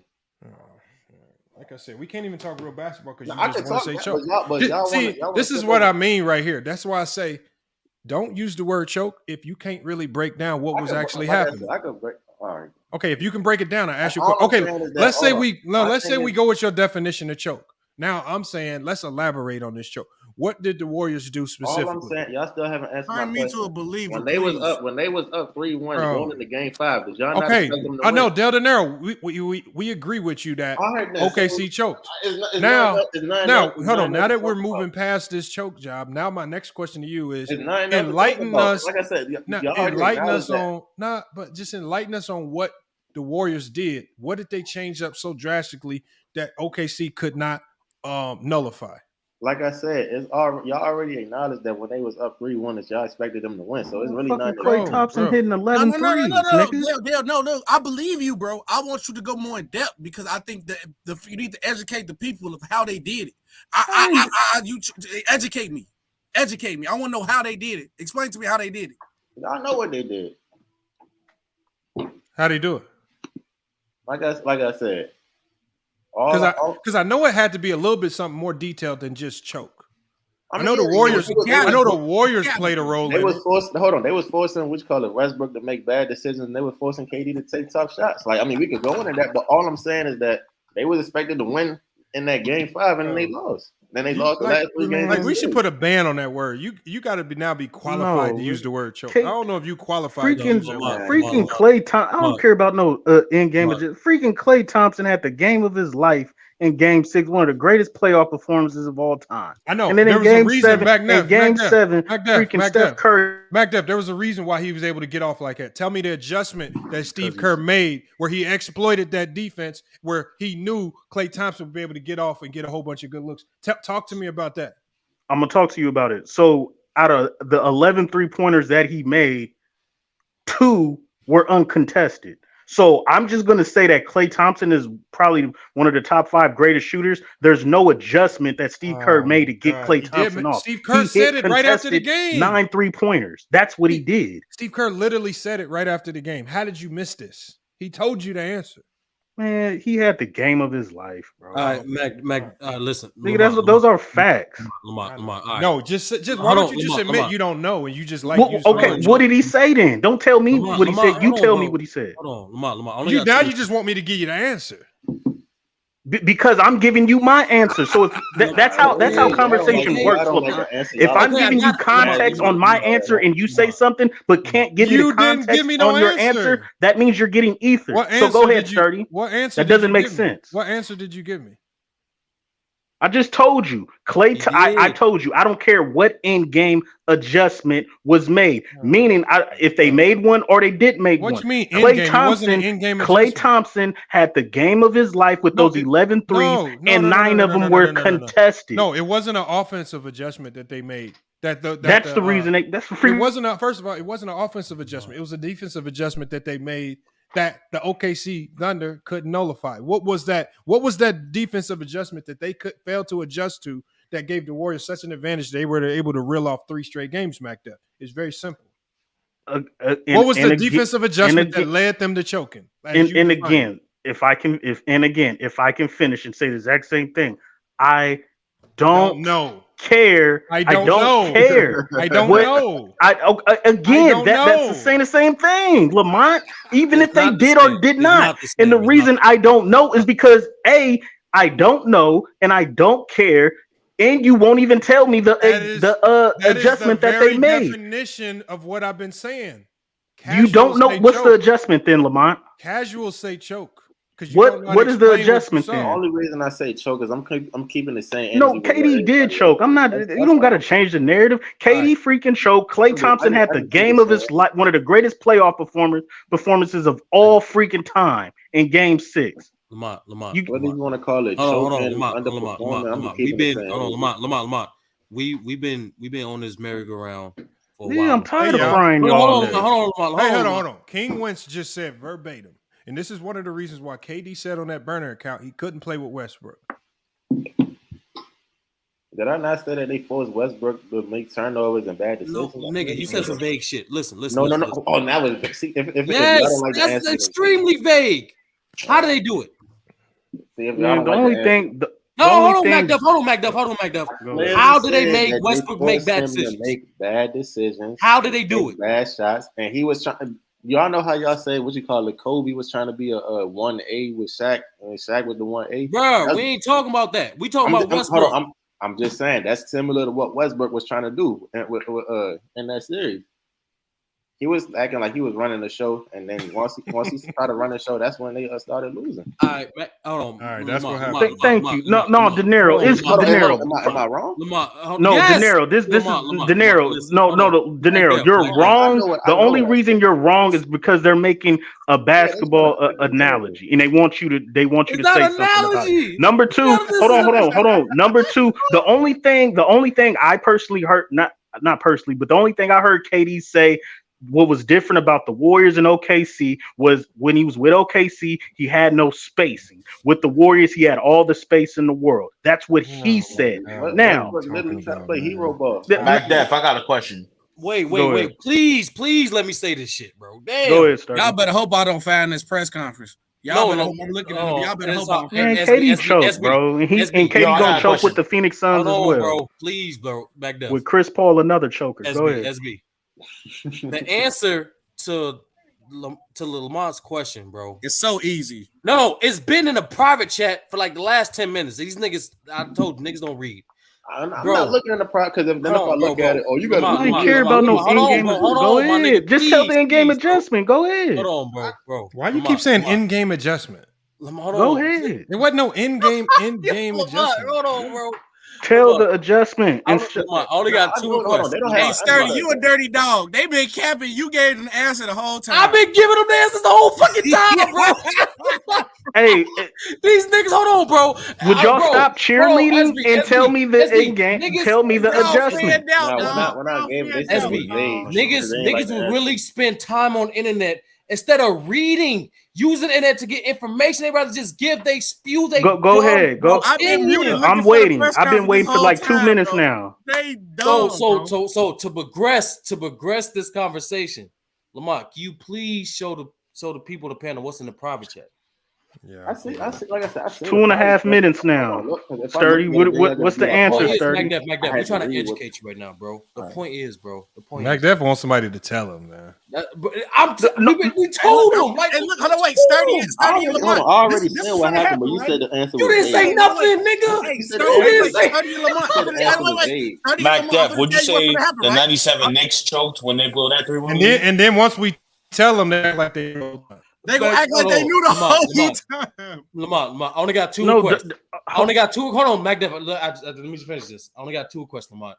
Just show this to the people. Let's go over the article. It's a basic article on the adjustments made during that series. And I challenge you, can you do a top 10 series adjustments for the playoffs, bro? Just like the last 10 years or something. So that way you can educate the FYF community on what actually happened. Like we can easily debunk these casual narratives by simplistic You're basketball cheerleading talk. again.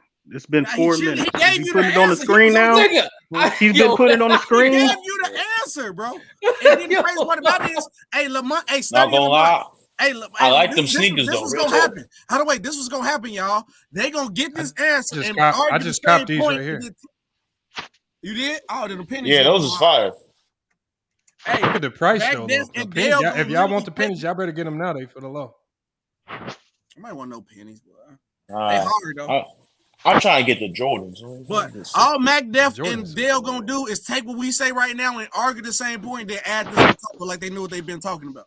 But it's not for them. It's not for them. As Here they go static Khalil characters, again. bro. Here They ain't go gonna the change. section. It's for the people that's actually gonna learn. Damn, man. They don't want to learn; just want to cap. Like I said, I already Notice said my how answer. I didn't Y'all even bring this said dude they- up.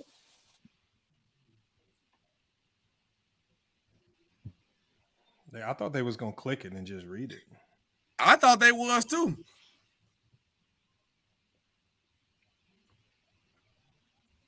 Y'all didn't know the answer. Y'all just watch First Take. Lamont, these niggas are not reading. Lamont, these niggas don't read. Can you please give them? I don't watch First Take. Tell us what happened. Oh man! Describe what's in the Look article. at that bum Android phone. Casuals don't read. Right. Like I said, I ain't no casual. You super casual. What y'all talking about? You super No, casual. You fan out. why y'all just throwing the word? That's what I'm saying. Y'all just like throwing the No, word. I said context. I don't like you as a casual. You a fan. You a fan. 100%. You fanned out. Y'all don't like what somebody's saying. Y'all call them No, casual. you're fanned out. Like, come on, man. You're fanned out, dog. No, but Del De Niro, here's the thing right here. Just as much as y'all think y'all know the game, we know the game. Yeah, but the problem is with you though is I'm gonna raise because I can't because I'm a casual and I can't read. I'm just gonna raise my hand. You to answer y'all point. Hold on. Let me finish because I waited like 5 minutes. I waited 5 minutes for y'all to say that. Talk too much. We not listening. I was quiet for 5 minutes. Hold on. I'm raising my hand because I'm a casual and I can't read. What part of that article said anything about them making adjustments on Kevin Durant? The topic of this freaking conversation. What? It did. What part of that article said anything about making adjustments on Kevin Durant? Hold on, Mac Def, they trying to make a fool out of you, bro. Nobody said anything about making adjustments on KD. We said because you don't make adjustments. They wanted to win the series. Their goal wasn't to stop KD. Their goal was to win the series. They made adjustments to win. Okay, so again, I'm raising. My question to you was, if you say KD choked, yes, and I said, on the flip side, then tell me some of the in-game adjustments that the Warriors made so that the 3-1 comeback was possible. You did say it wasn't end game. You did say it was. Hold on. Not end game like END. I said end game. MacDuff keeps saying end END game because the only thing he knows how to talk about is the last few moments of a game that are generally the ESPN highlights. Don't try to criticize my words. I did not say. I didn't say in. Hold on, MacDuff. Don't try to flip it now because I know exactly what you're talking about. What you're exactly saying. There's a difference between in-game adjustments, which that is is a your reach. game That plan, is horrible. and you were saying, go ahead, answer the question. Answer the question. That is a reach. I asked. Tried to make me look ignorant. If you're willing to say that KD choked, that means you were really paying attention to the series. And all I asked is, what did when the Warriors went down 3-1? Obviously, there were some things they were doing wrong. On the way to winning 3 straight games, what were some of the adjustments that they made that OKC could not nullify with their personnel? Again, I said I don't know. You gave me the answer. Hold on, let me finish you gave me the answer. This whole topic has been about KD choking, and that answer that you gave me talked about every OKC player except Kevin Durant. So there was no adjustments. Hold on, there's no adjustments on that article or that you can tell me that made Kevin Durant go from a 50% shooter field goal percentage to under 40%. Hold on, MacDuff. I said this is what I said. I said, let's go with your definition. Let's just say KD we agree choked. with you. So we're agreeing with you right now. Now I said, now that we understand that he choked, we're going to get to the real basketball talk now. Now I said, tell me what the Warriors did What did they change during the 3 games that they won? What were some of the changes that they made to adjust to what was causing them to lose games? What did they do that OKC could not combat or nullify? And again, I said I don't know. You just put up the article, correct? So those were the adjustments that they made. Okay. So the fact that you didn't know, choke, you don't know. The fact that you didn't know is basically what I'm saying is you say choke because you don't know how it happened. That's literally what he. And as you just said, no, you don't know. No. Time out. First of all, don't say you agree with me just to try to get your point. And I'm agreeing with those in-game. I'm not going to fight. I'm not going to fight an article. I'm not going to fight an article for you guys to say that's the reason Kevin Durant. So just say you're wrong, bro. And no. Hold on. Time out. Let me finish. What am I wrong about? Hold on, SB. What am I wrong about? Let it go, bro. What am I wrong about? Tell me what I'm wrong about. No, we said you were right. But we said you're right. That's what I'm. Then I don't get it. I'm right. I'm wrong. Which one is it? You agree with me or you don't agree? Hold on. You're right. KD choked. I'm right. I'm right because people who say choke always say I don't know how to explain it. No, hold on. I explained it from the definition that you gave me. Catastrophic drop, and that's what the fuck happened. Two things, MacDev. You are niggas is horrible defending Kevin Durant. You are righteously wrong. And I went back to listen to what you were saying, bro. Not only all your examples were the end of the game for those moments, but you literally kept saying end as in END. So you can rewind and listen for yourself. Sturdy. Hold on, Sturdy. I listened to. I was quiet when you said that. Sturdy.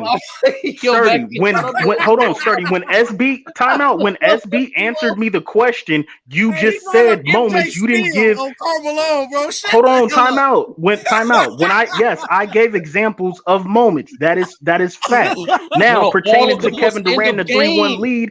Let me cook. SB asked me what moment did they choke. I perfectly explained the moment in Game 6 when they were explain that, my nigga. You can't. I didn't explain it, bro.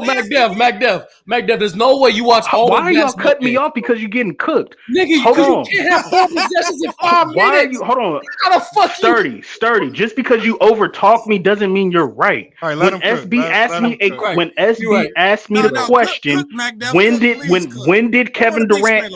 Hold on. Because I gave examples of when you have victory in your hands and you let it slip away. And then I gave you examples of closing moments at the end of a game, END.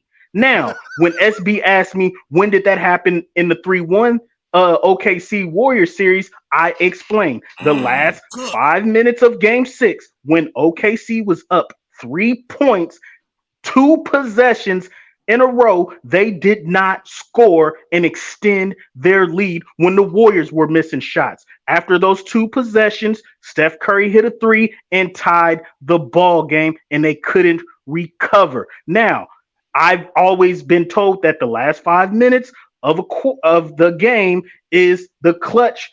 You got to show your clutch gene. It's you feel me? You got to close. That's what I've always been told. So yes, I gave examples of clutch moments at the end of a game, END, and I gave another moment in that series at the end of a game, which everybody says is the clutch gene where you got to come and close the game. Perfect example. Now, go ahead. Hold on. No, but MacDuff, you said, this is what you wrong. said. You said you gave examples of on 2 possessions where OKC missed 2 shots in a row, and then the Golden State Warriors scored. First of all, what I've been saying this whole time, I said missing shots ain't choking. I said if they miss 2 shots in a row and you playing the Golden State Warriors, that's probably due to great defense. It, like I said, if a guy just playing good defense on you, you miss shots. Remember, it's a 24-second shot clock. Wow. It's not like they can dribble until they get an open look and shoot it. If they miss 2 shots in a row, that's generally, especially late game, like you say. Wow. Late game, like you say, is probably generally predicated on good defense. I'm not going to call another team playing good defense the offensive team choking. That's just shake their hand. Great defense. They did what they needed. They did what they needed to do to win. And but so Lamont, I'm not finna say the Warriors were playing garbage defensively the first 5 games of the series, and all of a sudden, the last 5 minutes of Game 6, they decided to play great defense. No, they were what they did playing was- great defense the whole freaking series. They were not playing great defense the whole series. That's Oh why they were down God, 3-1. bro. They weren't playing great defense the great series because They made adjustments. You're not finna tell me that the Warriors weren't playing hard-nosed defense the whole entire series. If they were playing great defense the Oh entire my series, God! All right, go then ahead. they wouldn't have Lamont. made that. They were many the defensive Warriors were adjustments. they were garbage the first 5 games on defense. I got it. They were garbage, but the last in Game 6, the last 5 minutes, they decided to be good. We agreed. I got you. We agreed they choked, and you said you didn't know why. No, Kevin Durant choked. That's what happened. Okay, great. They choked. Whoever choked on whoever you say choked, and we know why you say that because you said you don't know. So we'll just leave it at that. I don't think you know why or what happened. You just know they choked. Well, Lamont, this year was one of the reasons why I continue to say that the basketball community is the worst community in all of sports. Literally proved it. But no, Lamont, you were right. SB was right. Sturdy is right. Can we move on, please? Shout out to MacDuff, man. See if MacDuff wants to move on. Good Lord. Lee, I said MacDuff was right. I just want him to explain to me because maybe my basketball intellect didn't see what he's seen and I was wrong. I just want to explain it to me. You can't tell me, hey, you can start a fire and then don't tell me how to start the fire. You cooking. I want to chef it up. Chef Boyardee, show me. I want to see it. I want to see that dramatic drop off. I'm not giving excuses to KD and OKC Thunder. They lost. No, there's no excuse. When you lose, obviously, anytime a basketball team loses a game, there's a basketball reason as to why that team lost. It's very rare, and it's very rare that you walk away from the game and you just simply say, we choked. So I actually had a game this year where I could say at the end of the game, we choked as a team. Why? Because something so otherworldly happened, right? We had the game right in our hands. All my guy had to do was just make a wide open layup in transition and the game is over. But he fumbles the ball in the middle of the air, trying to decide whether to dunk or lay the ball up. And it hits the bottom of the rim. He completely fumbles and loses the ball. The other team scoops the ball up, slings it down court to an open guy in the corner, and he hits a 3 at the buzzer. When you do something that's so uncommon, like this is my best player too. Normally he just power dunks it, but he's sitting here trying to decide with 8 seconds on the clock in the air, do I dunk or lay it up? And he fumbles the ball and hits the bottom of the rim. That would be considered choking because you had it in your hands and you gave it away because you couldn't make a normal basketball play that you generally make. So you said uncommon though, right? That's extremely uncommon. So but when you according to is it not uncommon to lose a 3-1? Is it uncommon? But according to MacDuff, KD's a bus driver, man. Hold on. Losing a 3-1 lead is uncommon. Nigga's a bus driver. But when you lose 3 games in a row, that's why I say the NBA playoffs is the best playoffs in sports, and even along with baseball, because it's always going to expose who the better team is. Mm-hmm. Like you can win 2 in a row if you might be able to get up 3-1 against a good team, but generally the best team is gonna come out that series, even if the worst team is up 3-1. The best team is always gonna come out, and just because another team might have had a better regular season record doesn't always necessarily mean that's the better team. Hey, y'all brought it up. Y'all and I was gonna say that too. That's what the regular season. The regular season and the playoffs are completely different games. Y'all brought up the playoffs is more so a half court game, predicate off defense, and interior presence is what matters the most. So it's like, and it's more so predicate on matchup. So like the seeding is only good for home court advantage. After that, it's predicated off which team execute the best, which team match up better, which team can adjust better, which team, to be honest with you, are lucky enough to be more healthier, and most importantly, how these teams and their continuity, like that will playoff basketball come down to. But the team that has the majority of those things that you said in order is generally the better team. Yep. Good teams can make adjustments. Good teams can go down, just like the Warriors were down in the finals last year. make adjustments. Being down really ain't that big of a deal when you the Warriors. Make adjustments, come back to the drawing board. They came back and won the series. Does that mean Boston choked? No. That means Golden State was just a better team. Lamont, am I crazy for always giving the team that won more credit for actually, I don't know, winning? Am I crazy for that, SB? So that's all I ask people to do. Just give the team that won credit. They don't want to do that, bro. No, I give them the people credit. Stuck on tearing down these stars. Y'all want to test this. You want to say that these stars choke so bad that you forget to give the guys that actually won. They just do. And by saying that these players choked, you actually taken away from the team that actually won. No, the Warriors, they did their thing. They handled their business. I'm just saying that. Mac Def called them the best team in basketball. I'm going to use your word. Uncommon. Most teams that go up 3-1, they finish and win the series. It's uncommon to lose a 3-1. No, you know what? No, Del De Niro. This is what's uncommon. It's uncommon for the better team to lose a playoff series. Wow. Yeah, that's what's uncommon. It's 7-game series. It's designed for the best team to win, no matter who goes up how many games. Lamont, I got a question. Would you say? Okay. What would you make of the 19? Bro, don't ask me some old random weird year. Man, supposed to ask about the 97 Knicks again, bro. Now, hold on, wait. Often explain this in basic I didn't terms. kick him either. I don't know what happened to Pooh. So since Dale and Mac Def in basic terms, right? Let's go by series because your percentage matters so much, right? Game 1 was a W, right? KD shot 33% from the field goal and 25% from 3. That's a W. The game they won, the game they lost, Kevin Durant shot 61% from the field goal and 50% from 3. Then another game he won, he shot 66, then 33.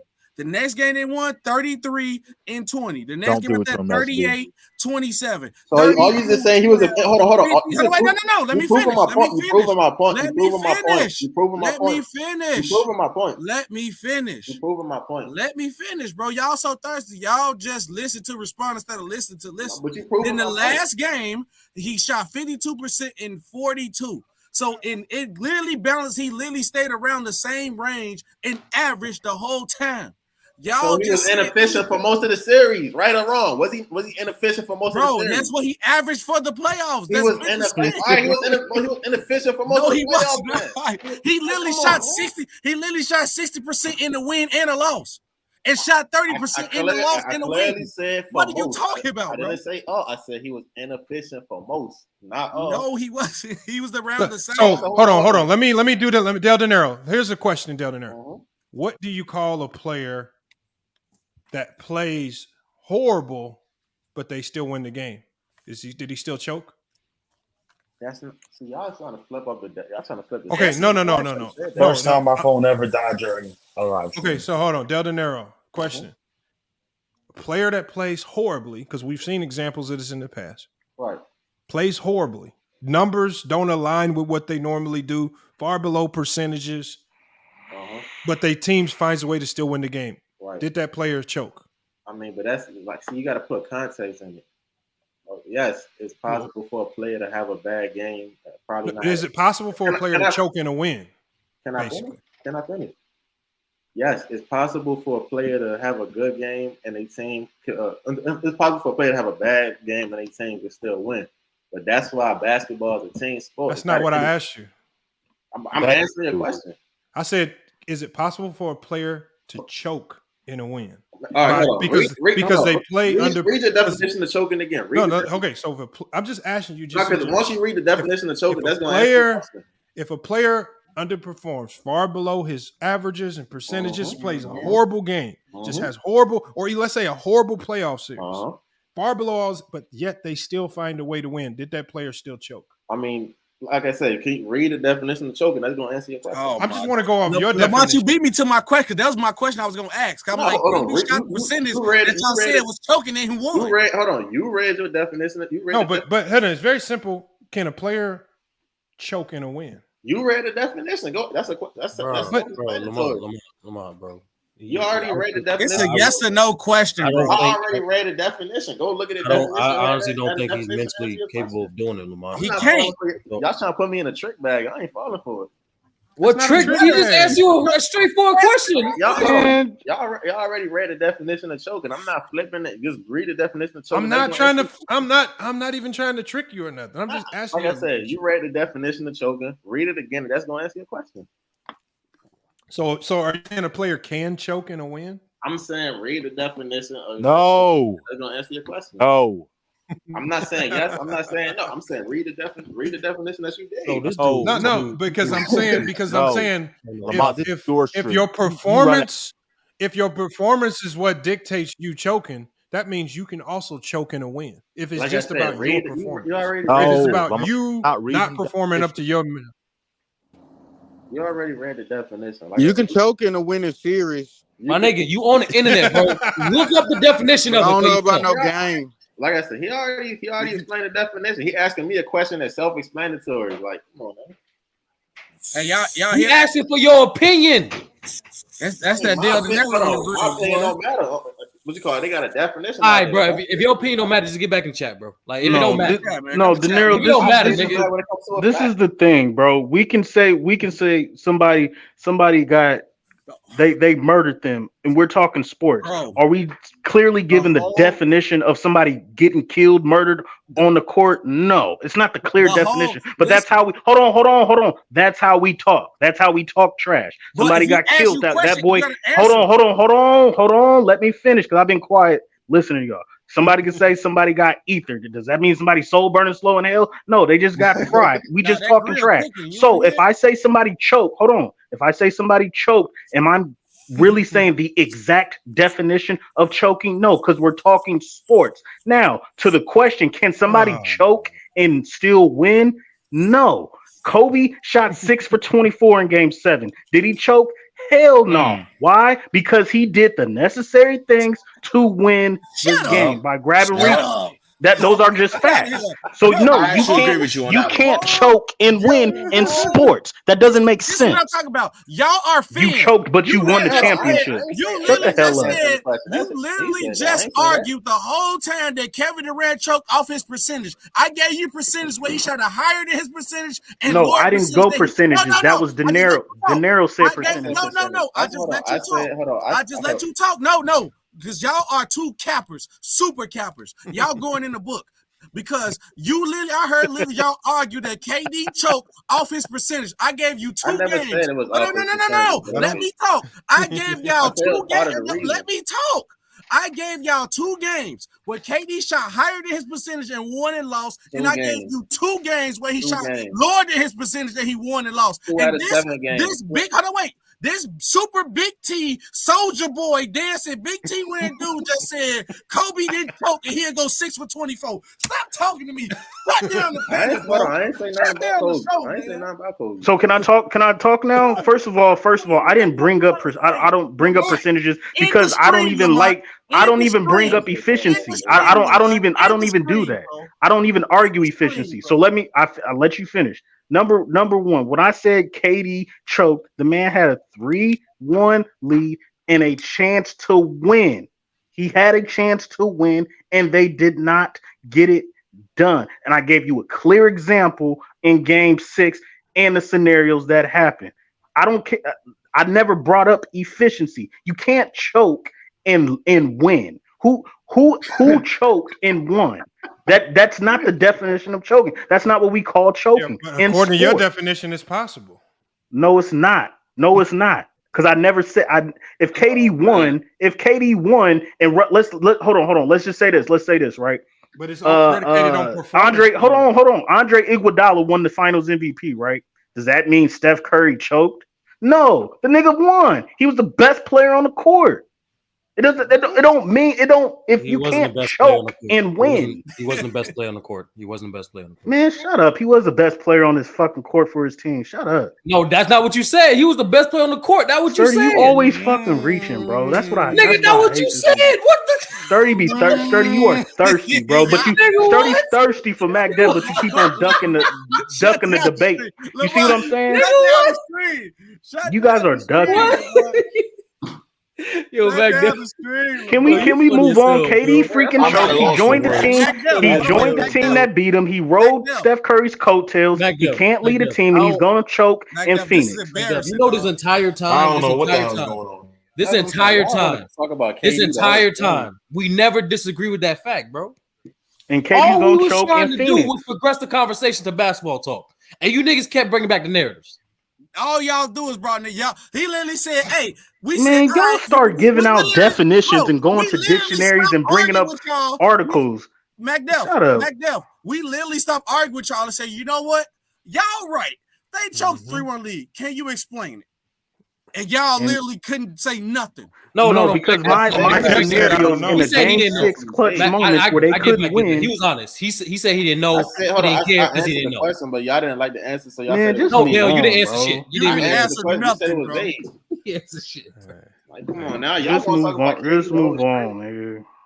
Giannis needs to teach I'm about to KD shut how it to down. carry a I'm team. Magdalf, Those are remember when facts. I told you, Facts, Giannis. Hey, Magdalf, KD needs to learn how to carry a team on his own. Obviously, Steph Curry and the Warriors didn't teach him good enough. Magdalf, hey, you remember that time when Lamont said he was gonna get a five to debate, and when you said me, and he told you no? Tonight is a perfect example of why you're not in the five. That tonight is a perfect example. Yeah, tonight is a perfect example. So don't ever ask. I'm supposed to feel bad. I'm supposed to feel bad about that. They're saying you got to earn your stripes. No. To me, no. This is. Hold on. I understand what he's trying. I understand what he's trying to say. But the pressure. Hold on. Let's just. I'm trying to break it down. Let's just say I'm the worst debater all time. That's why I'm not in the five. But whoever you go up against with player's choice, you gotta win. If you lose, it's pressure. So are you gonna choke or not? What? Exactly. You got to go up there and win. You part of the top 5, right? He picked you. That means you got to go up there and win, right? Or you gonna go up there and lose? I already went on there and cooked love. So if you're handpicked, Lamont expects you to win, correct? We're going. I mean, I didn't know if I was even picking up, but we're going to. Oh, now you don't know. You know my situation. Hold on. So you know the next man's situation, but you don't know your own. I know I got a better chance than you getting picked. Okay. But I'm giving you a hypothetical scenario that I'm out of. So if Lamont picks you, you got to go win, right? We gonna tweak he's running now. Look at all that reaching y'all be doing. We gonna tweak some. Don't play around with me, bro. Me and Study already be over there cooking them. You need some help. Okay then. When Lamont picks y'all to go up over there, y'all got to represent FYF. And Lamont, he ain't picking you to lose. He picking you to win. I just want you to win. One day, I just want you to win. Hold on, Magdalf. Nah, don't get on me. Y'all the top 5. I'm out of this debate, right? I'm out. Y'all can't. I'm out. I'm a horrible debater. I don't know what I'm talking about. I'm a casual. I'm a casual. So y'all go over there and prove me wrong. Then hold on, Magdalf. Go cook players' choice. Then hold on, Magdalf. So when you lost your debates over here, did you choke since you was expected to win? Yep, I choked. Don't hit him with that. Not gonna lie, he got I choked. Yeah, I choked.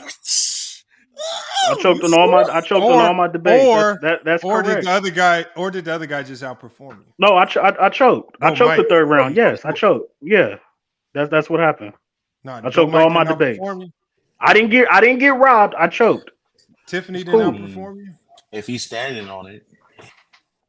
Like y'all niggas. So you ain't gonna give Tiffany and Go Mike no credit. That go. No, what you can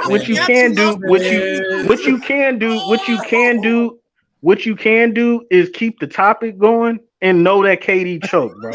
That's a fact. Like Magdalf. You're right, Magdalf. We never disagree with you. We on the same accord, bro. No wonder you understand it. No wonder. I get it now. It makes so sense. I'm not gonna lie, Magdalf. You gotta get that one back from Go Mike. You gotta get that one back. Nah, y'all trying to change the subject on me debating. That's a whole y'all reaching. We could have, instead of changing the subject on me, if you could have changed the subject to another basketball topic. Y'all wanted to stay on top. Y'all want to stay on choking. So hold on. Time out. So who tried to change the topic to something else? Y'all wanted to drag it. Who tried to change the topic to something else? What did you say? All the thing you kept saying he blew a 3-1 lead, nigga. That's literally what you kept saying. No, I was quiet the whole time. Hold on. I was quiet the whole time. Y'all kept No, I'm talking asking about De Dell. Niro I'm what talking about in-game adjustments was made De Niro and a kept fan. trying to He get him don't in a know. trick bag, and he wouldn't fall for it. The definition. Cause he a That's what y'all fan, tried to bro. do. Y'all You didn't talk from try a to fan change no perspective. topic. You a fan Y'all was too. You trying to watch eat the the De game too. Niro. That's He what you was talk trying from to a do. fan perspective, though. You a Everything fan he talk too. from a So fan again, perspective. you did not change the topic. Go ahead. He's Yo, I got a biased. question. I got a question. Nobody being y'all the ones who's being biased. Y'all over here trying to justify this man losing a 3-1 lead. You And can't justify explain it. No one justified. Like Bro, he can you give lost, us a like, definition of like I justification? said, like, this might like he Define lost. justify. He lost the 3-1 lead. Just call No, it but state. Del De Niro, all I'm saying is whenever a team loses in basketball, I get what there's you're a back. saying. The other I team said is there's a probably better. basketball reason for it. I'm Mhm. not here to label the reason. I'm here to talk about the reason why a team lost. So if you're gonna put all the onus on KD and say he choked and he's the reason why they lost, then you should specifically be able to run off all of the reasons I said the that reason, but revolve. he said Hold it was on, vague. They said it 1 was second, vague. Del De Niro. Hold on. If you put all of the onus, like you would be much better off saying OKC choked because OKC's entire team played a role in them losing, and it didn't all just revolve around Trash Kevin ass Durant. I- So, hold on, but I by agree. you saying I agree. But that the Kevin reason why, Durant choked. Hold on, when you say Yeah. just like when I can say that my guy, my best player choked because he had a wide open layup that would have put us up 4 points that he should have just made, and the clock would have ran out. We would have won the game.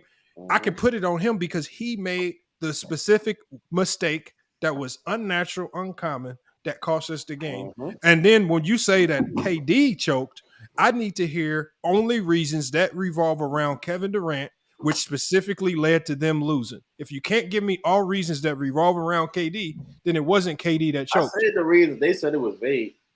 Okay, so you saying that they Man, lost 3 y'all games in a still row? on the subject. Still on the subject. Hold on. Yeah, hold on. Because I think y'all misunderstanding.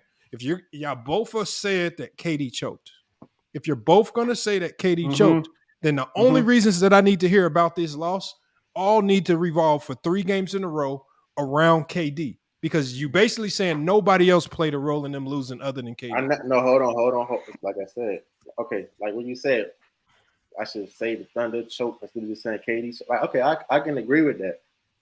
But because then you put it on the hold team. Hold on. The main reason why I'm putting it on KD is because KD is the best player on that team. Okay. And you can say, oh, it's a fan perspective. No. I've heard y'all do it. I've heard everybody do it. Usually when the team loses, they have put the burden of responsibility most of the time on the best player. And so I'm just keeping the same energy. And then I also hold on. I also added the fact that that's not what's usually done. Hold on, and then I also added the fact that, and then he's in the, what you call it, SB trying to bring up 2 out of 7 games. I added for the fact that for a good portion of the series, especially in those crucial moments, KD, who is one of the best shooters and best scorers of all time, he was being very inefficient. He was shooting under 40%. So that also, and then I also brought up his plus minus. Like I brought up a I know, but Del De Niro, but when I'm as somebody, when you tell me that a player lost because he missed shots, I say he was inefficient. He was inefficient. No, I know, but the thing is, in basketball, the one thing that makes you inefficient is good defense. So at the end of the day, you're still giving the other team credit. I gave him credit. So at the end of the day, it was because KD's one of the best offensive players ever in NBA history. He don't just miss shots. If he misses shots, it's generally due to just like last year when he struggled. The Celtics turned him into an ISO player, made him put the ball on the ground. That was a defensive strategy that made it tough. Like not that KD's not a good player. They utilized a defensive strategy that made it extremely hard on him to be efficient. So do I look at that series and say, like some casuals, I'm not going to walk away from that Celtics series and say KD choked. I walk away from that series and say that defensive strategy was one of the best defensive strategies I've seen in a long time. And I agree, but y'all were talking so much, y'all didn't really give me a chance to say that the Warriors played great defense. Oh, so you trying to jump off the boat with McDaniel? I ain't jumping off no boat. Oh, okay. So you left McDuff on the boat. I ain't I'm not gonna lie, like Lamont. hold on. If you I'm want not to gonna keep lie, Lamont. most But of the the question I have for I stand on 10 McDuff toes what I said. That Nigga, I'm not giving KD no pass. that last series with the Nets, it was a combination of both. I'm not gonna lie. Oh, McDuff. hold on. It was a No, combination of both. Both for what? Both for what? KD was even some of the shots he was getting, like honestly, they in the half court especially, they did a great job of doubling him, moving him from spots and whatnot, whatever. But he was getting a lot of open looks in transition. He was even missing those. So it was a combination of good. They did a great job. Performance, right? He said that all wears on you. Lamont, I agree with you. Because it kills your rhythm. When you can't get your normal shots, your rhythm is off. Exactly. He said the exact same stuff in the post press conference. He said they did a good job of disrupting my rhythm, but I have to figure it out. And as you saw in that series, like he was missing free throws. So it was a combination of good defense and KD underperforming, right or wrong? He didn't underperform. No. I'm talking about the Nets. I'm talking about the Nets now. That's what in basketball, you generally underperform because the other team was better defensively. When I say that's what good defense does to you. I stand on that. For the Net series, it was both. It was a combination. Hold on. For the next because series, game one, because I'm gonna do the McDuff thing. Let's use one moment. Game one, we're gonna be shutting it down in like 2 minutes, so we got to wrap it up. Bet, so I'll make this quick. So game one, KD was ball watching, literally cost offensive rebound. Jason Tatum got the layup. Right, that's a choking moment. Game 3, I believe he with less than a minute left, Jason Tatum got fouled out. He missed two free throws back to back, which is crazy from KD. Mm-hmm. And then using McDuff logic, game 2, no context. He went 0 for 10 in the second half. So hold on. And you saying for the Nets and the Celtics series, it was a mixture of good defense and bad performance, right? That's all y'all had to do, bro. Yeah, that's all y'all had to do. That's what y'all had to do, bro. No, you didn't, nigga. If y'all would have at least gave one game or one quarter explanation, I'd have been like, I've been saying y'all couldn't even do that, bro. I've been saying that I know you about to say. I've been saying that it was a mixture of on an unusual performance from KD. Y'all did not say that. What you call a good defense from the Wolves. I said that. You did not say that. All you said was he was the superstar, 3-1 lead. That's all y'all was saying. Yeah, that's part of it. That's part of it. That's a narrative, dog. I give the Warriors credit for the defense they played, but KD, like I said, the KD that we all know wasn't that KD. No, you could have brought up the fact that Billy Donovan, who still to this day, looking at my Chicago Bulls, can't make an adjustment to save his mother effing life. I remember that debate we had between Billy Donovan. You got to stand on that. You was proud as hell to have Billy Donovan. I was, man. I wanted to believe so bad, bro. I wanted to believe so bad, bro. I ain't y'all have a trash coach. I wanted to believe so bad, bro. I tried to tell you, nigga. I did what I wanted to. I just had to rap with my squad. It's not Billy Donovan's fault, y'all. No, it's a part of it, but it's part of it. But like, it's part of it. He played a part of it because he got to adjust to that. Come on, bro. You got two guys who's not a non-factor. Perkins too. You want to add to that? They built that team. You know the funny thing is, and a lot of people won't admit it. The problem with that team, is they built and this is gonna sound crazy. No, it's not. I know what you're gonna say. They built the team around Lonzo. What? Hold on. And so listen to what I'm saying. Hold on. Listen to what I'm saying. Because they built a team around Lonzo that was gonna allow him to excel in everything that he does best. The team was built around Lonzo. You take out Lonzo. Remember, that's essentially the only piece that's been missing over the last year and a half. And ever since that piece has been missing, it's looking like a clown show. I mean, now, am I wrong? No, you tell the truth. 100%. So what I'm saying is, this is why I said they should have pushed the trade for Chris Paul, because they need something that can replicate what Lonzo did. I don't know if they can, because none of those guys can replicate what he did defensively. No, and so they're missing them on both sides of the ball. But why would they try to build around Lonzo? That's everybody thinks that you only build teams around the best players. Nope. The funny thing is they built that team around Lonzo. and it backfired on them. Wait, I why? promise you. Yep. But SB, why would they? They looked unbeatable. They looked unbeatable. Because I'm gonna tell you what we did. So look, Lonzo Ball he guarded the best defender and he was the best shooter. So when Zach and DeMar ISO, they got to kick it to it. And then when they get OC out of control, Billy Donovan literally gave the ball to Lonzo to run the offense again. As soon as we lost Lonzo, we lost our best defender, our best shooter, and our best facilitator. And Billy Donovan don't know what to do without that. He don't know what to do without it. He don't know what to do without that. Wait, who's your best shooter? This is when Lonzo Ball became their most efficient 3-point. Yes, Lonzo Ball's our best shooter. He got better. He got better 3-point wise. He basically did so much for that team.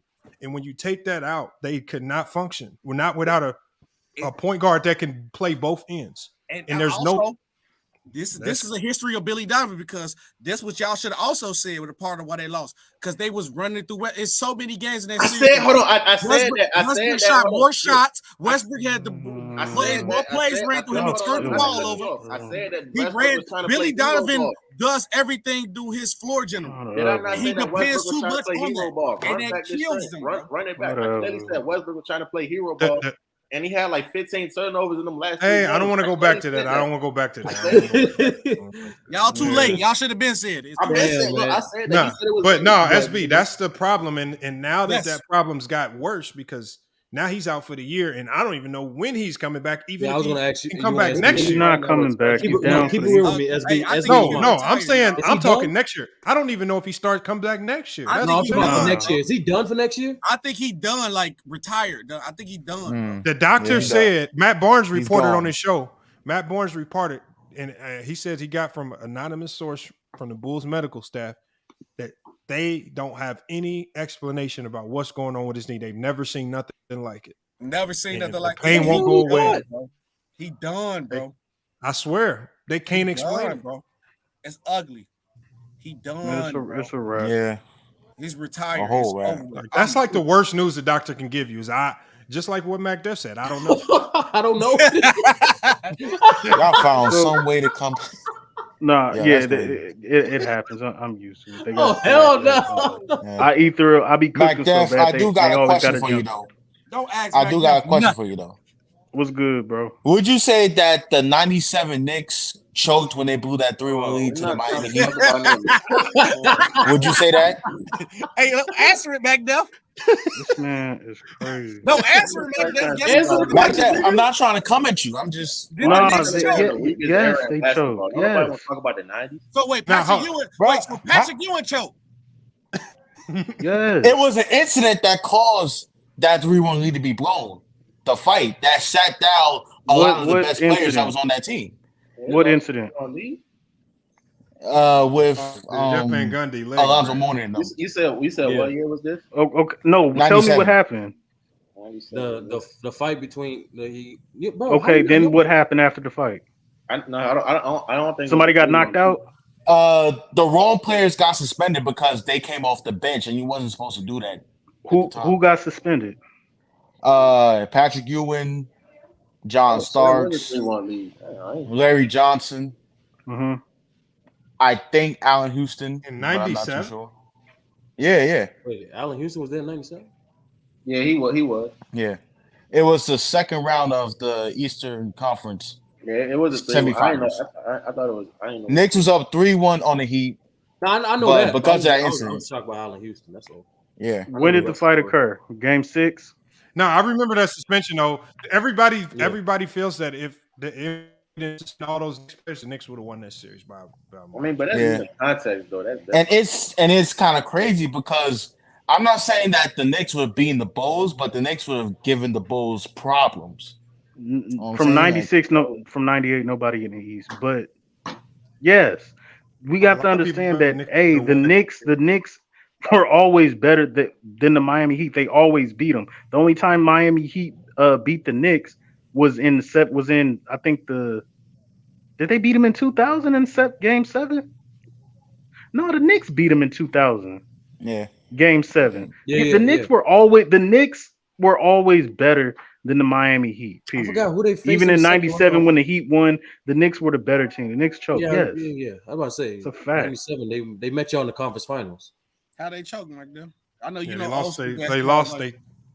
They choked to the Heat in 7 games. Because your T-shirt size tell me you an old head with kind of basketball. So All right. So what is y'all excuse for KD when he loses with the Phoenix Suns and don't get to the finals? Hold on, Mac Def.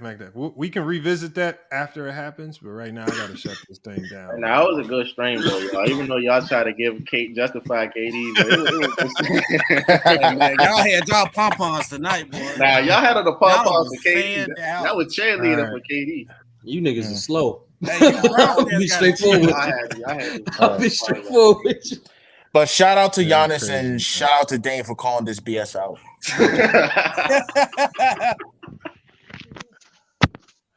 Y'all wild. All right, y'all.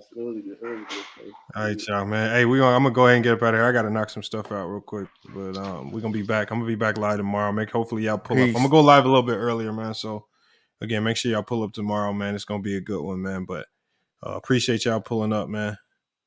It's FYF Sports, man, and we out, y'all.